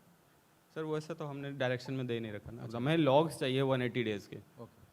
बाकी ईमेल तो पर्सनल टेक्स्ट भी होता है, मैसेजेस भी होते हैं, तो वो if we required then we ask and thank you. And one more thing I can I will discuss with one scenario of one organization why phishing is important. Okay, so I came across one case. It's a very important, and one of the organization came to us for the meeting that their board of directors is getting the phishing emails, spear phishing emails, not phishing. Phishing is a very common general mail that can be sent to multiple people, and spear phishing is catered for only one or two persons. Individual personal related information is given into that particular body and target to that particular person. Okay, so that they can trap and extract the sensitive information from that particular targeted person. Okay, so they were saying that instead of doing the phishing simulation exercises in their organization, their board of directors is getting the spear phishing emails. So further discussion went on for 15-20 minutes, half an hour. Then we asked what kind of phishing exercises you do, what is the process, or their entire process was very good process. I'll share with you that what they were saying that they have a pan-India presence, so they are sending the phishing simulation emails to their employees. Means 1,000 employees one time. Okay, and not entire employees is getting the emails. No, only 20%, 30% employees are getting the phishing emails, and they are recording what kind of how much percentage and how much numbers they are getting replies from the employees. Okay, so at the initial level, they were getting the replies from the employees. 60% employees are getting trapped in their phishing exercise. 60%, imagine. After 2-3 attempts in the same with the same group of employees, they reduced it to 10%. Only 3-4 attempts.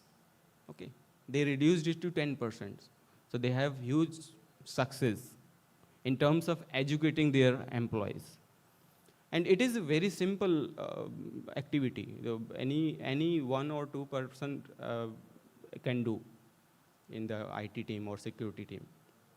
Okay, so what was the loophole in that in their exercise?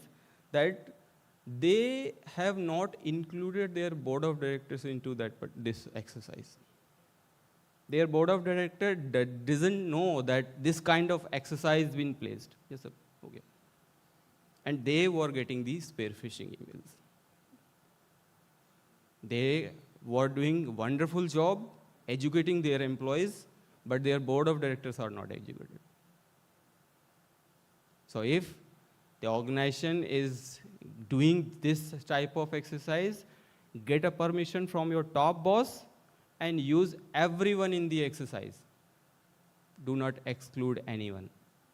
And whoever is trapped in your exercise, you should give them specialized awareness program or cybersecurity related program, 1 day training, 2 day, whatever the work functionality or duties the particular employee has. Okay. Excuse me, myself Avnesh Kumar Singh from NTPC Singrauli. Yes. This flagship station of NTPC is more than 40 years old, and it's under project expansion, 800 megawatts, 2 units. Now the thing is that if you can please have some insights on the large CCTV networks. Although it's not, basically the large networks are not connected to the main business network, but nowadays, since we are into the project stage, few CCTV cameras, the feed is, now we have to give feed to the corporate project monitoring center on the business network. So how to get it secured? Means what extra care or we have to take care for that? CCTV camera network, I think. Yes. So that first you need to see that what kind of CCTV is there. Okay. Nowadays, some of the made in China CCTV cameras are there.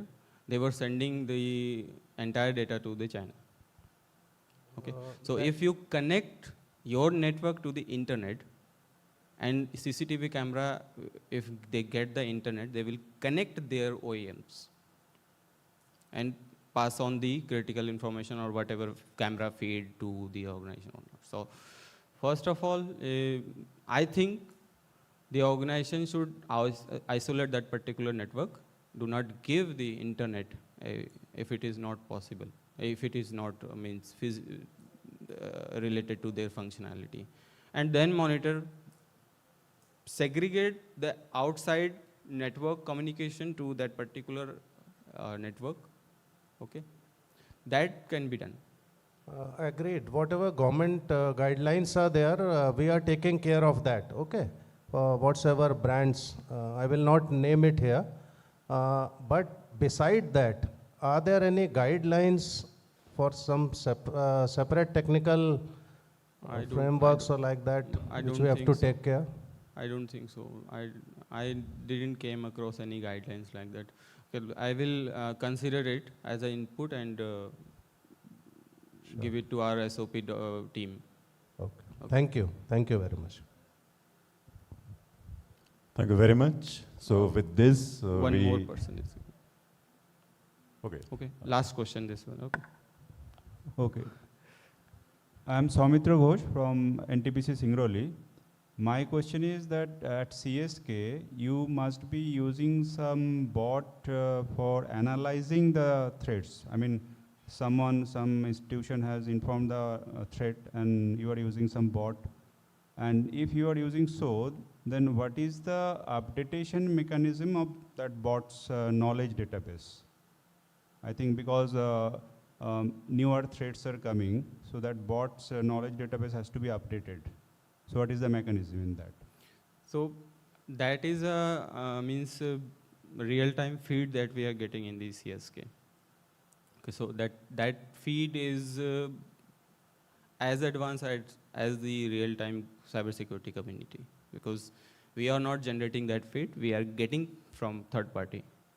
Okay, so whatever new threats are coming, whatever new bots are updating, and cybersecurity community has the knowledge about it. So we has that particular intel in our feed, in our system. So we parse that particular feed and then pass on to the organization. No, I mean like एक बार ये जो एक use हो रहा था जो दाल पात वाला, तो I mean we have to be ahead. I mean your bot has to be ahead of the threats. So how you are making sure of that? I don't. CSK only works on known threats. तो डाल पात वात वाला तो question ही नहीं है, हम पात ही हैं अभी, पीछे ही हैं, क्योंकि ऑलरेडी नॉन इन्फॉर्मेशन हम पास ऑन कर रहे हैं. Okay, so in the cyber security attacks 20% attacks are unknown attacks that we don't know. वो जो है 20% attacks that are ahead of us. So but अगर हम 80% अटैक्स से सिक्योर नहीं है तो 20% की तो बात ही छोड़ दीजिए. तो पहले तो हमें उनसे सिक्योर होना पड़ेगा जिनको ऑलरेडी मालूम है. पुलिस वाले भी क्या करते हैं, जिनका रिकॉर्ड उनके पास है पहले तो उन्हीं को उठाते हैं ना, जब लोकल एरिया में कुछ होता है तो पहले उन्हीं को उठाने वाला कॉन्सेप्ट CSK वाला है कि हमें 80% थ्रेट से पहले बचना है. 20% से हम उनसे सीख करके 20% बचने का हम कोशिश करेंगे. Because if we talk about the zero-day attacks and APTs, organization cannot say that, okay, I am fully secure, nobody can touch us, even the 0-day and the APT, because the APT detection average time is 200 days. Sir, lunch time हो गया. Hello. Thank you very much. Sir, Anchor sir. Okay, so whoever has more questions, I am here. We can discuss. Okay, thank you. So thank you very much. Please, आप stage पर रहिएगा. Please be on the stage. सेशन बिल्कुल आखिरी पायदान पे है. मैं please request mister PC Gupta, the deputy director CSIRT-Power, to come on the stage और मोमेंटो प्रेजेंट करेंगे हमारे प्रेजेंटर को भी और हमारे सेशन चेयर के लिए भी.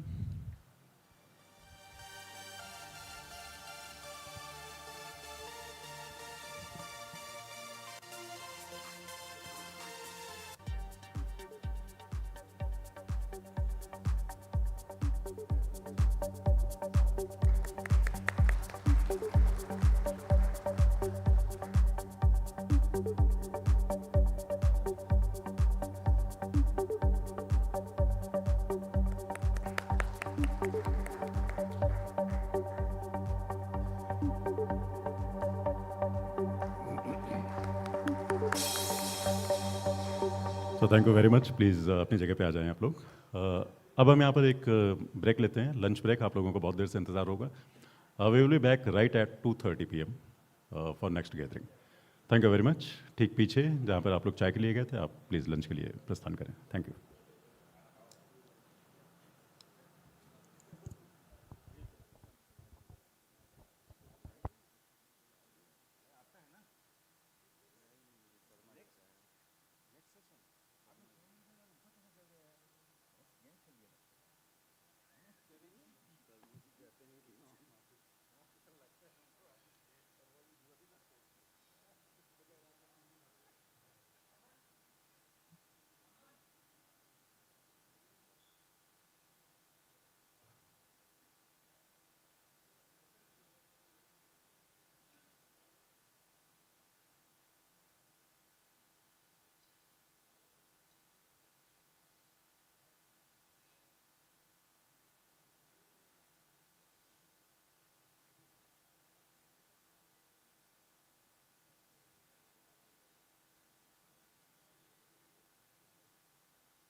May I please request all the participants presented in this house, अगर आपको मेरी आवाज़ मिल रही है, आप हॉल के अंदर हैं या हॉल के बाहर हैं, तो प्लीज़ आप अपनी अपनी जगह पर आ जाएं, so that हम पोस्ट लंच सेशन शुरू कर सकें.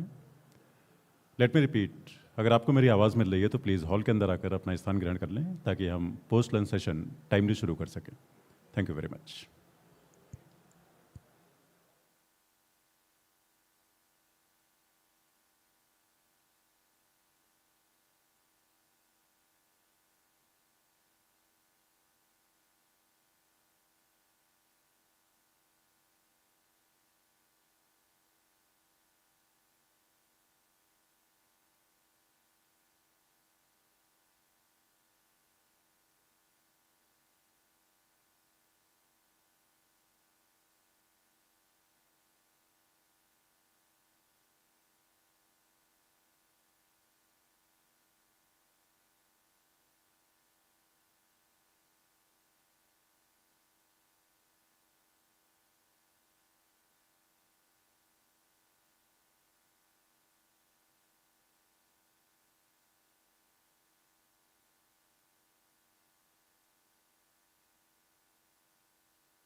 Let me request once again, आप लोगों तक मेरी आवाज़ पहुंच रही होगी. अगर आप में से कुछ लोग अभी भी बाहर हैं तो प्लीज़ आप लोग हॉल के अंदर आ जाएं और अपना स्थान ग्रहण कर लें. हम इस सेशन को स्टार्ट करने चल रहे हैं. जैसा हमने लास्ट सेशन में किया था, इस सेशन में भी कुछ प्रेजेंटेशंस होंगे. सेम पैटर्न रहेगा. हमारे पास यहाँ पर सेशन चेयर के तौर पर 2 लोग होंगे, और प्रेजेंटेशन के बाद सिमिलरली जैसा पहले हुआ था, हम क्वेश्चन आंसर राउंड रखेंगे, और उसके बाद चेयर की तरफ से अगर कोई क्वेश्चंस होंगे तो वो सामने रखे जाएंगे.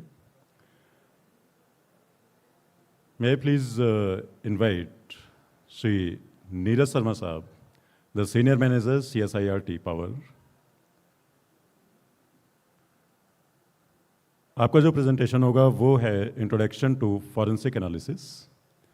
मैं सेशन चेयर के लिए आमंत्रित करना चाहूँगा Shri Deepak Soni, DGM IT DTL. Shri Deepak Soni साहब, DGM IT DTL, आप कृपया मंच पर आने का कष्ट करें.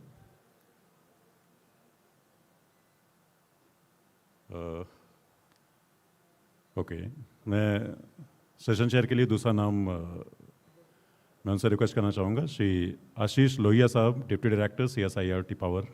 कृपया आप मंच पर आने का कष्ट करें.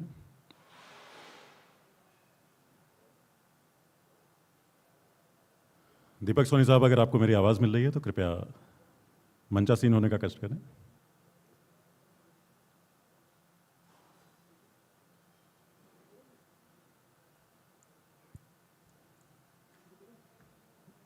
कर सकते हैं. तो जब तक दीपक सोनी साहब आते हैं हम इस प्रेजेंटेशन को स्टार्ट करते हैं। जैसा मैंने आपसे कहा था, इंट्रोडक्शन टू फॉरेंसिक एनालिसिस, और आपके सामने है Shri Neeraj Sharma. Thank you. Okay. So do you have this pointer? Slider? This one, I think. They're operating with this one. Okay. So this is pointer.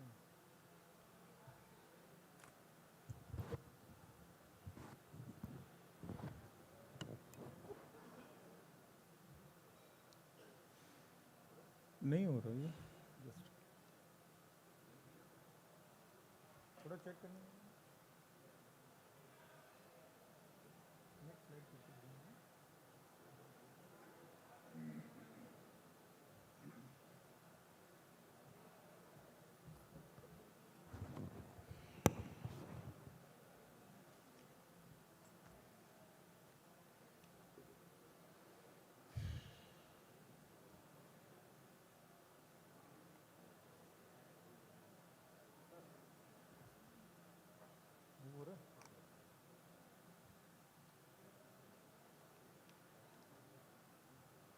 Namaskar and a very good afternoon to all. Well, after lunch, a tricky topic, but an interesting one. Tricky in the sense, after lunch it becomes difficult to focus, but actually it is a very interesting topic. So, forensic analysis. Let me introduce myself, Neeraj Sharma, working as Senior Manager at CSIRT-Power. I'm looking after regulations, rules, policies, and of late, very recently, our forensic analysis as well. So proceeding ahead with the presentation. So my approach to today's session, let me define the contours of my, the approach and the presentation. So this will be the broad areas, like what is the forensics, what is forensics and the digital evidence, the need for such analysis, because unless a problem is defined, we cannot have a solution. Then regulatory requirement, are there any such regulatory compliances to this area? Then the processes associated to it, and the need for cyber forensic at CSIRT Power. ऊपर तक तो समझ आता है, पर CSIRT में cyber forensic के analysis की ज़रूरत क्या है, और अदरवाइज if ज़रूरत है तो what all are the benefits? Then criteria, how to qualify an incident for analysis. Is there any such criteria? क्योंकि इतने सारे incidents हो रहे हैं, तो every incident cannot qualify for being analyzed. Doesn't humanly not possible, and it's not a wise, it won't be a wise approach. Then having said that, is CSIRT-Power having capability to do such analysis?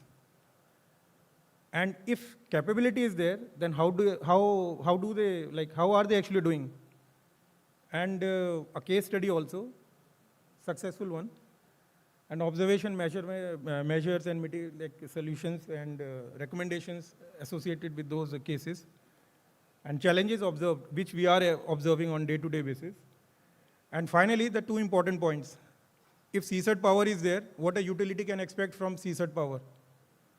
And if CSIRT-Power, as CSIRT-Power representative I am standing, what I can expect from you? What is expected out of you as utility? So these are the broad contours, the approach which I have taken for today's presentation.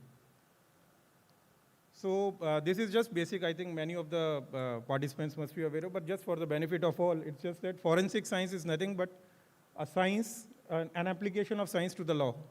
Science का application law के लिए, तो ये forensics. Now digital forensic, when I talk about digital forensics, whole lot of definitions are there. You open your ChatGPT, Google, whole lot of definitions are there. But the standard one and the most acceptable ones are the one which I have mentioned out there. NIST is also qualifying the same definition. It's a process of identifying, then collecting, then preserving, then examining, then analyzing, and then representing the evidence, the digital evidence, in a manner, in what manner, so as to have the legal tenability of such evidence. Now the important term which is used out here is the digital evidence. We were talking about forensic, now it is talking about evidence. So what actually is an evidence?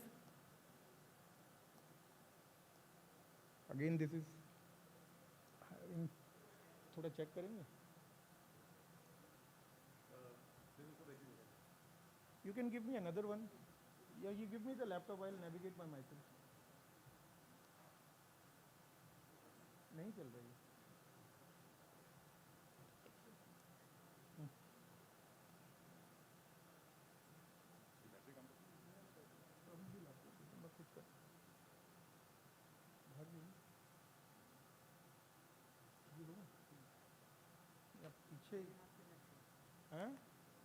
Yes. So digital evidence. So I'll go by our act. Digital evidence is whenever electronic record, an electronic record will be considered as a digital evidence if that electronic record is produced by a computer and it is confirmed or it is proved that the computer was operating at the time, at that relevant time when the record was generated, and a certificate to that effect is produced. Now another term is there, electronic record. So electronic record is the data which is generated, stored, received or sent by in electronic form by any computer or electronic device. So as per these are from Act. So if I talk about evidence, so obviously it is having certain attributes. The important ones are like for digital evidence, and as we all are, we'll appreciate the fact that it can be easily duplicated. Digital evidence कोई भी easily duplicate कर सकता है, and that is why people forensic is there or crimes are there. Easy to determine, easy to tamper with, but the other aspect is it is difficult to destroy. अगर आपका footprint है, whole lot of effort is put in to destroy the footprints. So that is also a challenge with digital evidence. Now, with regards to forensic, कि हमें forensic की ज़रूरत क्यों है? In day-to-day our operations में हमें ज़रूरत क्यों है? तो ज़रूरत के I just jotted down certain around 5 to 6 points. The operational troubleshooting requirements. कोई आप password भूल गए, कुछ ऐसा configuration रह गई है which we could not, remember, forget and all.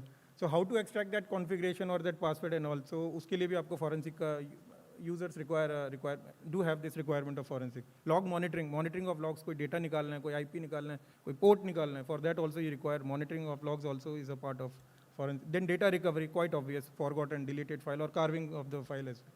Then data acquisition is a part of forensic analysis only. Unless we have got an image, we cannot proceed ahead with the forensic. Then cybercrime investigation, although not outside the ambit of today's discussion, but yes, there also this forensic is required. And regulatory compliances. So for power sector, what all are the regulatory compliances, I will be discussing in subsequent slides. So our guidelines 2021, which have been mandated by IEGC 2023 as per clause 50, 51 and 52, they mention about this thing, mandatory compliance of guidelines. So in forensic is reflecting at around 4 places. 1A3, which is talking about that RE means this responsible entity. Responsible entity means any entity of power sector which is having this OT setup and all. The the RE shall ensure that the logs of devices which are used for filtering of internet traffic and all, the logs of such should be retained for a period as stipulated by the government agencies, in this case 180 days, and has to be made available, readily available whenever asked to do so. Then 5C9 is telling that ISD shall maintain the cyber logs as well as the cyber forensic records of any incident for at least 90 days. Way back from 2021 only, we envisaged कि incidents होगा, कुछ होगा, तो उसके लिए we envisaged कि at least this requirement, forensic records, retention of records for 90 days. Then 12E is talking about कि whenever any such sabotage is there, then CISO shall take the custody of all log records, digital forensic records of affected system, and preserve them for again 90 days. And 13G is just, it talks about whenever a utility encounters any this incident, so as a good practice, they should go for analysis of same, forensic analysis of same. Now with regards to our draft regulation, these were all the guidelines, but the draft regulations, although they have not yet been notified, but these are certain clauses or requirements of the draft regulation pertaining to forensic. 3.3 is talking about CSIRT shall collect the data and information pertaining to incident and information data and information pertaining to an incident from the utility, which includes forensic records as well. Forensic records, forensic image, and all these are part of that requirement. It is mandating CSIRT-Power to collect the information from the utility pertaining to incident. Then CISO shall, and this is again same requirement graduated from guidelines to regulations. 1225 is an important one, which we have come across based on our experience and interactions with various utilities. But there was as such, because we came across that there is no as such mechanism to like storage of logs and also. That is why we made it a part of the requirement that a mechanism to facilitate storage of the logs and forensic records as per a data retention policy, and that too in a safe and secure environment. Abhi tak kuch tha nahi. Regulations were silent about this aspect. So that has been a part of this regulation. And 32H is a common one from certain 180 days and all. But here the important part is the logs of interconnection of OT and IT as well need to be retained for 180 days. Otherwise, for forensic and ICT, that was a part of certain requirements. But here we have added the interconnection of OT system with the IT. The logs corresponding to such interconnection also need to be retained for 180 days. So these were all regulatory requirements. So if I talk about अगर ये forensic है तो इसका कोई process भी है, कोई framework भी है क्या? So very common and acceptable framework and prevalent framework is the 6-step process. That is identification. जब तक मुझे यही नहीं पता होगा कि कौन से एसेट का मेरे को इमेज लेना है, तब तक मैं करूँगा क्या उसका, फॉरेंसिक कैसे हो पाएगा? तो उसके लिए एक हमारा बहुत फेमस प्रिंसिपल है Locard's exchange principle, data exchange principle. लोकार्ड is Edmond Locard, a French criminologist, and he was the director of the first ever this forensic lab in France, Lyon, France. So उनका एक principal है कि जब भी दो objects आपस में interact करते हैं तो एक दूसरे के पास वो उसके फुटप्रिंट्स रहते हैं. Whenever two objects interact, so footprints are left over to each other on the objects. So आपको जब ये पता लग गया मेरा इंसिडेंट है, तो उस इंसिडेंट से रिलेटेड जितने भी आपके डिवाइसेस होंगे तो automatically that defines a set of devices of which the person should go and collect the evidences from. Then preservation, अगर आपको डिवाइस पता लग गया, डिवाइस पता लगने के बाद आप अगर उसमें कोई फिडलिंग करने लग जाएगा, then evidence will be lost. So what should be the first aid? जैसे चोट लग गई तो first aid क्या करेंगे? तो उसमें हमें first we need to, if we have identified that victim system, so we should first isolate that system from the rest of the network and also forbid access. उसमें कोई access अभी भी काम करे जा रहा है तो that will tamper the evidences. So once we have preserved, we have identified the devices, then preserved, then the next step is collection. Now how to acquire? उसके लिए आपको there are tools and all. So acquisition is to be based on, now acquisition के tools, ample tools are there, free tools are also there, open source, commercial tools are also there, but acquisition की भी एक methodology है. आप सबको one size fits all doesn't make any sense, and all cannot be kept at the same level. They are having different levels of priority, the evidences. So based on the evidences, volatility, वो मैं next slide में discuss करूँगा कि what is the volatility of the data that I will be discussing, and the sequence of volatility of the data. Then handling of the evidence. अगर आपके पास data पता लग गया, कौन से device का लेना है, उसकी volatility पता लग गई, तो उसके बाद suppose we are acquiring a image of or data from a victim machine. Then are we handling it properly? Handling means integrity and confidentiality of the data. Handle करते करते आपने data को mismanagement हो गया, उसका integrity अगर dilute हो गया, तो what is the point of taking that one? Then chain of custody. Okay, I have ensured the integrity, I have selected the device, but to whom it is there, with whom it is there? कहीं वो आदमी के साथ ही तो खराब नहीं हो गया कहीं. Suppose अगर malified intention वाले person के पास you are giving that evidence, so that doesn't make any sense. The chain of custody is also very important with that evidence. And these are all the parts of that third stage. The fourth one is examination. चलिए evidence आ गया, now what to do next? उसको examine करना. Examine क्या करना? With the help of tools and techniques. उसको आपको examine जब आप करेंगे तो उसमें what will be the outcome? The outcome will be the data. आप एक data निकाल के लाएंगे कि क्या ऐसा meaningful information artifact है which I could extract with the help of tools and techniques. Then finally the analysis part में क्या रहता है? Correlation. आप कोरिलेट करेंगे विद अदर इन्फॉर्मेशन कि ओके ये तो एक डेटा है, data can not give me the complete picture and develop और help me in developing the hypothesis और the story line behind what was the attack vector, how the adversary entered into the system and executed the compromise of the system and all. So you need to correlate that extracted information from examination stage in the analysis one.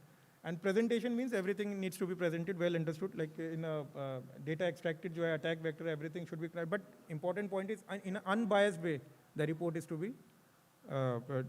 documented.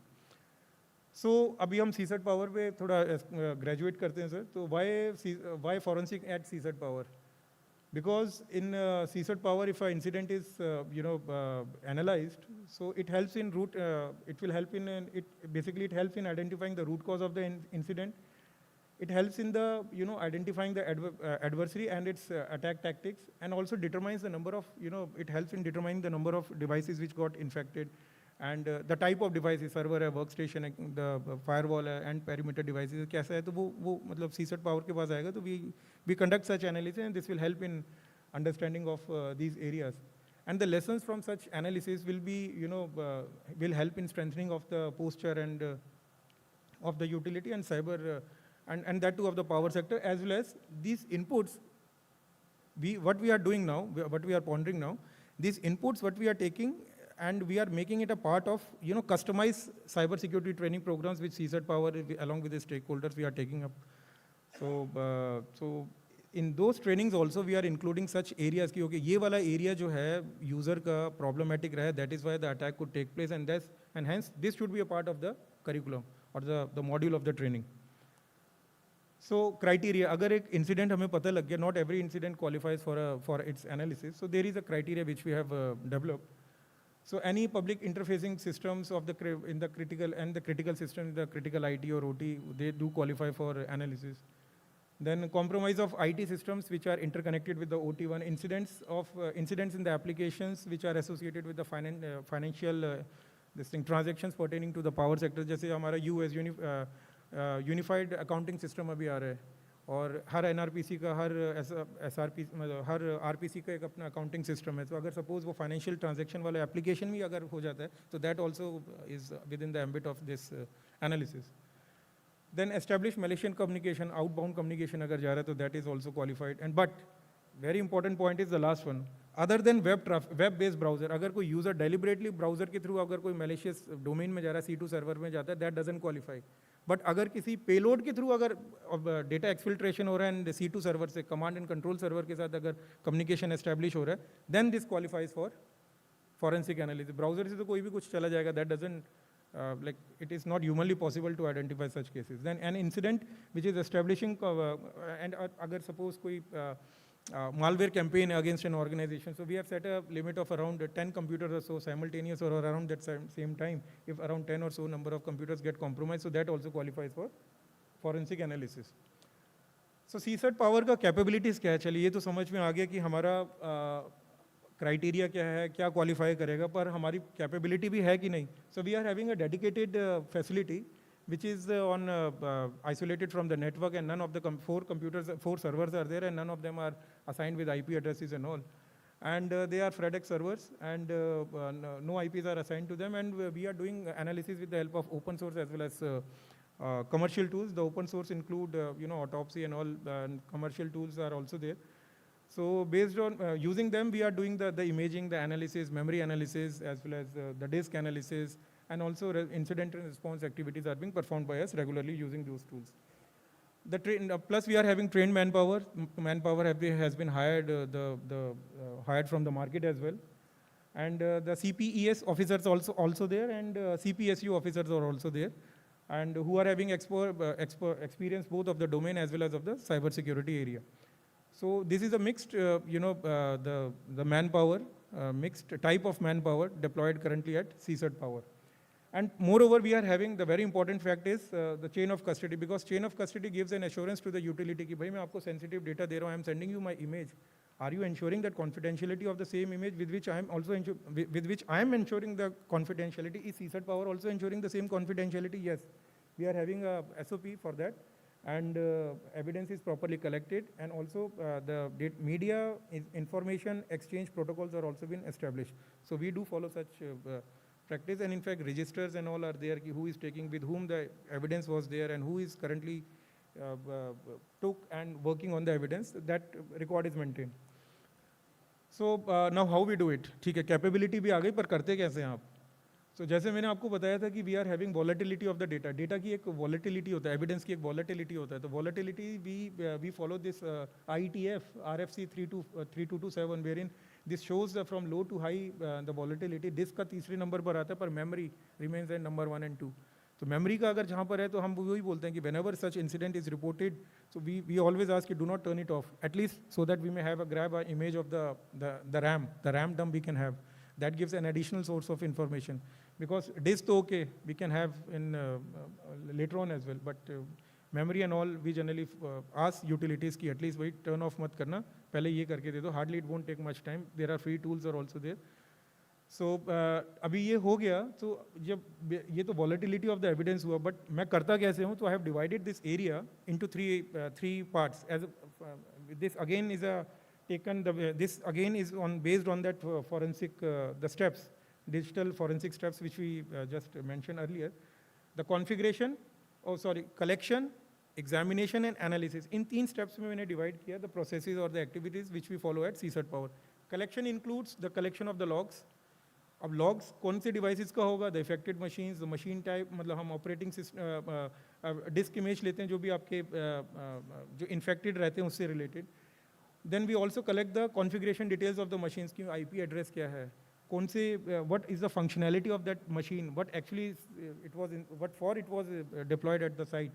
The logs for a specific period. Let's say we generally, because logs generally are of big size, so we initially we ask for 15 days prior and post that incident thing. Then RAM dumps also we do ask for. But again, here we have decided the type of evidences, but इसमें भी prioritization is based on IETF, this guideline, volatility of the evidence. Based on this we are doing. Once we have collected, then we go for examination. We ask utility to provide us the network architecture, the analysis, and also the architecture should depict the protocol, and also the how they are deployed and interacting with the other devices in that architecture. This is what we ask for. कि आप अपना architecture दे रहे हैं तो पूरा दीजिए. जैसे block diagram और 4 केबल वो वायर जोड़ के दे दें, ऐसे नहीं चलेगा. आप हमको दीजिए पूरा, उसमें equipment बताइए, उसमें क्या connected है, कौन सा underlying protocol है, if it is of the OT, IT का तो ठीक है, we understand. नेटवर्क कॉन्फ़िगरेशन में हम पूछते हैं कि आईपी स्कीमा क्या है आपका, DHCP बेस्ड है, स्टैटिक आईपी बेस्ड है. देन और कहाँ कहाँ पे फुटप्रिंट्स है, because that understanding of the network architecture only helps us to exhaustively identify कि what all could be the possible areas of or the possible devices from where we can have an evidence. And also the event logs of such systems we analyze and examine here. Once we have done the collection, then examination, then the analysis part comes as per that process. The analysis mein hum, the common ones are registry hives we see from the image, network connections, RAM dumps we see. These are all the exhaustive list. This is what one by one we keep on, iteratively we see ki to extract the, it's like identifying or finding a needle from the haystack. So वो एक interactive process. That is why it is called analysis process. So forensic थोड़ा सा, that is why I started my today's thing by saying that it's a tricky topic. So that is why इसमें analysis का यहाँ पर थोड़ा iterative काम रहता है. Then अब case study कि have we actually performed any forensic analysis? So I won't name the utility. That is why for anonymity purpose I have made it ABC. एक यूटिलिटी था थोड़ा पेन ड्राइव के through, उसमें .ln के file आया था through cmd.exe. They it executed legit program of Windows, MS step 3, MSIEXEC. This is a legit program of Windows, legitimate program, so hence it was not identified by or detected by the antivirus. So what it did, आया pen drive के through आया, step 2 में cmd.exe, through cmd.exe it got executed and led to a legit program to establish a connection with the C2 server. And that C2 server was of this Raspberry Robin. Raspberry Robin is nothing but a worm. एक malware है, काफ़ी malware family से belong करता है, और उनका payloads को वो, the moment it established the connection at step 3, in step 4, the payloads of such malware were downloaded on that computer. Once on that system, once they were downloaded at step 4, then after downloading, it has to the payload also executes its the functionality. In step 5, it maintained its persistence. कैसे किया ये जो shell.32.dll and shell this 132.dll persistence कैसे किया sir? Generally living of the land एक concept है कि मैं आपके घर में रह रहा हूँ पर आपको पता ना लगे. तो वैसे ही यहाँ पर वो विंडोज़ के अंदर जो होस्ट फाइल रहता है, एक होस्ट फाइल है system32 etc ड्राइवर्स फोल्डर के अंदर रहता है होस्ट फाइल, टेक्स्ट फाइल है. Generally in every computer it is there. In that text file DNS entries are there कि कौन से कंप्यूटर अगर सपोज उसको नहीं मिलेगा तो आइटरेटिवली वो दूसरे DNS पे it will hit to establish the connectivity. तो it appended itself those IPs address C2 IPs in that host file. So obviously it won't be detected by the antivirus. And similarly, then it helped the worm to do the lateral movement because the network was a flat network, so obviously it went across the network. Once that was done, and slowly, it also did its, raise the level of privileges. And finally, it established the communication with using a Windows tool, Windows utility, legit function with the C2 server, and led to exfiltration of the data. तो जब इस type का case आता है जहाँ पर हमारा exfiltration of the data आता है, and that too not from browser, this is from payloads. So this incident qualifies for forensic analysis. So ये केस था sir. Similarly we had another case of from phishing only the payload, this thing LNK files were there downloaded on the user, downloaded on the computer of the user. And here plugx payload, plugx again is a rat, remote access Trojan, and it's from China. ये वाला जो plugx payload है, तो वहाँ का ये payload हमारे कई power sector utilities के computer में हमें पाया गया. And when the incident was reported to us, and again इसमें भी these are the 6 steps where they evade themselves from being detected, then ensure their persistence so that they remain in the computer without being detected by the user, and establishing connection with the command and control server outside the network periphery. So based on our these case studies, what we have observed that most of the cases that attack methods which the attacker has been using is phishing, USB, and driving by downloading drive downloads ke through. Vulnerability in the computers, many of them are patched, legacy systems are there, this is what we observe. And many a times brute force are also there. India ke andar bhi kafi computers hain which have become bot, and those bots are also, initiating the attacks against the systems in the power sector utilities. Impact of infrastructure attack, and then we also took certain initiatives like utility specific recommendations we issued. We asked them the manpower to get trained and all. And network segmentation also we asked them, at least don't make it flat network, at least make it segmented. VLANs also at least you can do till at layer 2 of the network. And update the policies, because USBs and were allowed in that area. Then challenges, what challenges we are experiencing, sir? So the major important challenge I'll say is capacity building of the manpower. Manpower जो deployed है उसका capability और capacity building issues are there. Then second important factor which we have identified is many a times when we ask for the image formulation, image creation, so either they don't understand, comprehend the case, or even if they comprehend, they take a whole lot of time, and even if they take a whole lot of time, they send the image in an unsupported or non-compatible formats. So अगर ऐसे ही iterate मतलब ऐसे ही काम चलता रहेगा तो then it delays the process for identification of or doing the RCA. And whenever we are asking for information, it takes generally it is seen. It's not like everyone. Generally it is seen that a whole lot of time is taken in sharing that information with CSIRT-Power. And another important factor area we have seen, area of concern in fact we have seen, is that either the utilities are not storing the logs, or they are not having the storage space to store the logs. ये सब भी हमें problem मिला है.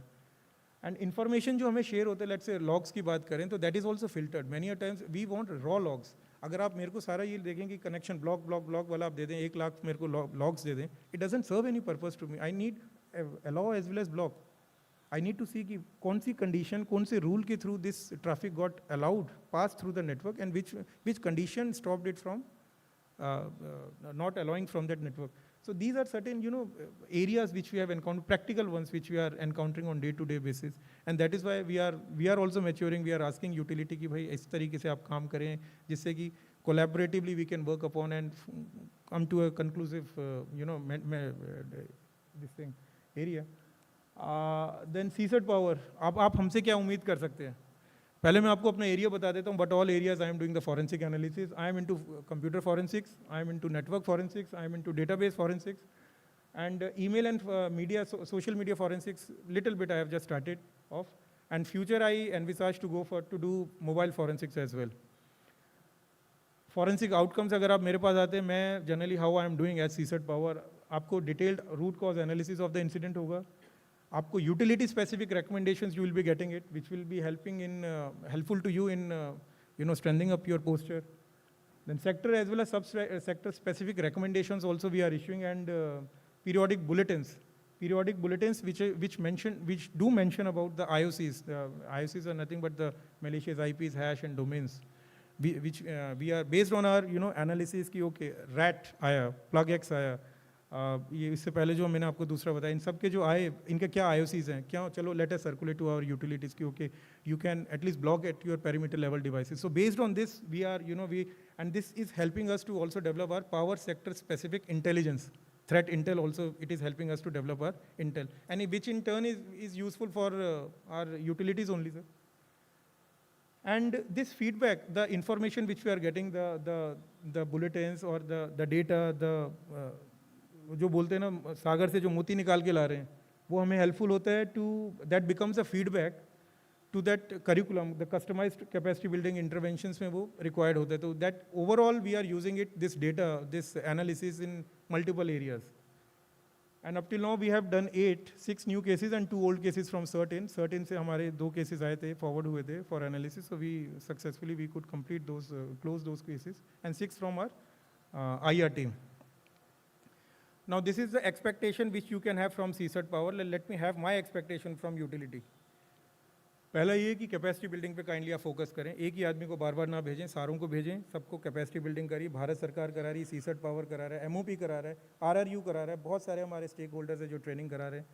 You can get in touch with us, send the people. Many are free of cost or very at subsidized nominal rates are there. Timely reporting of incidents. As per our draft regulation, we are mandating for 6 hours. CERT-In को तो है ही, CERT-In के साथ तो है ही, वो तो है ही Act के through, but regulations we are mandating for 6 hours. And if suppose a victim machine has been identified and which we foresee that this is a victim machine, this could be a victim machine, so we forbid the logical access as well as isolate such machine, both logically as well as physically, and restrain from formatting such system, because this we have experienced. The moment our IR teams inform, they go for formatting of the machine. So hence, important आपका जो evidence है, everything is lost. So unless you have taken a forensic image of that computer, please don't format it. Then ensuring the timelines in creation of the image. जब आप image बना रहे हैं तो उसमें थोड़ा timelines ensure करें, timely image बने. And also while you are creating image, be in touch with us. We'll help you in, we'll discuss our requirement that like ensuring the compatible image formats. E01 आपका encase का रहता है, तो उस formats में हम बनाएं जिससे काम भी easy हो और जल्दी fast होगा. और क्या mechanism हम use करें for exchange of information, sensitive information as well as the media in which the image has been created. So, and ensuring timelines in providing suitable information. Whenever we are seeking information from the utility, at least kindly ensure the timelines in sharing such information. Retain the logs of ICT system as well as the logs of OT and the IT system and the forensic records for a period of 6 months. And ये तो एक requirement है जो अभी हमारा regulation, draft regulations में है कि 180 days prior and post to a cyber security incident to be made available for at least 365 days. उसका भी कारण ये है कि हमने क्या एक्सपीरियंस किया कि इमेज ही नहीं मिल रहा, काम कर रहे हैं, प्रॉब्लम हो रहा है, यूटिलिटी से बाद महीना, 2 महीना, 3 महीना, जब काम करने लग रहे हैं साफ डिलीट हो गया, सर फॉर्मेट हो गया. We have not retained, we don't have the space, तो at least we are maintaining it from the regulatory perspective this requirement. Then ensuring compliance to the cyber security audit timelines. जो timelines है आपका जो अभी तो 6 months है as per my guidelines. IT का and OT का एनुअल है, but in our regulations we are mandating it annually, both IT as well as OT. So at least kindly make it sacrosanct, kindly do abide by this. And जो भी इसमें आता है, kindly try to complete in a very time-bound manner. Critical, medium and low risk vulnerabilities, if whenever they are highlighted by the auditor, certain panel, kindly try to complete them, close them. Employ better cyber security practices and hygiene, and compliance to various guidelines and regulatory requirements which are issued from time to time by the government agencies. And finally, I'll just say that CSIRT-Power is not here for policing. We are not here for policing.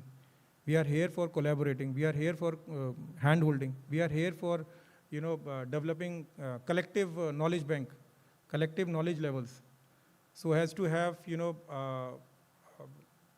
higher level of resilience, cyber resilience of the utility and of the power sector as a whole. Thank you. This is from my side. Open for question and answers. Thank you.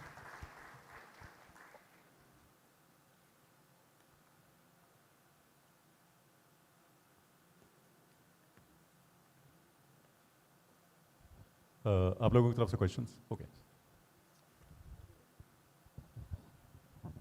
Neeraj Sharma ji, this is a good presentation Dhanyawad. and very much insight for the forensic analysis. As we have seen in the system log, network log, and different types of error log, audit log, and these are the we see in the network traffic flowing from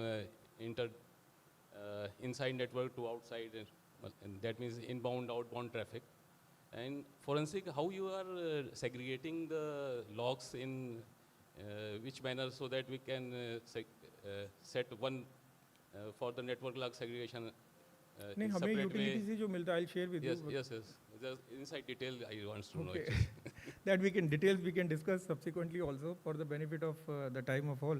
But just share कर देता हूँ कि हमारा जैसे logs आते हैं हमारे पास, so we ask for firewall logs, जैसे perimeter device, we ask for the network architecture, then we ask you, okay, this was the period of the incident as reported by our IR team. IR team also, I just missed out one point, कि IR team also does the triaging. It's not like एक event आया and IR team will flag it off as incident. They also do the triaging. Once they confirm कि yes, ये एक incident, then only that is forwarded to the forensic team in which I am currently posted in.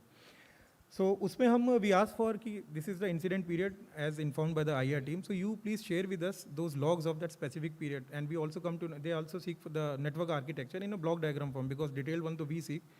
So they provide us कि okay sir, in my perimeter firewall is there, router is there. We ask for the logs. So they themselves mention कि sir ये तो मेरा firewall logs है और ये है. But the problem is whenever such logs are there, they are filtered one. Yes, yes. So how will I do such? You are just taking let's say I don't want to name the name of the OEM.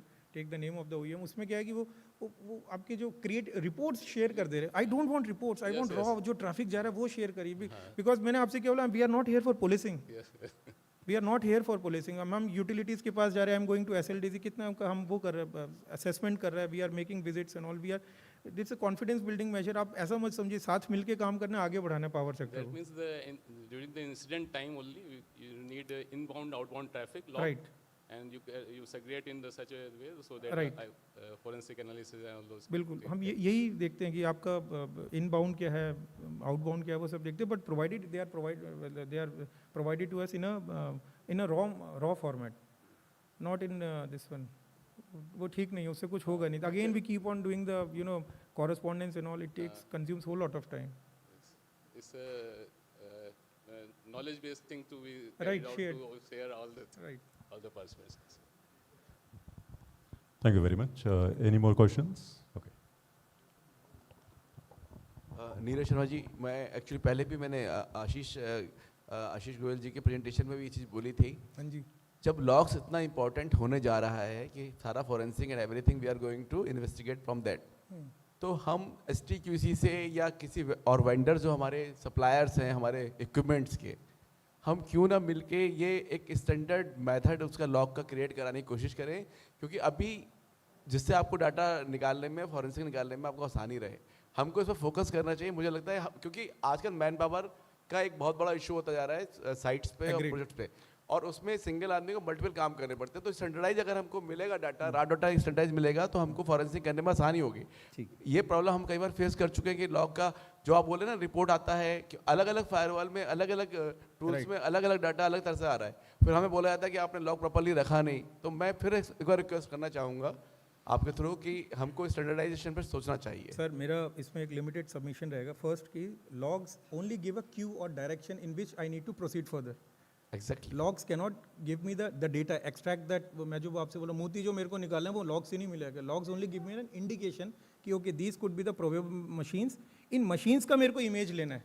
Actual the analysis or the extraction part is done from the image. That image of and the machine is identified by perusing through the logs. ये एक issue है. And with regards to second one जो आप बता रहे standardization, different OEMs are there. You cannot force the OEMs. आप हर एक का अपना सिस्टम रहेगा. This marketing gimmick is there all together. हम अपने रिक्वायरमेंट तो रख सकते हैं सर, हम अपने रिक्वायरमेंट तो रख सकते हैं. हम मेक इन इंडिया में जाना चाहते हैं, हम मेक इन इंडिया में जा रहे हैं, जैम से प्रोक्योरमेंट कर रहे हैं, अलग अलग इक्विपमेंट्स आ रहे हैं. मेक इन इंडिया सारे वेंडर्स तो हमारे इंडिया में ही हैं, बाहर से तो आ नहीं रहा ना कोई. चलिए we can have a separate discussion on this. एक कोशिश तो कर ही सकते हैं ना इंडिकेशन के बिना. IT तो चलता है इंडिकेशन पे सर, हम इंडिकेशन नहीं होगा तो हम कुछ कर ही नहीं सकते. चलिए आप अपना प्रपोजल भेजिए, we have a discussion. Just consider कीजिए. भेजिए आप साइबर सिक्योरिटी ईमेल में हमारा. We can have a discussion on that.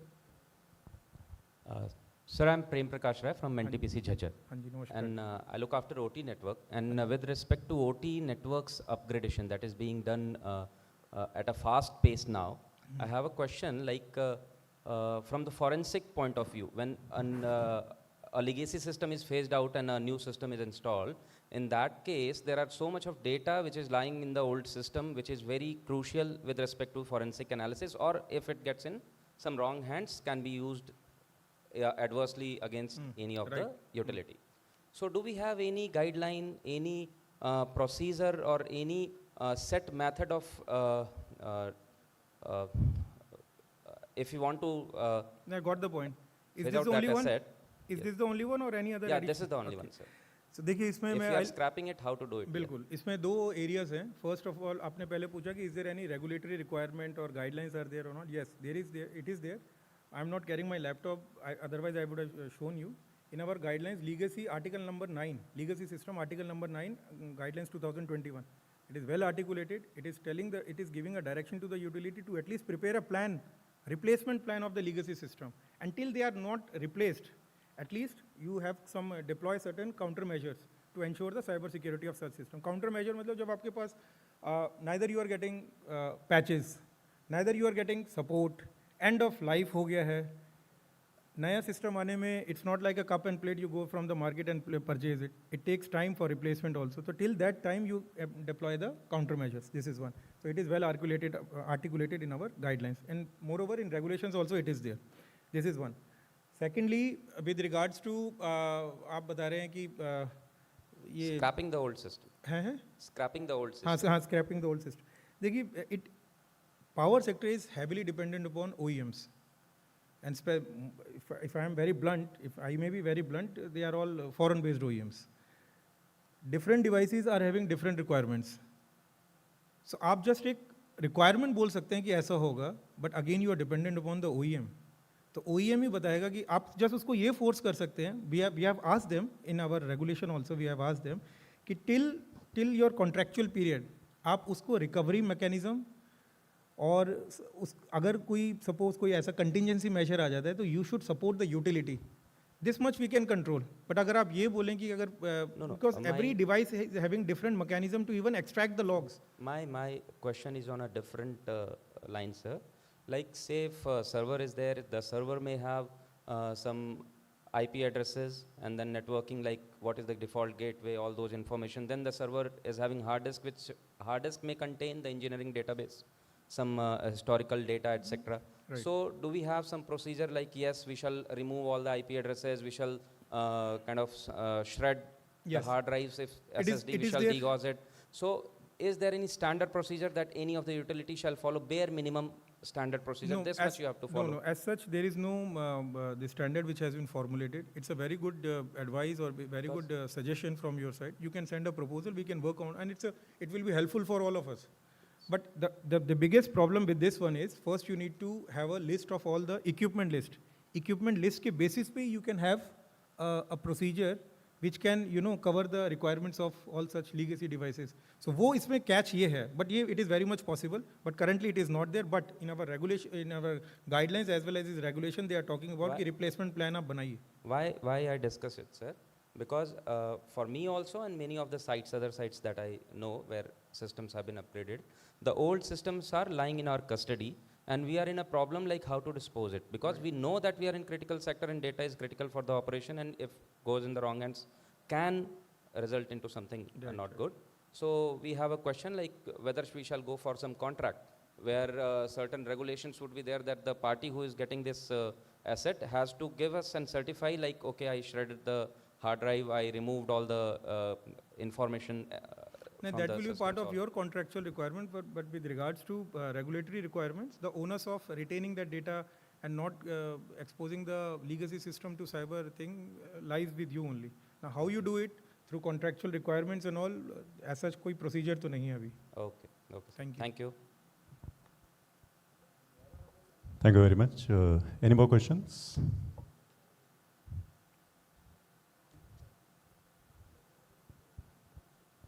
So this is Ajay Kumar from NTPC Major. Okay. Generally, the forensic picture will come when the incident happens. Right. But as per government organizations are concerned, Mhm. we are procuring all the devices through GEM. Mhm. There is no particular specifications are mentioned. It is Make in India concept, and we know that the specifications what we require are available in OEM. We cannot procure through OEM. It is on GEM only, and we get to such devices where the standards are not being maintained. Then why not this through GEM? There must be certain standard to be followed by the Make in India agencies or so that it will only then be approved for uploading in GEM. इसमें देखिए third party GeM is involve तो again it's a matter of discussion and deliberation with the GeM authorities and all ministry of commerce comes into picture but the point is what we can do at least as a stopgap arrangement we can ask to, enforce the you can bind your supplier ki at least आप मेरे devices में ये ensure करके दीजिए at least you can ask for this thing. Moreover what you can ask for our OT devices we are asking for 62443-4-2 certain devices in our guidelines also we have mentioned, and for IT devices we are asking for this common criteria CC 15408 ISO 15408 standard compliance we are asking for. So for IT standard is also mentioned, and for OT also this 62443-4-2. But India currently it is not, testing facility is not there, but at least they can have it the certificate from abroad and all, which you can at least you will have some sense of assurance कि जो मैं ले रहा हूँ कुछ तो tested है. But the thing is, we cannot mention all the specifications we require. There is a golden parameters in GEM. When golden parameters are met, then vendors they are supposed to, they can. It's a very practical problem. I'll request you to discuss with your peers how they are managing the show, and please do let us know also. We'll also. So thank you very much. With this, we come to the end of question answer session, and okay.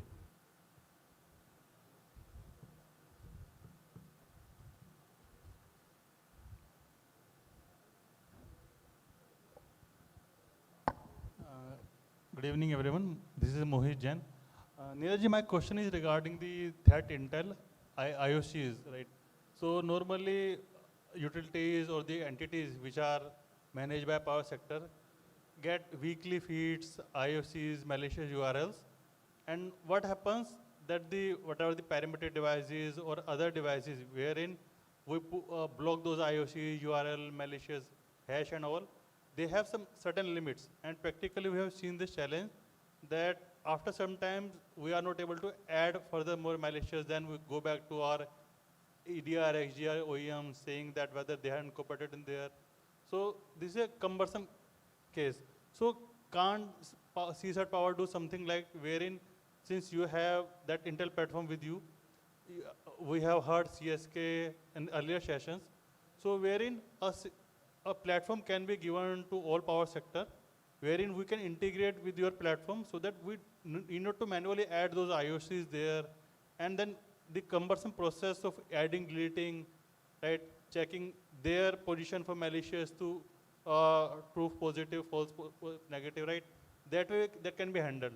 If this is done, it's a very good suggestion. Is this the only one? Yeah, this is the one. So it's a very good suggestion, and let me apprise you, we are already having, and our NCIPC, they are having a platform, threat intel platform. CERT-in is NTPC is there, wherein honeypots were deployed, and from there the 3,000 and more honeypots. We are also using honeypot, and from that this challenge is coming. Right. So why it cannot be automated? My question is. Right. Absolutely correct.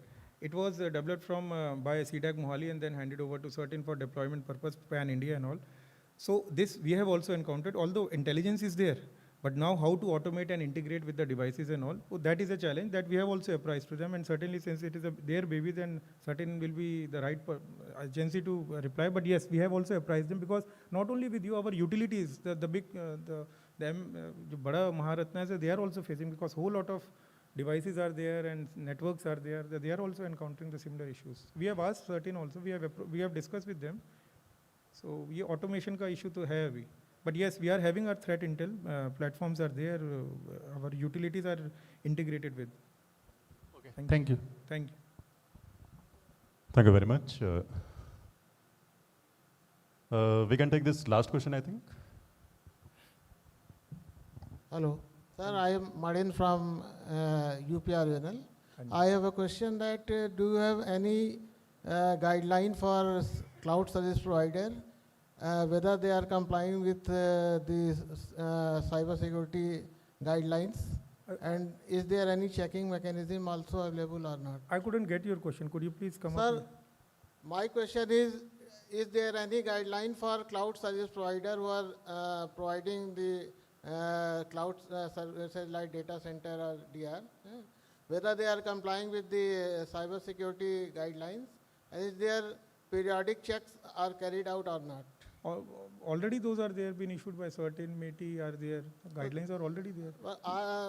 Whether they are complying with it or not? Yes, those cyber security requirements are a part of those guidelines only. You can peruse, you can search the website of CERT. No, I am asking for whether cloud service provider. Yes, CSPs are all, for CSPs also it is there. And CSP के कौन से type के लिए क्या requirement वो भी रहेगा. Government GCC के लिए है, गवर्नमेंट कम्युनिटी क्लाउड के लिए, this thing METI panel cloud के लिए सब दिया हुआ उसमें.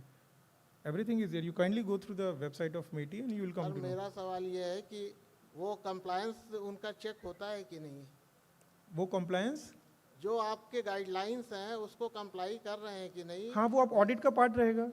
जो भी एजेंसी है, suppose you are coming to me as I am NTPC, let's say if suppose I am going with METI CSP guideline, so that compliance adherence to those guidelines is part of my audit requirement. The auditor has to see. So it is, and it is being checked. The auditors are checking that thing. आपका जो annual audits रहते हैं, IT audit, OT audit, is a part of such audit.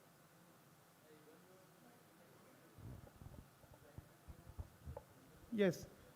Vendors are also evaluated before being empaneled, and even if after empanelment, the third party auditing is also there.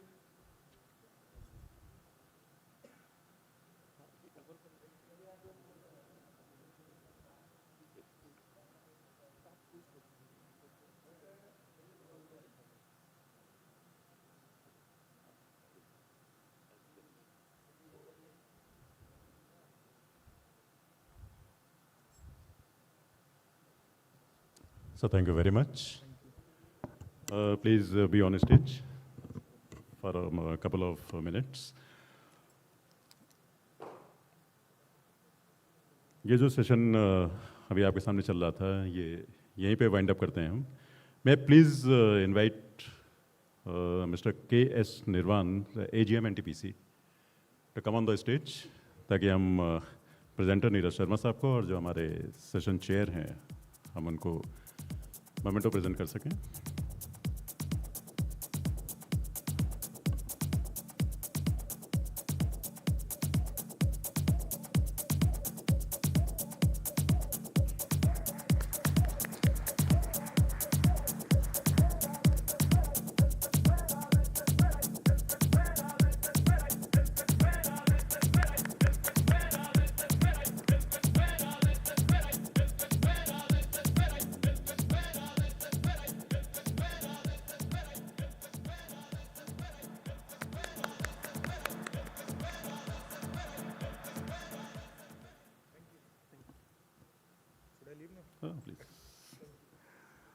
Thank you very much.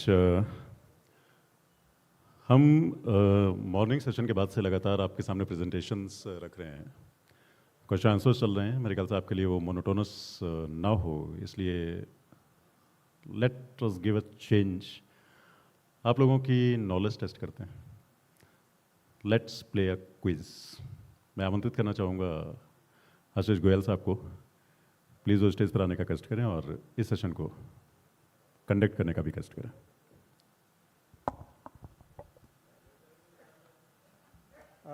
For this, I would request Dharmesh ji to please come, so that we have, okay, already the first question is in front of you. Those having the answers, please raise your hand.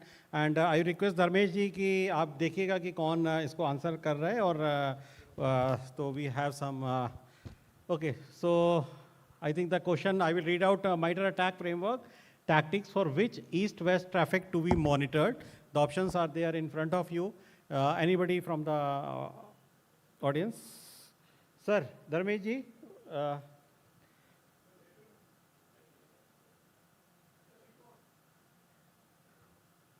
Sorry. A little louder, sir. Lateral movement. Yeah, definitely. Can we have the mic? Sir, I think that is the correct one. Okay. We can move on the next question or not? Somebody, please, can somebody hand over the prize?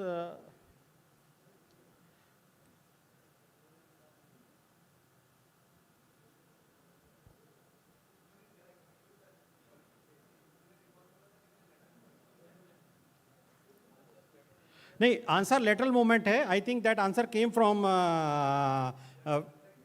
That side.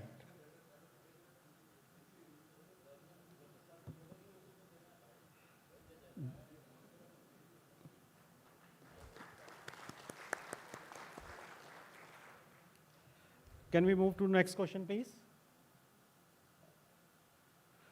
The question is, the colonial pipeline incident is best classified as, and we have 4 options. Please raise your hand. We have, I will expect answer in, please, come on. Sir, you.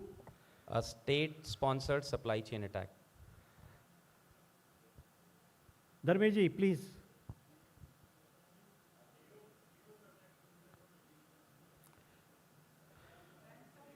Sir आप थोड़ा खड़े होके बोलेंगे please. DDoS attack, disruption, fuel distribution. Okay, can we have some another answer?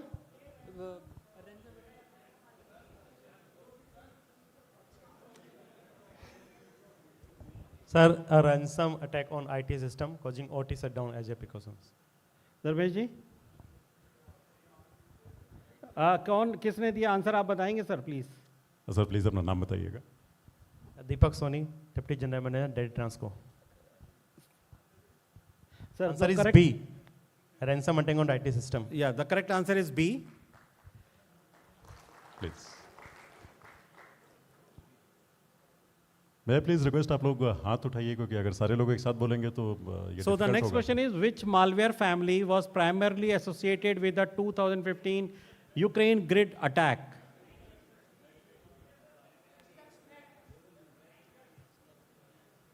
Option A is Stuxnet. Sir Dharmesh ji जिसको बताएंगे वो ही हाथ उठाए प्लीज. वो because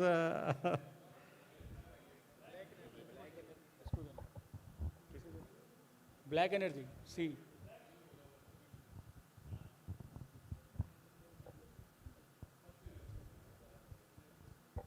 Sir, C, black energy. So this is the correct one. Who is getting the prize?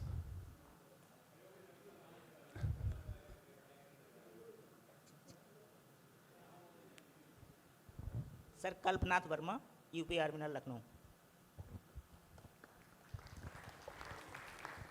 So can we move to next question, please? No, but who is getting the prize for this question? Sorry? Who is getting the prize for this question, the earlier one? The last one, I think, Dharmesh ji, who gave the answer? Kalpanath ji, please. So the next question is, web application, other services are maintained and managed by some vendor. Who will be responsible for the security of these assets, application and services? The options. Dharmesh ji, can we take the answer from this side? Yes, sir.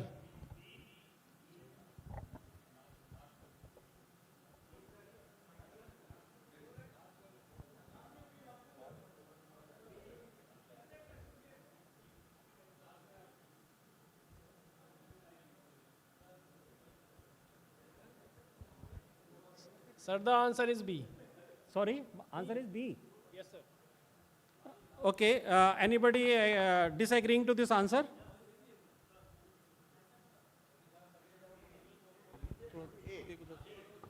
A. Sir, can we give? Sir, the correct answer is A. Yes.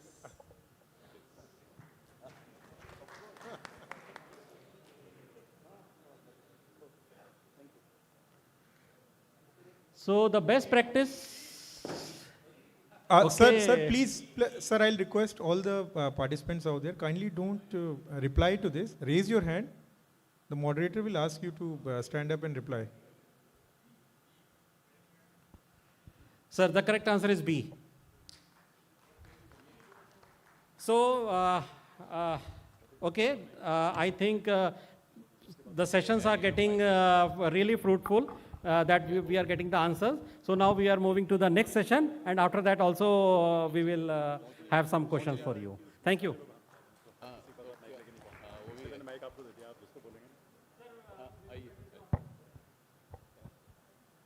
Okay.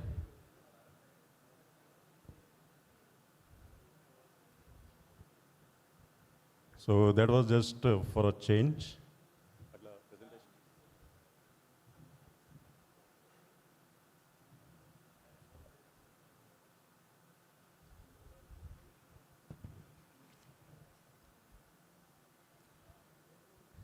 It was just for a change. अब हम move करते हैं अपने अगले presentation पे. Topic is regulatory framework. May I please invite Shri Premchandra Gupta Sahab, Deputy Director, CSIRT-Power. इस session में session chair के तौर पे मैं प्लीज़ इनवाइट मोहम्मद रज़ा अहमद साहब, CE UPPTCL. मोहम्मद रज़ा साहब, प्लीज़ आप सेशन चेयर के तौर पर मंच पे आने का कष्ट करें. Second is, may I please request Mr. Pawan Meena, Deputy Director CEA, to please come on the stage. और इस प्रेजेंटेशन के लिए मैं स्टेज हैंड ओवर करता हूँ प्रेमचंद्र गुप्ता साहब.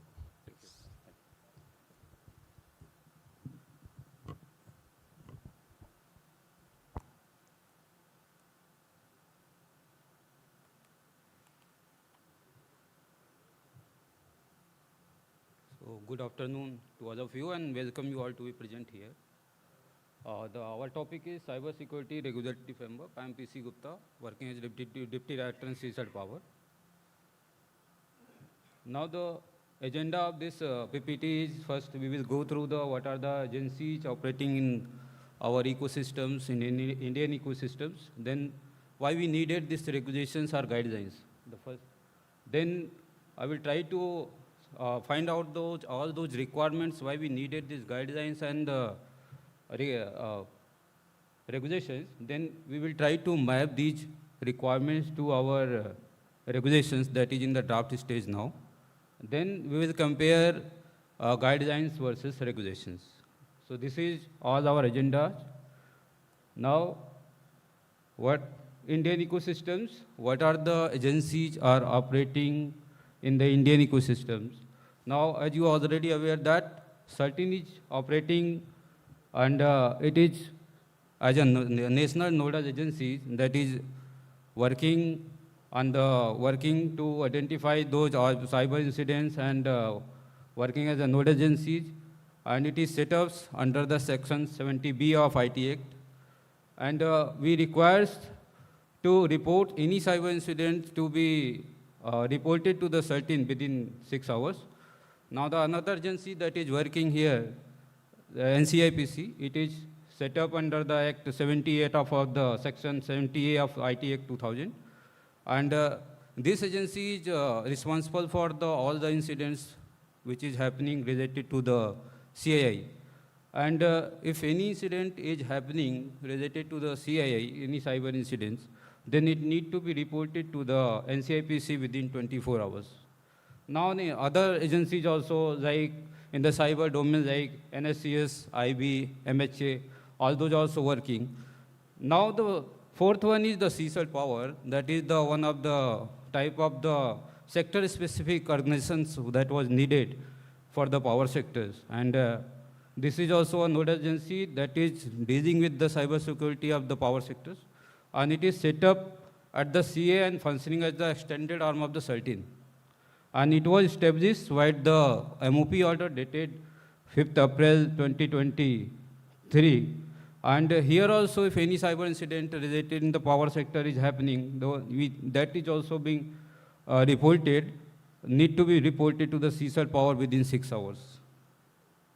Now, why we needed these regulations and guidelines, why needed these regulatory frameworks.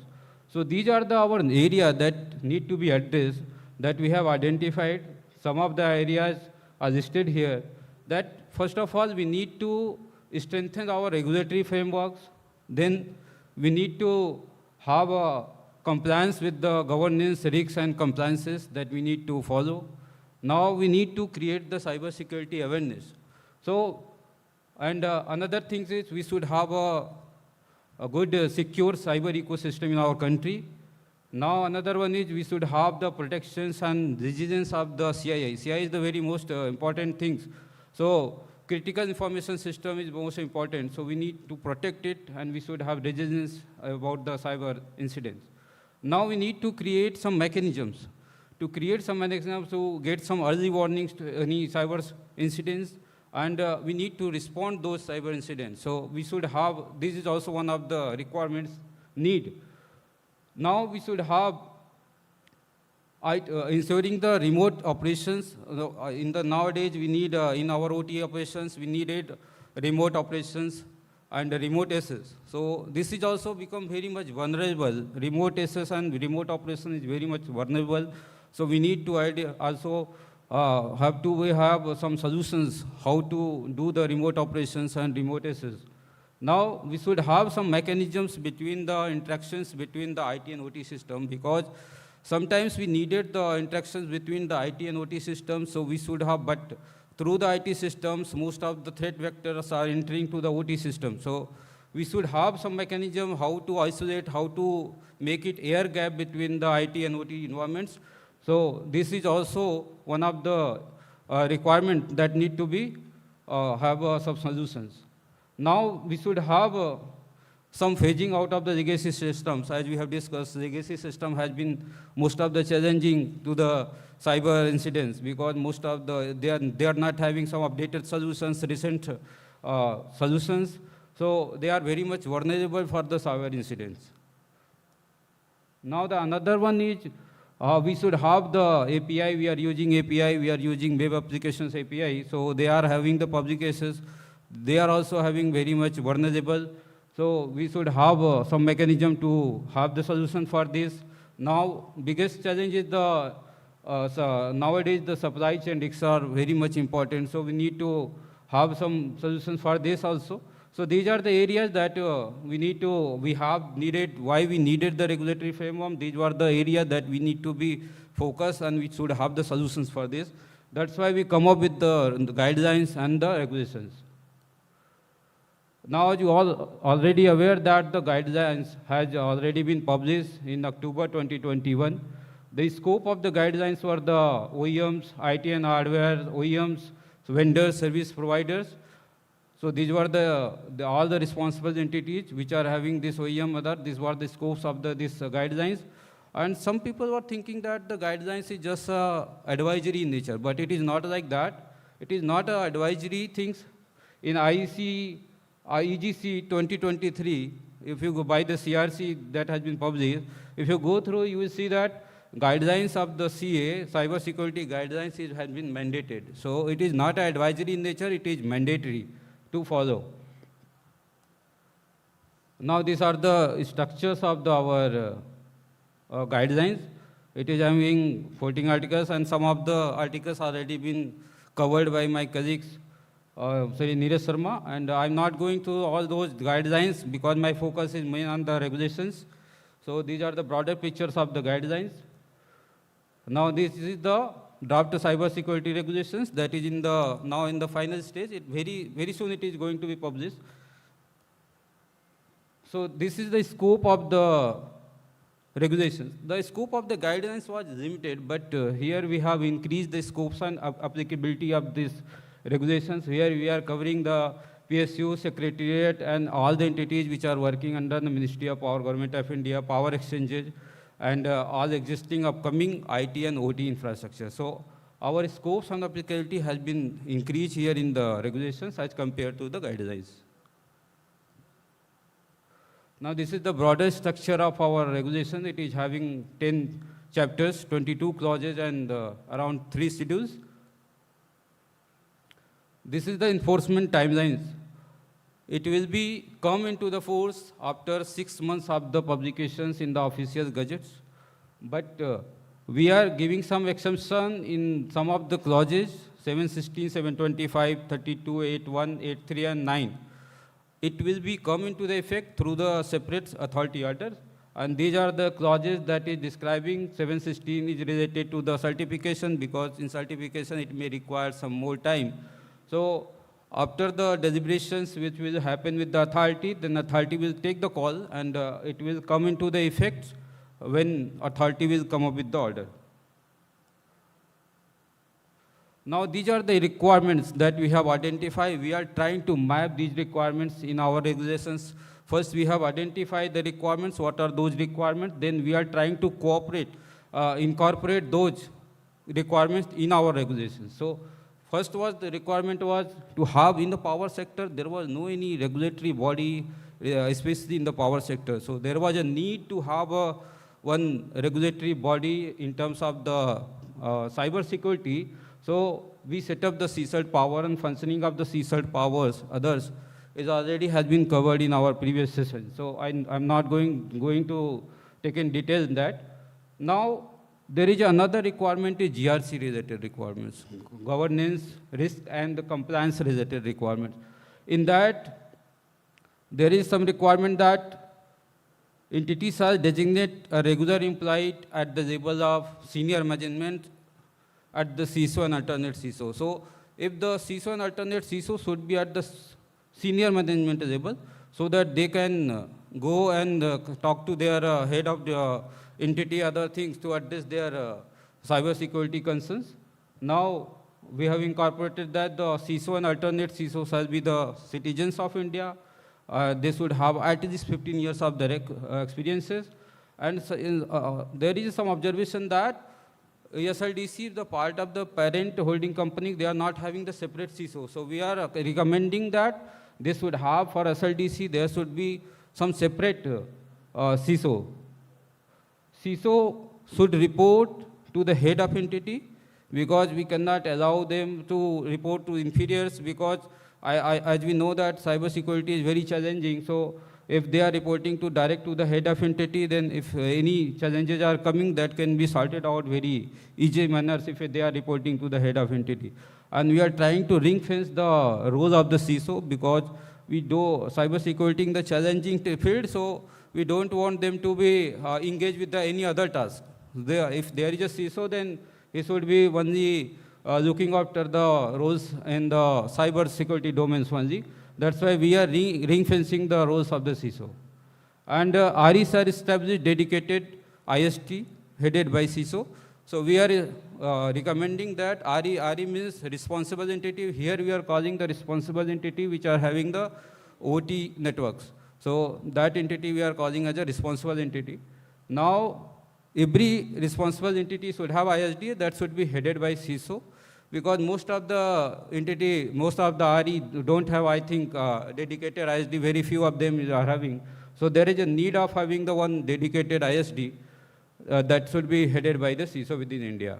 And this ISD should have a sufficient manpower. In regulations, we have recommended around 8 manpowers, around 24 hours duty, but they can also have the more manpower as per their requirements. And if anybody is posted in the IST, they should have the minimum tenure they should have the 3 years. It should not be like that they are coming just in 1 or 6 months, they are going back, it will not be utilized, their experiences cannot be utilized. So their posting at least minimum should be 3 years, they can go more than that also.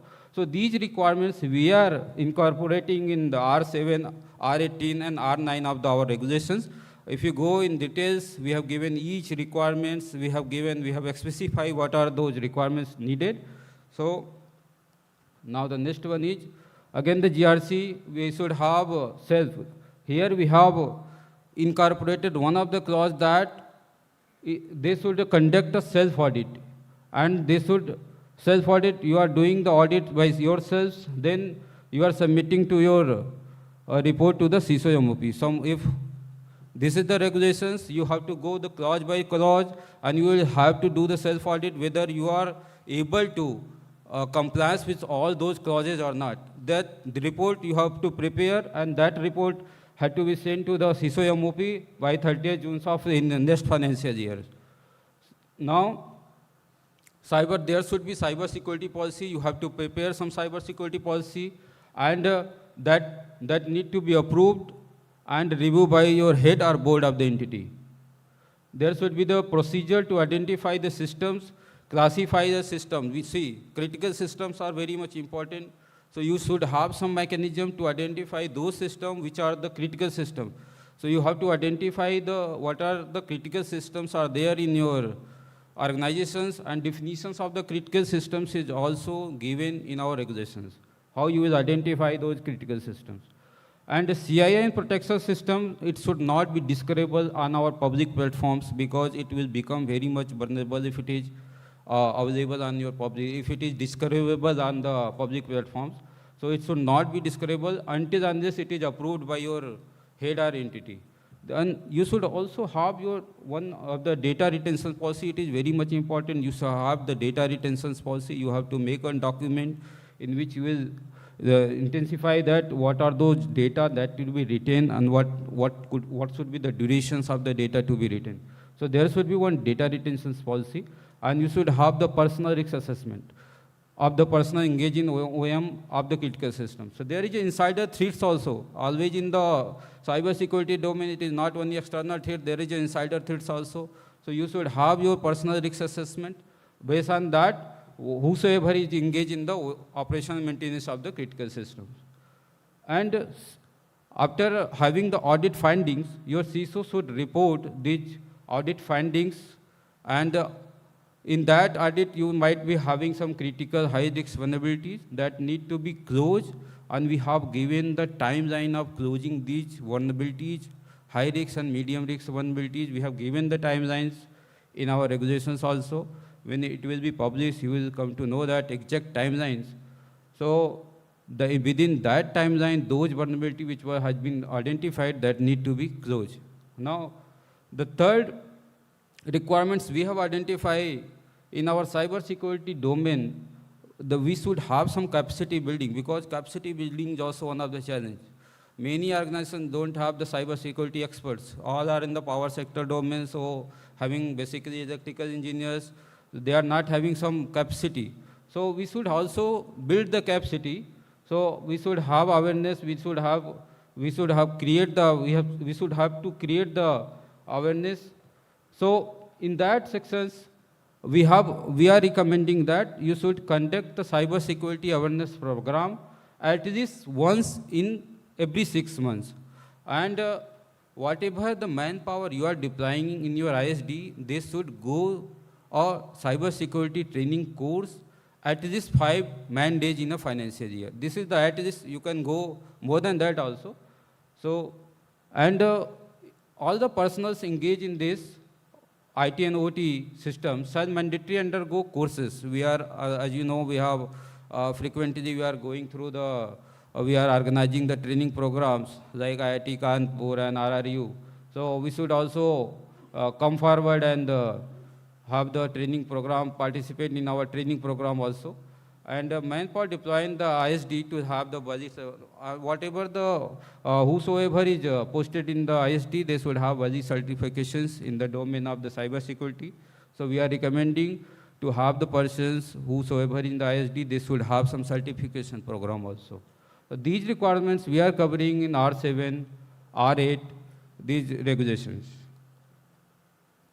Now, we should have secure interconnections between OT system with the IT system. OT and IT interconnections is very much vulnerable, so we should have the very secure interconnection between this. It should be air-gapped, and we are covering this. It should be hardened, and we are covering these requirements in R8, R7, how you can harden, how you can make it air-gapped between the IT and OT systems. In these regulations, it is given. So if you go through, you will find out how to air gap this IT and OT systems. Now, secure interconnections between OT systems with the power system. It is also one of the requirement to have secure interconnections between OT and IT system, between OT and with the other power systems also. So one of the exchange of the information, that is very much important. In the real-time data, we need to, sometimes it is become very much important to share the data. So exchange of the informations, it's exchange of the information and the real time, it should be within the boundary, means it should not be allowed, it should be over the dedicated communication channel. It should not be over the internet, that we are recommending. It should not be over the internet. It should have a dedicated communication channel, isolated from the internet. Now, another requirement is, as we discussed, phasing out of the legacy system. That is also being covered in our regulations. How to have how to have the phasing out of the legacy system, that we are covering in all 12 R7. Now the testing requirement, that is one of the very important aspects, how to do the testing. So control and operations of the power systems should comply with the relevant testing standards, and MOP has come up with some of the orders also for the testing, so we need to follow those orders. As per the orders, we do the testings, we have to do the testings. Now the biggest challenge is the supply chain risks. We have also covered the supply chain risks in our regulations R15 and R7. So for the supply chain risks, we have inclusion of the necessary cyber security requirements we have given during the FAT and SAT that we can have. Now we are also recommending that there should be some cyber security requirements in your SIG with the vendor. You are doing the SIG with the vendor, you can put those cyber security requirements with the SIG with the vendors. Now, we are also mandating that vendors shall also provide the SBOM as per the CERT-In. CERT-In also have come up with the guidelines on the SBOM. Now they have updated it to HBOM also.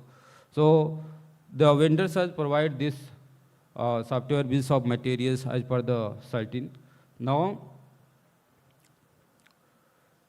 provide documents.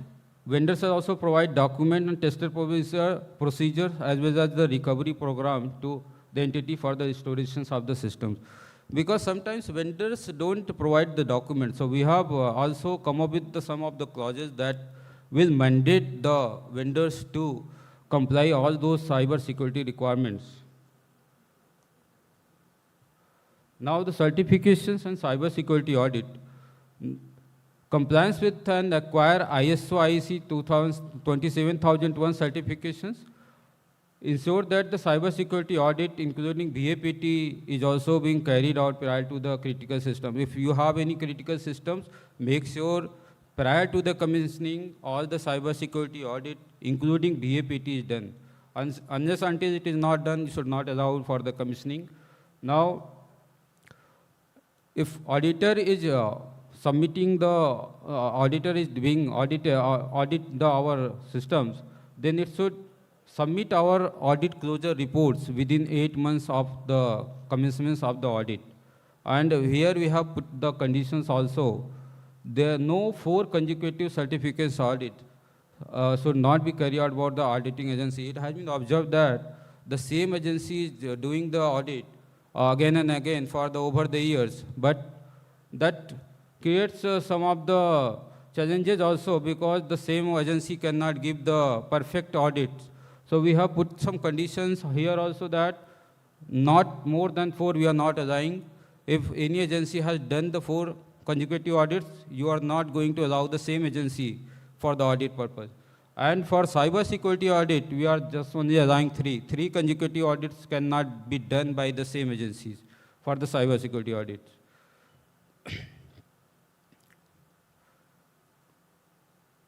Now, predictions and resilience of the CII. As you know, the CII is the very important.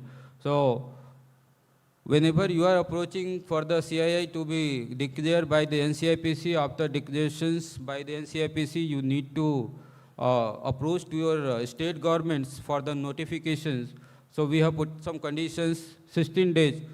It has been observed that after declarations by NCIPC as a CII, utility are not approaching in the, for the years to be notified as a protected system. So we have given some timelines. Within 16 days, you need to approach to your state governments to notify it as a protected systems. Now these are the general cyber security requirements. This general cyber security requirements are, as we have already discussed, you need to store 180 days logs. Now here we are mentioning the regulations. If any incidents are happening, then you have already retained the 180 days logs.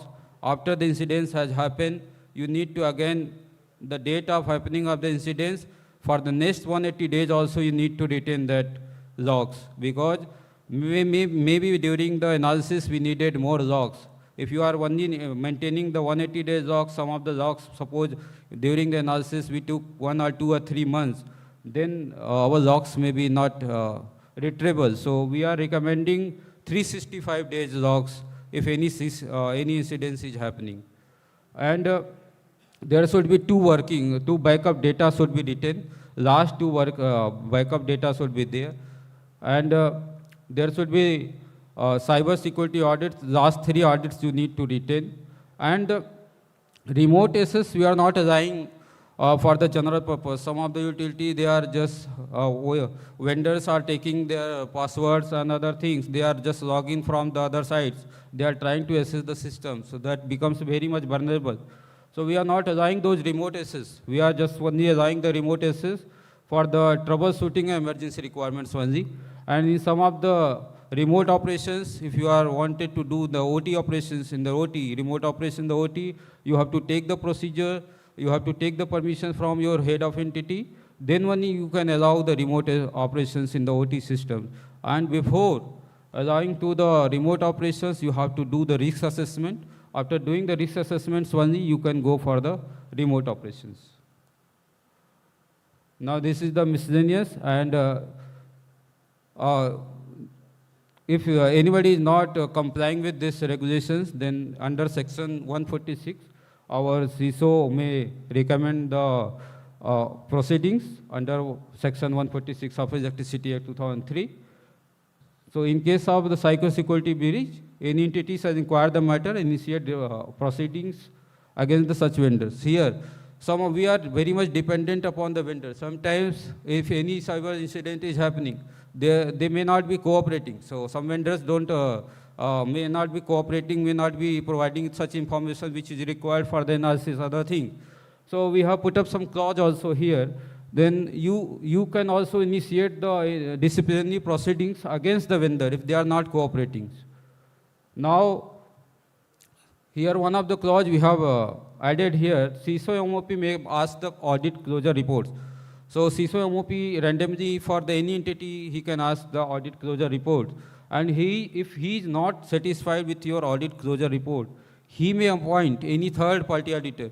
And after submissions of the third party auditor, if it is not satisfied, it is not matching with your audit report, then he can also take actions. And the cost of this audit, which is being done by the third party on the recommendation of the CISO, the cost will be borne by the entity. Now, draft regulations versus guidelines. In guidelines, the scope of the guidelines was limited. Now the scopes and applicability of the regulation is much wider. You can see the applications of the guidelines was only with the responsible entity as well as integrators, OEM, service providers. Now in the regulation, you can see we have covered almost every entity under the Ministry of Power and autonomous body, PSU, all the entity we have covered, power exchanges. So scope of this regulation is very much wider as compared to the guidelines. Now the regulations versus guidelines, some of the most important points we have added which were not available on the guidelines. Here, like the CISO to be Indian nationals and power systems elements are controlled and managed from the within India, national boundaries only. We are not allowing outside of the national boundary. It was not mentioned in our guidelines.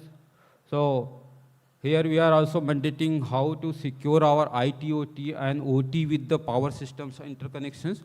Now we are also given the mechanism in our regulations how to do the secure remote operations and remote access. That is very much important. Now, additionally, we have also given the requirements for the vendor also. We have given the requirements for the vendor which was not available in our guidelines. So what need to be followed by the vendors, how you can take the proceedings against the vendors also. Now we have mandated here the self-audit. Self-audit, you have to do the self-audit. You have to submit the reports every financial year. Now, we have also mandated the online, offline backups, data retention policy. Then SLDC, as I have already discussed, SLDC, some of the SLDC don't have the separate CISO, so we have also mandated that. And the frequency of the IT environment, security audit of the IT initially in the guidelines, so it was 6 months. We have changed it to the annually because there was a lot of concerns of the utility that 6 months is a very short span of time. So we have increased to the annually. Now timeline for the closure of the audit fundings also is given in the regulations. Thank you. Any questions? So thank you very much. इस session के लिए हम सिर्फ 2 questions ले रहे हैं because of time constants. सबसे पहले मैं चेयर के पास आना चाहूँगा. सर, आप लोगों के पास कोई क्वेश्चंस नहीं? प्लीज़ आप लोग. ओके.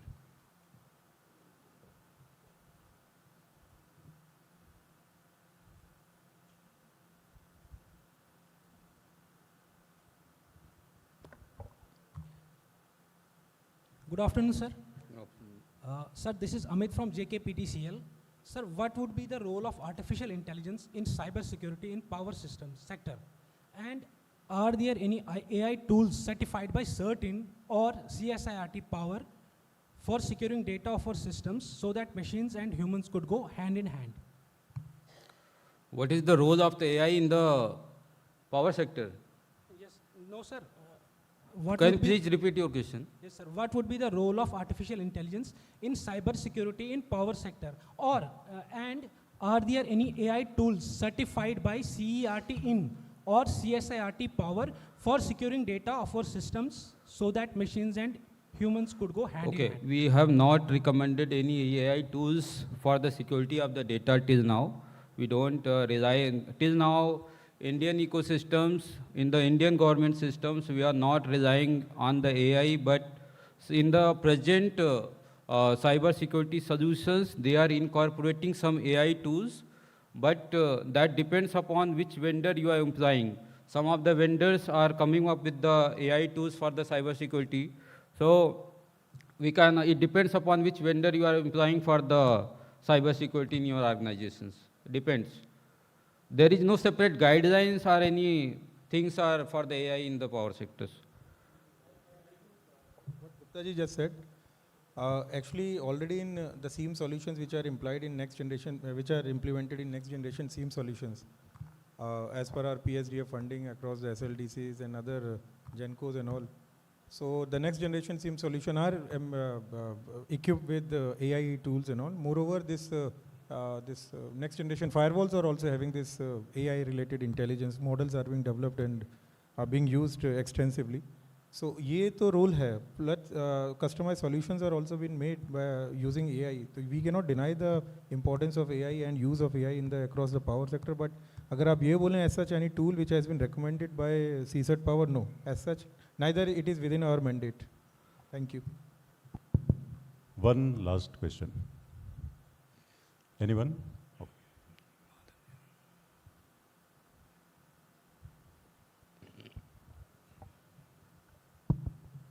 सर, एक मेरा सिंपल सा क्वेश्चन था ये आपकी प्रेजेंटेशन में, जैसे हमारा कोई साइबर इंसिडेंट हुआ.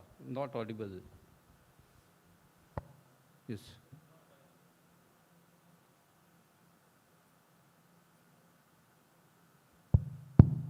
Thank you. So cyber incident हुआ. As per the guidelines, we have to retain the logs of the 180 days. Yes. तो कोई इंसिडेंट हुआ तो गाइडलाइन के हिसाब से वो मशीन को हमें आइसोलेट कर देना है. Yes. तो सर उसके बाद के लॉग्स तो हम मतलब जब मशीन आइसोलेट हो गई तो कौन से लॉग उस मशीन में आएंगे? नहीं, जैसे आपको कोई इंसिडेंस हुआ, हमने आपको इन्फॉर्म किया कि आपका ये है। कभी हम जब कोई भी इंसिडेंट रिपोर्ट करते हैं, that is the suspected, that is not confirmed, it is just suspected. So we don't always recommend that you disconnect this machine, isolate it and other things. So in some scenario we recommend, but in some scenario it is not. We are also not confirmed whether it is happened or not. We are just, the incident is just a suspected incident. So machine is already going on, it is in your network. So that's why we are recommending that when I am reporting you that there is a suspected cyber incident, you have, as per the guidelines, you already have written 180 days. But when I am reporting you that this machine is suspected, so you need to retain 180 days more logs for that machines. Because sometimes in our analysis it takes time, maybe 2 months, 3 months. If you are retaining only 180 days, then after 3 months, that 90 days logs has been gone. So for the analysis purpose, we want to be able to retrieve those logs. That's why if any incidents we are reporting to you, you should retain 180 days you are already retaining, you should also retain 180 days more, means 365 days you have to retain. Sir, This is the logic behind it. Sir, if we keep the machine in the network, then it will create the lateral movements. Sorry? Sir, if we keep the machine in the network at that time, Yes. with the analysis period, then it will have the horizontal lateral movements. Yeah, it may be have the horizontal lateral movement. It depends upon what type of the incident has been happened. Maybe it has the lateral movements. Maybe before maybe lateral movement has been happened because it doesn't, if any incident is just a suspected incident, so we don't know the insiders from how much time it was inside your networks. Maybe when I am reporting to you already, they have the lateral movements. That will be, we will able to come to know that when I will analyze your logs, then only we will be able to recommend that, able to find that the lateral movement has been happened. That's why I am recommending that the logs should be 180 days before, after, so that I can identify whether the lateral movement has been happened or not. Sir मैं इस पे add करता हूँ उनके question पे, sorry बीच में। Actually आपका question ये है कि एक तो लेटरल मूवमेंट, तो जब भी कोई इंसिडेंट होता है, जैसे मैंने पहले भी कहा था कि we ask for the log, we try to identify the machine, once the machine is identified we will ask you to remove that machine from the network in order to stop the lateral movement. ठीक है, once the machine is identified, you should immediately disconnect it from the network. और definitely जब आप disconnect कर देंगे उस machine में log नहीं आएंगे. But what he means to say is कि अगर इंसिडेंट होता है, हमने लॉग्स मांगे हैं कुछ पीरियड के, क्योंकि हम उस समय 180 डेज के लॉग्स नहीं मांगते हैं. इनिशियली वी आस्क फॉर 3 और 4 days logs, but you should preserve, क्योंकि इंसिडेंट की एनालिसिस होने में इट टेक्स सर्टेन टाइम. तो आप 180 डेज के लॉग प्रायर रखे रहेंगे, तो अगर उसकी जरूरत होगी हमें बैक ट्रैक करने की, so that we can ask you to provide us more logs. It's not that कि मशीन आइडेंटिफाई होने के बाद आपको 180 डेज उस मशीन के लॉग, बिकॉज मशीन के लॉग्स नहीं आएंगे. ठीक है, बट मशीन अगर आइडेंटिफाई हो गई है, then definitely that needs to be disconnected in order to prevent the lateral movement. I think this answers your question. Thank you. Thank you. Thank you very much. With this, we come to end of question and answer session for this presentation. May I please request sir to be on the stage for a certain period.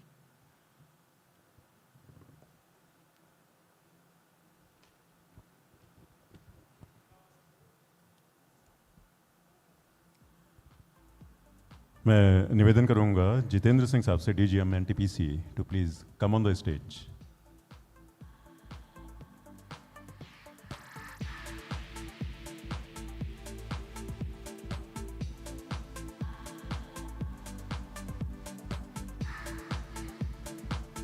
Shri Jitendra Singh साहब, DGM NTPC, memento देके वो हमारे presenter और session chair को सम्मानित करने का कष्ट करें.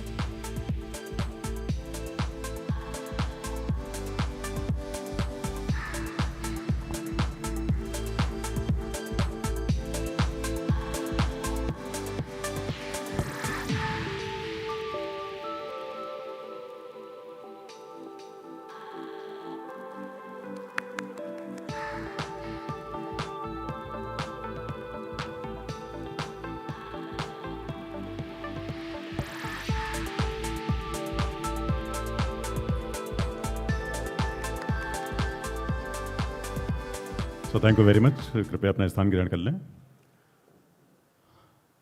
इसके पहले कि हम अगला प्रेजेंटेशन लें, प्रेजेंटेशन का अगला सेशन लें, हम एक बार फिर से आपको गिफ्ट्स की साइड पे ले चलते हैं। हम आपके लिए फिर से एक क्विज़ का राउंड रखेंगे, बट उसके पहले मैं आप लोगों से ये रिक्वेस्ट कर लूँ कि आप लोगों की टेबल पे फीडबैक के फॉर्म्स रखे हुए हैं, प्लीज़ अपना फीडबैक फॉर्म ज़रूर फिल कर दीजिए।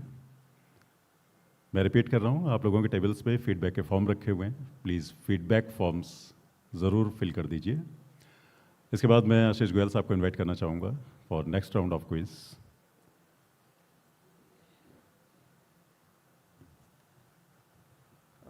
For this round of quiz, I would like to request Rathore sir to please come as a judge here.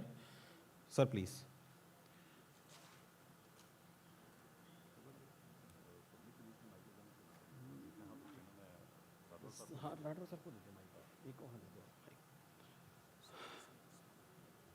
Okay. So the next question is, what does zero trust architecture emphasize? Last bench, हाँ बोलिए।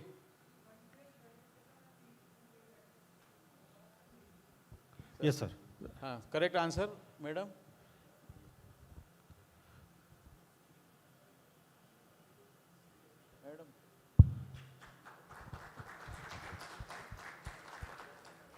चलिए next question लीजिए। This ransomware note is linked to which malware? There is an image on your screen. First table. हाँ हाँ yes, हाँ sir.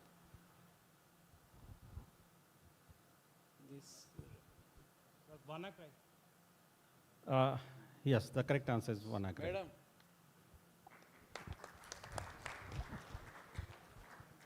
Next question sir. This open source tool is widely used for camera के बाजू वाला, camera के just बाजू वाला table, camera के बाजू वाला टेबल। हाँ उठिए। ये है network packet analysis. Which one? Network packet analysis. Yes, this is the correct answer, sir. Madam sir नहीं सब सिखा दिए हैं। इन लोग highly attentive and they are able to give the answer, that's output of the workshop. Next, Cross-site scripting attacks are best prevented through. second last table. हाँ sir, उसके बाद वाला इधर कोई नहीं है उसमें से। हाँ सर बोलिए सर, अपने ब्लैक वाला बोलिए सर, ब्लैक एंड व्हाइट। हाँ बोलिए आप ही बोलिए। Sorry? C. Yes, sir. C is the correct answer. Madam, please. What technique is used to hide data inside images? Next one. नहीं वो उधर से दूसरा नंबर, माने जस्ट सेकंड वाला। ये नहीं ये वाला टेबल। हाँ बोलिए sir. Which one? Stenograph. Sir, C. C. Are you sure? चलिए, correct. Madam. चलिए, thank you very much. And you are the very active during this session. Sir, we have some more questions. So, कितना करवा रहे हैं? Sir, we will go ahead with the balance one also. After that, we will take the Complete करना है? कर देते हैं, sir. अभी complete करना है? नहीं अभी 5 और करिए, 5 रहने दीजिए लास्ट में। ठीक है सर, तो नहीं तो भाग जाएगा सब लोग। Sir, can we take one more last? हाँ। Okay, this is. आप 15 तक लीजिए। अच्छा. Which is the following most important to include in forensic data collection and preservation process? रुकिए लास्ट। हाँ सर बोलिए सर। बी बोल रहे हैं।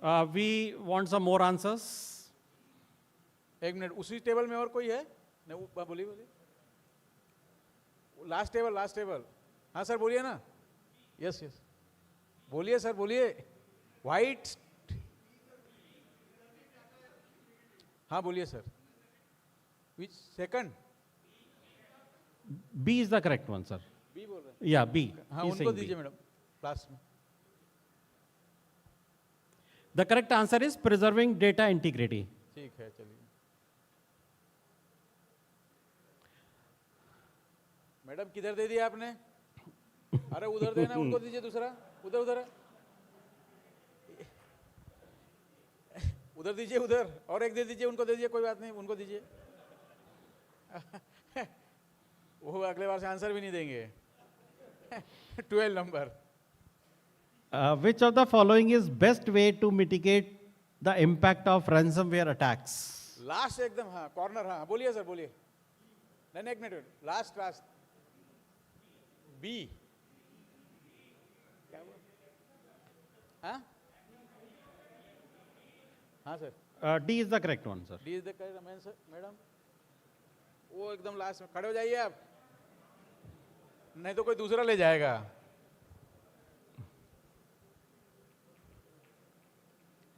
Sir, shall we move to next? हाँ yes yes yes. The malware kill disk used in Ukraine grid attacks had what destructive feature? Last एक minute, last row से दूसरा टेबल, लास्ट, हाँ last column से दूसरा टेबल कोई है? हाँ हाँ बोलिए सर बोलिए। बी बोल रहा है sir. Sir, we want some more answers. हाँ? We want some more answers. Okay okay, then इसके नहीं एक मिनट, उसके जस्ट साइड वाला, हाँ यस सर बोलिए sir. Yes yes. Overeating? Are all the people agreeing to this answer in the house?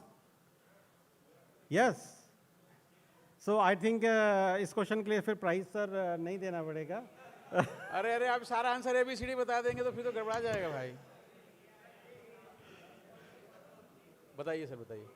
ए है, इधर इधर दीजिए। Sir, we came the answer from this side, A. Madam Wiping hard drives to prevent system restart. Madam ji, madam front row, इधर इधर front row, इधर इधर। Madam highly confuse है। चलिए ठीक है ठीक है। So I'm moving to the next question, please. Why is patching in OT assets more difficult than IT systems in power utilities? हाँ ये एक मिनट, ये जस्ट इनके पीछे वाला, इनके जस्ट पीछे वाला, हाँ बोलिए सर। सर ए बोल रहे हैं, नहीं इसी टेबल से, हाँ बोलिए मैडम। सी बोल रहे हैं सर। Yes. मैडम को दे दीजिए। C is the correct answer. Asset downtime impacts physical system and critical services. This is the last one for this round, not the last for the today's session. After that, we will have some more questions also.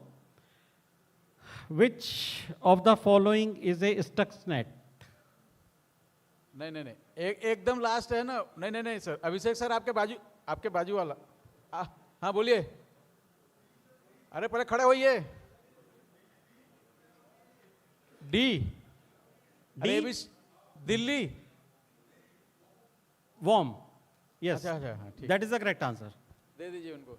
चलिए, thank you very much for the active participation. और वो साहब को भी नहीं मिला क्या book? अरे अरे अरे मैडम एक बुक लाइए, उनको दीजिए।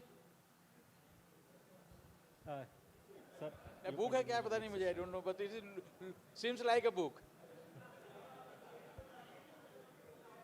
I don't know, but I seems like it is a book.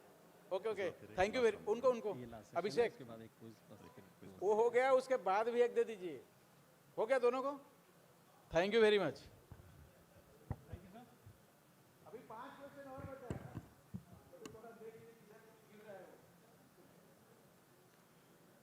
Thank you very much.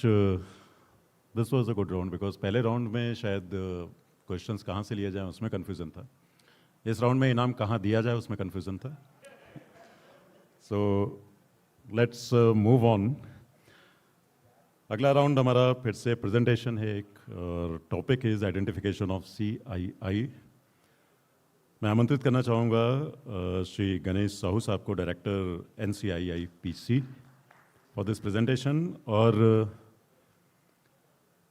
इसके साथ मैं आमंत्रित करना चाहूँगा LKS राठौर साहब को, director cyber security for session chair, और उनके साथ श्री विकास गुप्ता साहब को जो SC UPCL है। श्री LKS राठौर साहब और श्री विकास गुप्ता जी। और नाउ मैं ये स्टेज हैंड ओवर करता हूँ। आइडेंटिफिकेशन ऑफ CII आपके सामने गणेश साहू साहब।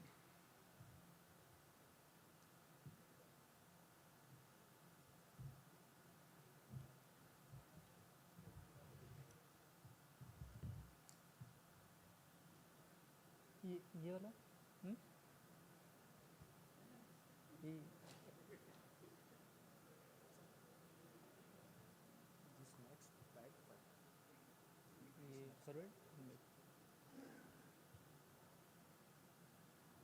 Good afternoon to all. Myself Ganesh Kumar Sahu. Ganesh sir, just मैं इनको इंट्रोड्यूस कर देता हूँ. The Ganesh Kumar Sahu Sahab is the director of the Eastern and the Northeastern region.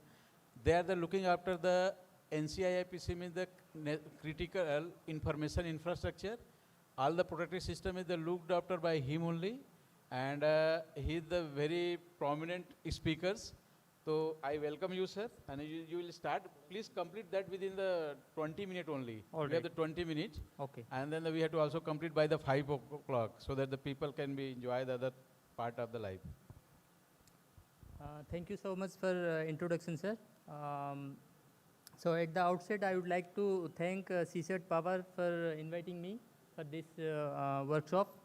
And in my presentation, I would be covering the GRC aspect of cybersecurity and how it will you can protect your critical information infrastructure from emerging cyber threats. Okay, in my presentation, I will be covering introduction to smart grid system architecture, then IT/OT convergence, what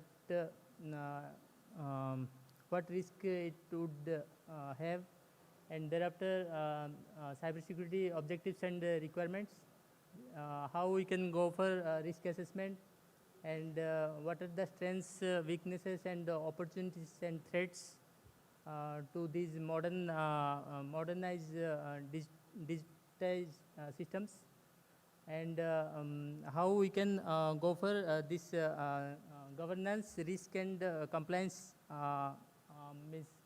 of these infrastructures. So as far as the definition is concerned, GRC stands for governance, risk, and compliance, which is a framework that helps organizations to manage their governance process, assess and mitigate risks, and ensure compliance to laws and regulatory requirements. Okay, so and my focus will be on many of the topics will be common as previous speakers. Focus है ना, उसी पे stress दीजिए, Yes. जो कि आप communicate So I करना will be चाहते हैं. covering more about certification schemes for cybersecurity management system. So NTPC has taken initiative in developing conformity assessment framework.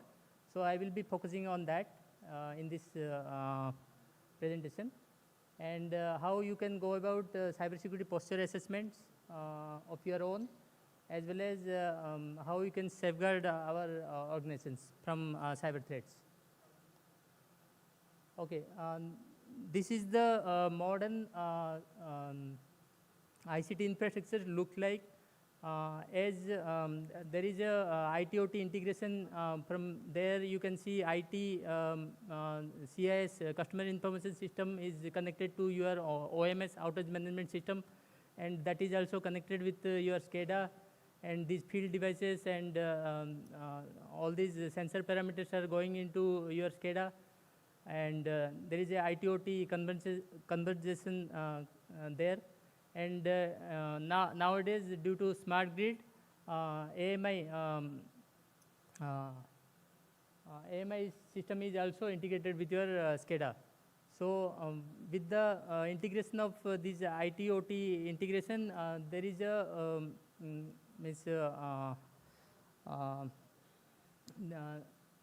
greater amount of digitization as well as automation introduced into your system. So this due to IT/OT integration, as IT is exposed to your internet, so there is a threat which can move from IT to OT. There could be lateral movement from IT to OT. So you need to, as your SCADA system is identified as CII, so you need to protect your SCADA system. So for that, what you need to do, you need to identify all the assets and what are the access points that can be accessed by the cyber actor, threat actor, and get into your internet exposed system and laterally move to your SCADA system. So you need to protect, you need to secure all the access points there. Okay, this is the stack diagram. If you could see, towards upper side, IT systems are there, and towards downside, you have ICS and SCADA, and the IT OT means that line is blurring. So so you cannot distinguish which one is IT or which one is OT due to modernization. So here you can see the security, safety and reliability will be the primary requirement towards the SCADA and ICS system, whereas and availability will be the primary focus. Whereas if you go towards IT systems, confidentiality and integrity will be primary focus. But you don't have the memory or computing power to secure these field devices or PLCs, remote terminal units, and IEDs, as it doesn't have much computing power or memory. So for that, you need to implement layered security at the top level, means internet-facing IT systems, so that you can safeguard your OT systems. So these are the few vulnerabilities and threats. Means the threat actor may cause. So, for example, modification of data or injection of command in order to compromise the integrity of systems and softwares, as well as they may introduce delay also. At X time, that command should be applied. But if it is delayed by some X plus delta X, then that means it's of no use, and it may damage your safety devices.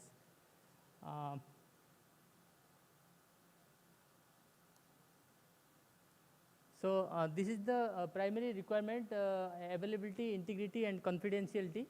So for that, to meet that requirement, you need to go for this IAM systems, identity and access management system, by which you can protect your ICT infrastructure. And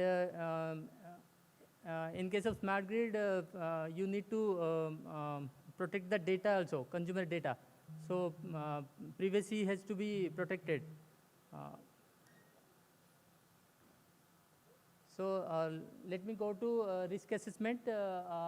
So first of all, first and foremost thing is to identify the CI assets, systems and data, what you want to protect, and you need to identify the risks and what are the risks. So by definition, the likelihood of threats exploiting the vulnerability, and that will cause impact on your system. Impact could be disruption or disruption of services, or for example, if there is outage also, that could be disruption. So you need to identify the risks, and thereafter you need to assess the risk, analyze and evaluate the risk, and you need to mitigate the risk at last. So how you can mitigate the risk? So for that, you need to apply some security controls to mitigate the risk. So the security controls, you can derive it from standards, guidelines which are available. So I will be talking about that. So, and you can derive it from regulatory requirements also. CA has published their cybersecurity guidelines 2021. So from there also you can get the regulatory requirement and you can align those policies and procedures, listing down all the controls, cybersecurity controls in order to protect and mitigate the risks. So these are the few strengths and opportunities you get from modernization and digitization as well as automation. But at the same time, due to weaknesses like lack of cybersecurity framework and lack of patch management or change management procedure and increase in cyber attack surface prone to common vulnerabilities.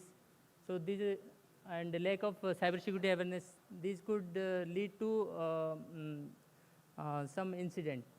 So these and few threats are also enlisted here, you can see.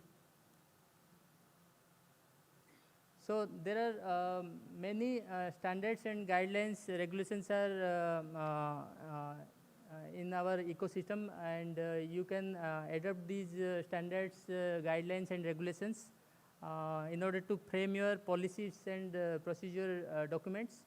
So in India, we have got guidelines for protection of CI and CA guidelines. You can refer those guidelines. As well as there are various standards, international standards are available. So you can refer these standards in order to frame your policies and procedure documents. So if you could see, these are the various international standards.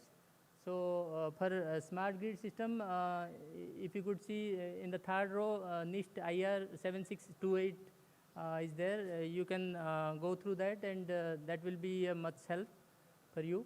And as far as for cybersecurity requirements, if you want to frame policies and procedure for your organization level, then you can refer these NARCSIP, NIST, ISO 27001, ISO 27002 and other standards.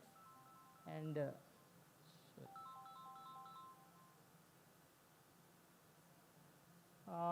in smart grid area, these are the in the fourth row, these are the standards available. And so these are more or less means as many of the organizations are going for ISO 27001, so I would recommend you should go for ISO 27002, whatever controls are there, you can implement on your IT systems, as well as you can go through ISO 27019 for your OT systems.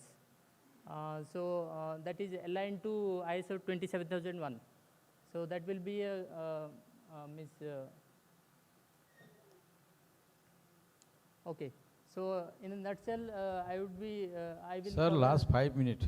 Yes, I will cover. So as you know, as far as ISO 27001 is concerned, plan, act, check, and do. PA. This is the cycle you have to iteratively follow every year. So whatever policies and procedures you have planned, you have to implement at your ISMS implementation is nothing but whatever plans are there, you have to implement on ground, and thereafter you go for audit. And if there is any gap, then again you have to implement additional controls to mitigate those risks. So it's a risk-based approach. You have to go iteratively to minimize or mitigate the risk. So these are the standards where one of the participants was asking about the cloud security. So it is given in ISO 27017. So you can refer that. And for OT, you can follow ISO 27019. So this is the, I already said this, okay. So as far as critical information infrastructure is concerned, there are large control centers as well as medium control centers and small control centers. So those large and medium control centers are very much critical, whereas smaller one may not have that much criticality. So there are many standards available, international standards. There are overlaps also. Controls will be overlapping, but you can choose from them. Security controls.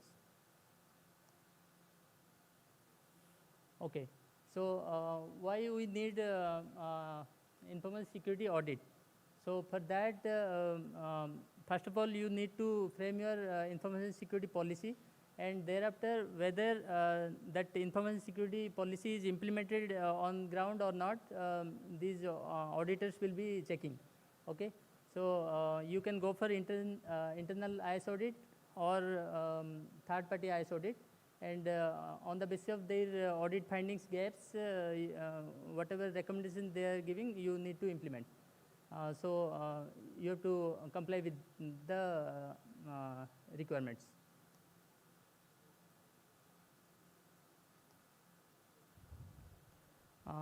Sir, now let me last 2 minutes, sir, please, last sir. 5 minutes. Okay. So let me introduce to the NTPC's initiative towards design and development of conformity assessment framework. So as far as critical sector entities concerned, they are facing lots of challenges as there is knowledge and skills gap is there. So for that, we have designed this accredited scheme for IT, ICS training bodies, as well as personal certification scheme for cybersecurity professionals. So with these two schemes, they can go for trainings from these training bodies accredited by QCI, Quality Council of India. So and they can enhance their knowledge and skill set in this cybersecurity field. Okay, and in this ecosystem, few people are facing challenges while implementing of controls, or if there is an incident, post-incident analysis, all those things, they are facing challenges. So for that, we have designed accredited scheme for IT, ICS, consultancy organization. Consultancy organizations, they can hire consultancy organizations. They can help you with for implementation of controls. Okay, and as far as these top two, certification scheme for cybersecurity management system and inspection scheme for IT and ICS, these are the technology related schemes, process and technology related schemes, and these schemes will help in improving the overall cybersecurity posture of the organizations. Okay. So let me go about it.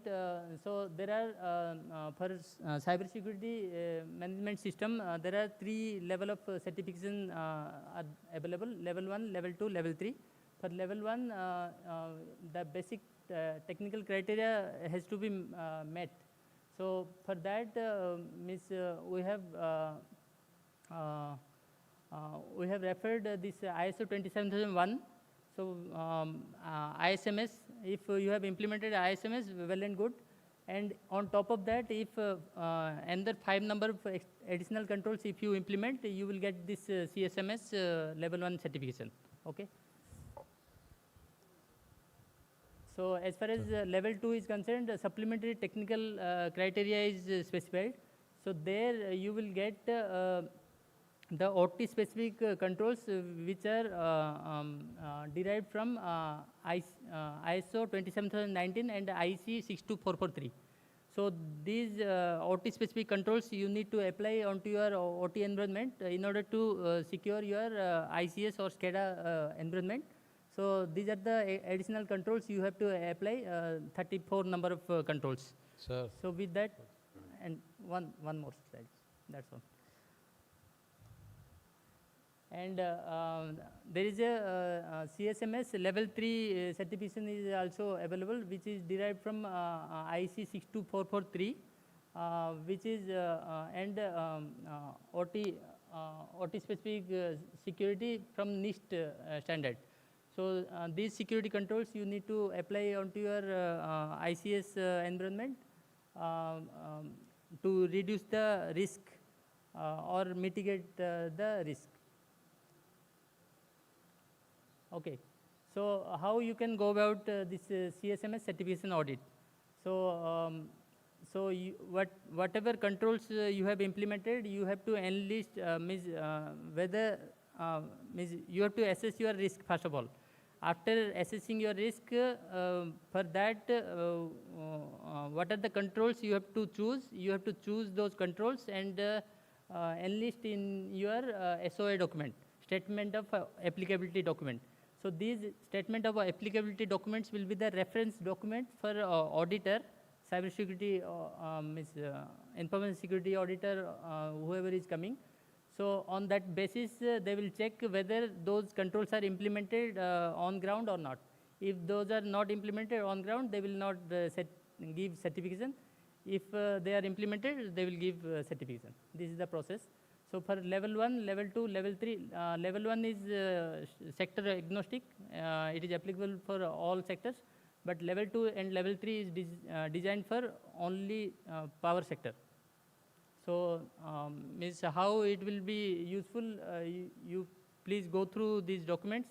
So in our website, conformity assessment framework tab, you can find all these information. Okay. So these are the cybersecurity posture assessments. You can these are the techniques, but NTPC has taken initiative in developing cybersecurity capability maturity model. So you can go for self-assessment of your maturity. Okay. So these are already told by other speakers. These are references. Thank you. Thank you, sir. Thank you. Any questions? बस 2 question लीजिएगा. 2 question, उसमें से पहला question मैं chair की तरफ से invite करता हूँ. प्लीज़ आप लोगों की तरफ से कोई क्वेश्चन. मेरा क्वेश्चन है, NCIPC प्रोटेक्टिव सिस्टम डिक्लेयर करने के लिए बोलते हैं. मैं नहीं करना चाहता. अगर मैं करूँगा तो मेरे को बहुत सारे कंप्लायंस, रेगुलेटरी कंप्लायंस आते हैं.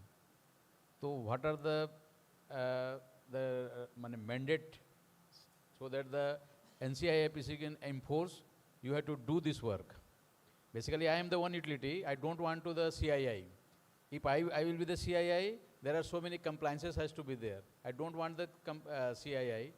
What are the measures, what are the tools with the NCIPC so that they can enforce to make the any utility at the CII? So, मैं नहीं बनना चाहता सर. मैं बनूंगा तो मुझे बहुत सारे कंप्लायंस देने पड़ेंगे, इसलिए नहीं बनना चाहता. तो आप कैसे करवा सकते हैं? Sir, there is no choice as far as national security is concerned. Means if we see, for example, grid security. Okay, grid security is at national level. नहीं वो ठीक है, बट आप क्या कुछ आपका लीगल मैंडेट है कि आप कोर्ट चले जाएंगे? आप नहीं कर रहे हो बोल के? नहीं, जैसे मैं नहीं बनना चाह रहा हूँ. मैं I am the Nagaland. I don't want, because of the, I have the scarcity of the so many manpower as well as the tools also. और आपका एक बार बन जाऊंगा तो आप तो मुझे ये करो वो करो बोलेंगे, तो इसे नहीं बनना चाहता. तो क्या आप कोर्ट से करवाएंगे? कैसे करवाएंगे? या is there any regulation या the mandate to make any organization at the CII? If he is already like for the CII, then only. So, as far as IT Act 70A is concerned, we are the nodal agency for identification of CII as well as protection of CII. Okay. So, so this is our mandate. So we will be. आप कोई नहीं बनते हैं, उनको legal action लेते हैं. बहुत सारे लोग नहीं बने हैं अभी तक. There are the only certain organizations are the CI only, as on today, not Yes. all the power utility. Sir, only thing is there is a prioritization. On the basis of prioritization, we are step by step we are identifying okay. the CI. So this is the gradual process to Yes. make the all utility as a CII. Yes, if absolutely. It is under the CII. Okay. Next questions. Next question. Anyone? Thank you very much. One last question, please. Anyone of you? 13 वाला पूछेगा. Sir, any question? No question. No questions? We can wind up the session now. It seems that the people are waiting for the tea, or the quiz. Thank you. Sir, please आप stage पे रहिएगा. May I please invite Ashish Lohia sahab to come on the stage?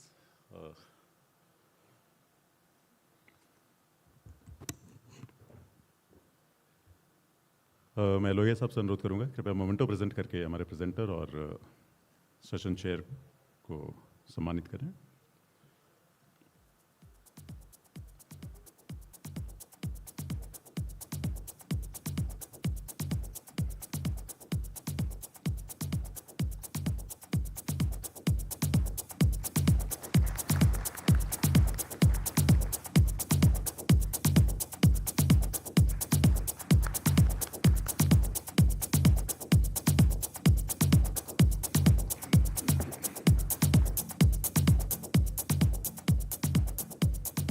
So thank you very much for this presentation.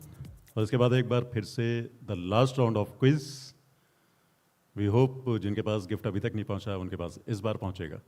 May I please invite Ashish Goyal साहब to come on the stage. नहीं, अभी मैं नीचे आता हूँ, जहाँ table में जाकर खड़ा होऊंगा ना, उसी को आंसर देना. अदरवाइज बहुत सारे लोग ना भड़क जाते हैं. हाँ? वो फिर वो पता है कंफ्यूजन हो जा रहा है. Sir, before we start this round of quiz, it's again a request. Please fill up your feedback forms. People are there to collect it. So please fill up the feedback forms, and people are collecting it. Feedback forms are lying on your table. So if anybody doesn't have the feedback form, you have? You have filled? Okay. Sir. इधर खड़ा होता हूँ ना, इन्हीं लोग हमको blame कर रहा है. चलिए सर, बताइए answer. Anyone from here? C बोल रहे हैं. C sir. सर आप बताइए किसने बोला है answer? C is the correct one. हाँ तो इनको दे दीजिए. इनको दे दीजिए. चलिए एक बार पूछते हैं. रुकिए, ये वाला बच्चा है ना अभी. चलिए पढ़िए. हाँ ये है ना, ये लोग group. One user's credentials are abused in a privilege escalation attack, but the user has least privilege. What is the best explanation? बोलिए इस रो से बोलिए. No one? नहीं है इसमें, कोई बात नहीं. इसमें हाँ बोलिए. अकाउंट चेनिंग बोल रहा है. रुके. सर हाउस एग्री कर रहे हैं क्या इस आंसर से? नहीं, आई थिंक कि नहीं कर रहा है. नहीं. ठीक है. रुके इधर है. हाँ बोलिए. डी बोल रहे हैं. D is the correct one. हाँ कमलदीप लग रहा है. चलिए ठीक है. Next. The correct answer is role based access control mesh configuration. Next. What is the full form of attack in MITRE attack? अभी इसमें कोई ऑप्शंस नहीं है, आपको पूरा फुल फॉर्म बताना होगा. Somebody.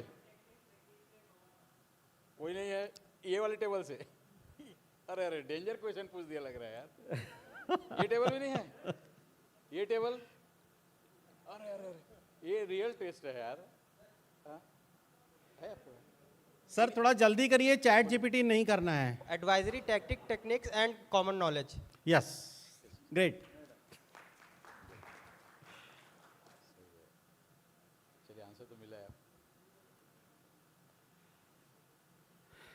सर मेरे ख्याल से इस पे तो सभी के हाथ उठने चाहिए थे. मैं एक्सपेक्ट कर रहा हूँ. इधर बताइए. रुको एक मिनट, आप बोलिए. बी बोल रहे हैं, सर बी बोल रहे हैं, बी रॉन्ग है, बी रॉन्ग है, बोलिए सर, बोलिए बोलिए, सी सी, यस. चलिए So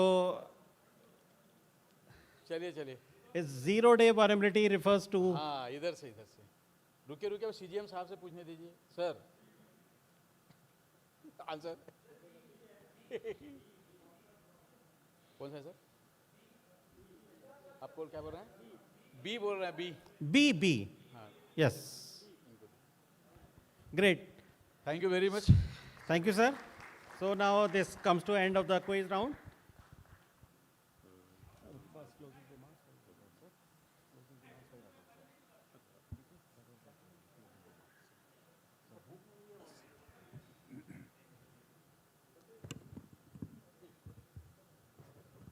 thank you very much, thanks a lot. आप लोगों ने बहुत वार्मली पार्टिसिपेट किया आज की इस पूरी वर्कशॉप में, since morning till evening. We are really thankful and we hope कि आप लोगों के लिए ये पूरी वर्कशॉप इनरिचिंग रही, एजुकेटिव रही, इन्फॉर्मेटिव रही. Quiz particularly was a good thing for all you people. हम आज के इस वर्कशॉप के आखिरी पायदान पर हैं. मैं प्लीज़ रिक्वेस्ट राठौर साहब to come on the stage and closing remarks देने के लिए हम उनसे निवेदन करते हैं. इन बिटवीन ये एक चश्मा यहाँ पर किसका है? I don't know. साहू साहब का? Sir please.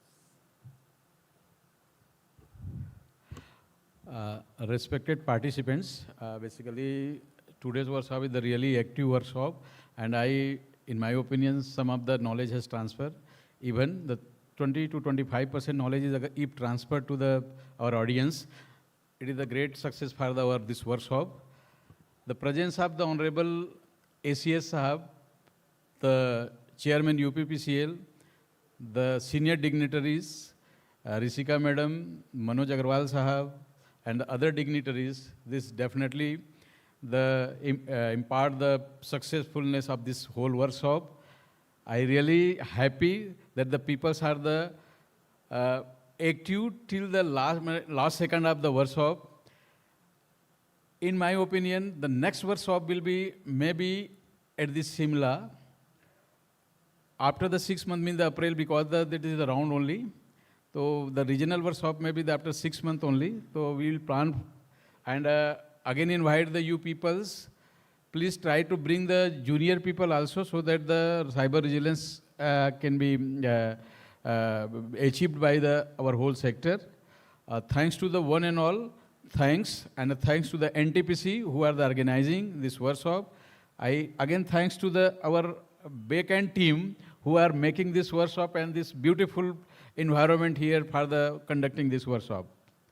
Finally, I thanks to my team also, the Sri Pratik Srivastav, who is continuously doing the effort to make this a success. My forensic team, and CISO Sahab who gives the consent, Honorable Minister who has consented already, Agarwal Sahab, Secretary Power, and under the guidance of him, we are able to conduct this workshop. Thanks to the one and all, from the ministry, from the utility, from the everything, on behalf of ministry, I thanks to the one and all. Thanks and thank you.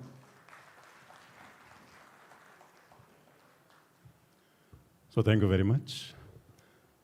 कल जब इस workshop के बारे में गोयल साहब से discussion हो रहा था, तो ही टोल्ड मी कि it is strictly official workshop. तो यहाँ पर हम प्योरली ऑफिशियल टर्म्स में ही बातें करेंगे. बट बिकॉज हम आखिरी पायदान पर हैं, आप लखनऊ की ज़मीन पर हैं, let me conclude and close this